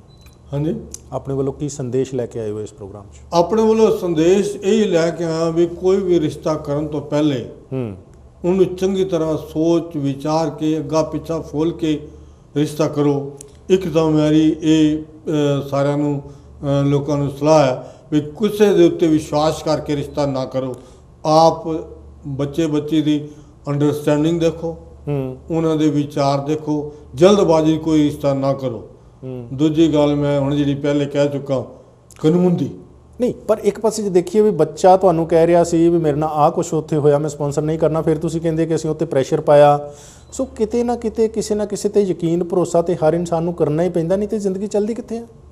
ਅਸੀਂ ਤਾਂ ਤੁਹਾਨੂੰ ਪਹਿਲੇ ਮੈਂ ਦੱਸ ਚੁੱਕਾ ਵੀ ਇਨਸਾਨੀਅਤ ਨਾਤੇ, ਇੱਕ ਗੁਰਸਿੱਖੀ ਵਿਸ਼ਵਾਸ ਦੇ ਨਾਤੇ, ਮੇਰੇ ਸਹੁਰਾ ਸਾਹਿਬ ਦੇ ਮਿੱਤਰ ਦੋਸਤ ਨੇ, ਉਹਦੇ ਤਾਇਆ ਜੀ, ਉਹ ਇੱਕ ਗੁਰਸਿੱਖ ਨੇ, ਗ੍ਰੰਥੀ ਨੇ, ਉਹਨਾਂ ਦੇ ਉੱਤੇ ਵਿਸ਼ਵਾਸ ਕਰਕੇ ਅਸੀਂ ਰਿਸ਼ਤਾ ਕੀਤਾ ਹੈ। ਗੁਰਸਿੱਖ ਪਰਿਵਾਰ ਦੀ ਲੜਕੀ ਲਿਆਂਦੀ ਹੈ। ਸਾਨੂੰ ਨਹੀਂ ਸੀ ਪਤਾ ਵੀ ਉਹ ਲੜਕੀ ਇੰਨੀ ਐਡਵਾਂਸ ਹੈ ਜਾਂ ਸਾਡੇ ਨਾਲ ਇਹ ਕੁਝ ਕਰੇਗੀ। ਜੇ ਸਾਨੂੰ ਜਰਾ ਵੀ ਸ਼ੱਕ ਹੋ ਜਾਂਦਾ ਤੇ ਅਸੀਂ ਇਸ ਗੱਲ ਦਾ ਸਾਨੂੰ ਪਤਾ ਲੱਗ ਜਾਂਦਾ ਜਾਂ ਭਨਕ ਲੱਗ ਜਾਂਦੀ ਤੇ ਅਸੀਂ ਸਪਾਂਸਰ ਨਹੀਂ ਸੀ ਕਰਨ ਦੇਣਾ। ਸਾਨੂੰ ਨਹੀਂ ਸੀ ਪਤਾ ਲੱਗਾ ਵੀ ਇਹ ਕੁਝ ਹੋਵੇਗਾ। ਤੁਸੀਂ ਇਸ ਗੱਲ ਤੋਂ ਸਾਵਧਾਨ ਰਹੋ ਵੀ ਲੜਕੀ ਨੂੰ ਸਪਾਂਸਰ ਕਰਨ ਤੋਂ ਪਹਿਲੇ, ਵਿਆਹ ਕਰਨ ਤੋਂ ਪਹਿਲੇ ਹਰ ਗੱਲ ਨੂੰ, ਹਰ ਨੁਕਤਾ ਨਿਗਾਹ ਤੋਂ ਚੰਗੀ ਤਰ੍ਹਾਂ ਸੋਚ ਸਮਝ ਕੇ ਰਿਸ਼ਤਾ ਕਰੋ। ਇੱਥੇ ਬੈਠੇ ਅੱਖਾਂ ਮੂੰਦ ਕੇ ਕਦੀ ਰਿਸ਼ਤਾ ਨਾ ਕਰੋ। ਬਾਕੀ ਜਿਸ ਤਰ੍ਹਾਂ ਅਸੀਂ ਗੁਰੂ ਤੇ ਵਿਸ਼ਵਾਸ ਕਰਕੇ ਬਗੈਰ ਕੁਝ ਲੈ ਦਿੱਤੇ ਰਿਸ਼ਤਾ ਕੀਤਾ, ਉਹ ਕਰਨਾ ਤਾਂ ਇਸੇ ਤਰ੍ਹਾਂ ਚਾਹੀਦਾ। ਪਰ ਮੈਨੂੰ ਕਈ ਵਾਰੀ ਇਸ ਗੱਲ ਦਾ ਮਨਖ ਵੀ ਹੁੰਦਾ ਹੈ ਕਿ ਅਸੀਂ ਕਿਉਂ ਬਗੈਰ ਕੁਝ ਲੈ ਦਿੱਤੇ ਦੇ ਵਿਆਹ ਕੀਤਾ। ਠੀਕ, ਕਿਉਂ ਨੇ ਚੰਗੇ ਬਣੇ ਰਹੇ? ਕਿਉਂ ਨਹੀਂ ਵੀ ਉਹਨਾਂ ਕੋਲੋਂ ਜਿਸ ਤਰ੍ਹਾਂ ਲੋਕੀ 10 15 20 ਲੱਖ 30 ਲੱਖ ਲੈ ਕੇ ਵਿਆਹ ਕਰਦੇ ਨੇ, ਕਮ ਸੇ ਕਮ ਜੋ ਕੁਝ ਉਹਨੇ ਸਾਡੇ ਨਾਲ ਕੀਤਾ ਹੈ, ਧੋਖਾ ਕੀਤਾ ਹੈ, ਉਹਦੀ ਕੋਈ ਤਾਂ ਉਹਨੂੰ ਸਜ਼ਾ ਮਿਲਦੀ। ਹਾਲਾਂਕਿ ਮੇਰੀ ਕੌਨਸਟੀਟਿਊਸ਼ਨ ਅਲਾਉ ਨਹੀਂ ਕਰਦੀ, ਮੇਰੀ ਆਤਮਾ ਇਸ ਗੱਲ ਨੂੰ ਨਹੀਂ ਮੰਨਦੀ ਵੀ ਅਸੀਂ ਕੁੜੀ ਵਾਲਿਆਂ ਕੋਲੋਂ ਮੰਗ ਕਰਦੇ। ਅਸੀਂ ਸਾਰੇ ਆਪ ਜਿਹਨੂੰ ਪਹਿਲੇ ਦੱਸ ਚੁੱਕਾ, ਅਸੀਂ ਹੋਟਲਾਂ ਦੇ, ਬੱਸਾਂ ਦੇ, ਬਰਾਤਾਂ ਦੇ, ਆਪ ਦਿੱਤਾ, ਕੋਰਟਾਂ ਦੇ ਖਰਚੇ ਵੀ ਆਪ ਕੀਤੇ ਨੇ। ਉੱਥੇ ਜਿਹੜਾ ਕੋਰਟ ਵਿੱਚ ਉਹਦੇ ਨਾਲ ਭੇਜਦੇ ਰਹੇ ਆ ਹਫਤਾ 10 ਦਿਨ ਉੱਥੇ ਕੇਸ ਸਪਲਾਈ ਕਰਨ ਵਾਸਤੇ, ਉਹ ਵੀ ਆਪ ਖਰਚੇ ਕੀਤੇ ਨੇ। ਜਿਹੜੀ ਮੈਰਿਜ ਰਜਿਸਟਰ ਕਰਵਾਈ ਹੈ, ਸਾਰਾ ਕੁਝ ਕਰਵਾਇਆ। ਅਸੀਂ ਇੱਕ ਇਨਸਾਨੀਅਤ ਦੇ ਨਾਲ ਤੇ ਇੱਕ ਵਿਸ਼ਵਾਸ ਗੁਰਸਿੱਖੀ ਨਾਤੇ ਅਸੀਂ ਇਹ ਸਭ ਕੰਮ ਕੀਤਾ, ਲੇਕਿਨ ਸਾਡੇ ਨਾਲ ਧੋਖਾ ਹੋਇਆ। ਠੀਕ ਹੈ ਜੀ, ਬਹੁਤ ਬਹੁਤ ਧੰਨਵਾਦ, ਬਹੁਤ ਮਿਹਰਬਾਨੀ ਕਿ ਤੁਸੀਂ ਅੱਜ ਦੇ ਪ੍ਰੋਗਰਾਮ ਦੇ ਵਿੱਚ ਆਏ। ਔਰ ਭਾਵੇਂ ਕਿ ਬੜਾ ਦੁਖਦਾਈ ਹੈ ਸਾਰਾ ਕੁਝ, ਇੰਨੇ ਨੂੰ ਸਬਰ ਦੇ ਨਾਲ ਆਪਾਂ ਕਹਿੰਦੇ ਨਾ ਜੀ ਕਿ ਜ਼ੁਲਮ ਹੈ ਜਿਹੜਾ ਜਿੰਨਾ ਵੀ ਆਪਣੇ ਤੇ ਹੁੰਦਾ ਅਸੀਂ ਉਹਨੂੰ ਸਬਰ ਨਾਲ ਜਰੀਏ। ਸੋ ਭਾਵੇਂ ਕਿ ਇਸ ਸਬਰ ਨਾਲ ਜਰਨ ਵਾਲੀ ਹਾਂਜੀ ਗੱਲ ਬੜੀ ਔਖੀ ਹੈ, ਪਰ ਫਿਰ ਵੀ ਕਿਸੇ ਨਾ ਕਿਸੇ ਰੂਪ ਦੇ ਵਿੱਚ ਤੁਸੀਂ ਗੁਰੂ ਦੇ ਪਾਣੇ ਦੇ ਵਿੱਚ ਇਸ ਸਾਰੇ ਕੁਝ ਨੂੰ ਬਰਦਾਸ਼ਤ ਕਰ ਰਹੇ ਹੋ, ਆਪਣੇ ਪਰਿਵਾਰ ਨੂੰ ਸੰਭਾਲ ਰਹੇ ਹੋ, ਆਪਣਾ ਆਪ ਤੁਸੀਂ ਸੰਭਾਲ ਰਹੇ ਹੋ। ਸੋ ਆਸ ਕਰਦੇ ਹਾਂ ਕਿ ਲੜਕਾ ਤੁਹਾਡਾ ਇਸੇ ਤਰੀਕੇ ਦੇ ਨਾਲ ਹੌਸਲੇ ਦੇ ਵਿੱਚ ਇਸ ਗੱਲ ਨੂੰ ਭੁੱਲ ਭੁਲਾ ਕੇ ਕਿਤੇ ਅੱਗੇ ਜੀਵਨ ਨੂੰ ਚਲਾਉਣ ਦੇ ਵਿੱਚ ਕਾਮਯਾਬ ਹੋਵੇਗਾ। ਇਹ ਤੇ ਸਨ ਸਾਡੇ ਅੱਜ ਦੇ ਪ੍ਰੋਗਰਾਮ ਦੇ ਵਿੱਚ ਗਿਆਨੀ ਮਨਜੀਤ ਸਿੰਘ ਜੀ, ਜਿਹੜੇ ਕਿ ਆਪਣੇ ਆਪ ਦੇ ਵਿੱਚ ਇੱਕ ਸ਼ਖਸੀਅਤ ਨੇ ਇਸ ਕਿਸਮ ਦੇ ਬੜੇ ਹਾਂਜੀ ਧਾਰਮਿਕ ਵਿਸ਼ਿਆਂ 'ਤੇ ਲੇਖ, ਜਿਵੇਂ ਕਿ ਇਹਨਾਂ ਨੇ ਇੱਕ ਭਗਤ ਗੁਰੂ ਰਵਿਦਾਸ ਜੀ ਦਾ ਜਿਸ ਵੇਲੇ 636ਵਾਂ ਪ੍ਰਕਾਸ਼ ਦਿਹਾੜਾ ਮਨਾਇਆ ਗਿਆ, ਇਹ ਆਰਟੀਕਲ ਲਿਖਿਆ, ਵੱਖ-ਵੱਖ ਅਖਬਾਰਾਂ ਦੇ ਵਿੱਚ ਪ੍ਰਕਾਸ਼ਿਤ ਹੋਇਆ। ਇਹਨਾਂ ਦੀ ਤਸਵੀਰ ਦੇ ਨਾਲ ਗੁਰੂ ਭਗਤ ਰਵਿਦਾਸ ਜੀ ਦੀ ਤਸਵੀਰ ਦੇ ਨਾਲ ਇਸ ਤਰ੍ਹਾਂ ਦੇ ਲੇਖ ਇਹ ਲਗਾਤਾਰਤਾ ਦੇ ਨਾਲ ਲਿਖਦੇ ਰਹਿੰਦੇ ਨੇ। ਬਹੁਤ ਬਹੁਤ ਧੰਨਵਾਦ ਤੁਹਾਡਾ। ਬਹੁਤ ਵਾਹਿਗੁਰੂ ਜੀ ਕਾ ਖਾਲਸਾ, ਵਾਹਿਗੁਰੂ ਜੀ ਕੀ ਫਤਿਹ ਜੀ। ਤੇ ਇਸ ਦੇ ਨਾਲ ਹੀ ਐਸਐਸ ਟੈਲੀਵਿਜ਼ਨ ਦੇ ਦਰਸ਼ਕਾਂ ਤੇ ਰੇਡੀਓ ਸੁਰ ਸਾਗਰ ਦੇ ਸਰੋਤਿਆਂ ਦੇ ਕੋਲੋਂ ਲੈਂਦੇ ਹਾਂ ਇਜਾਜ਼ਤ।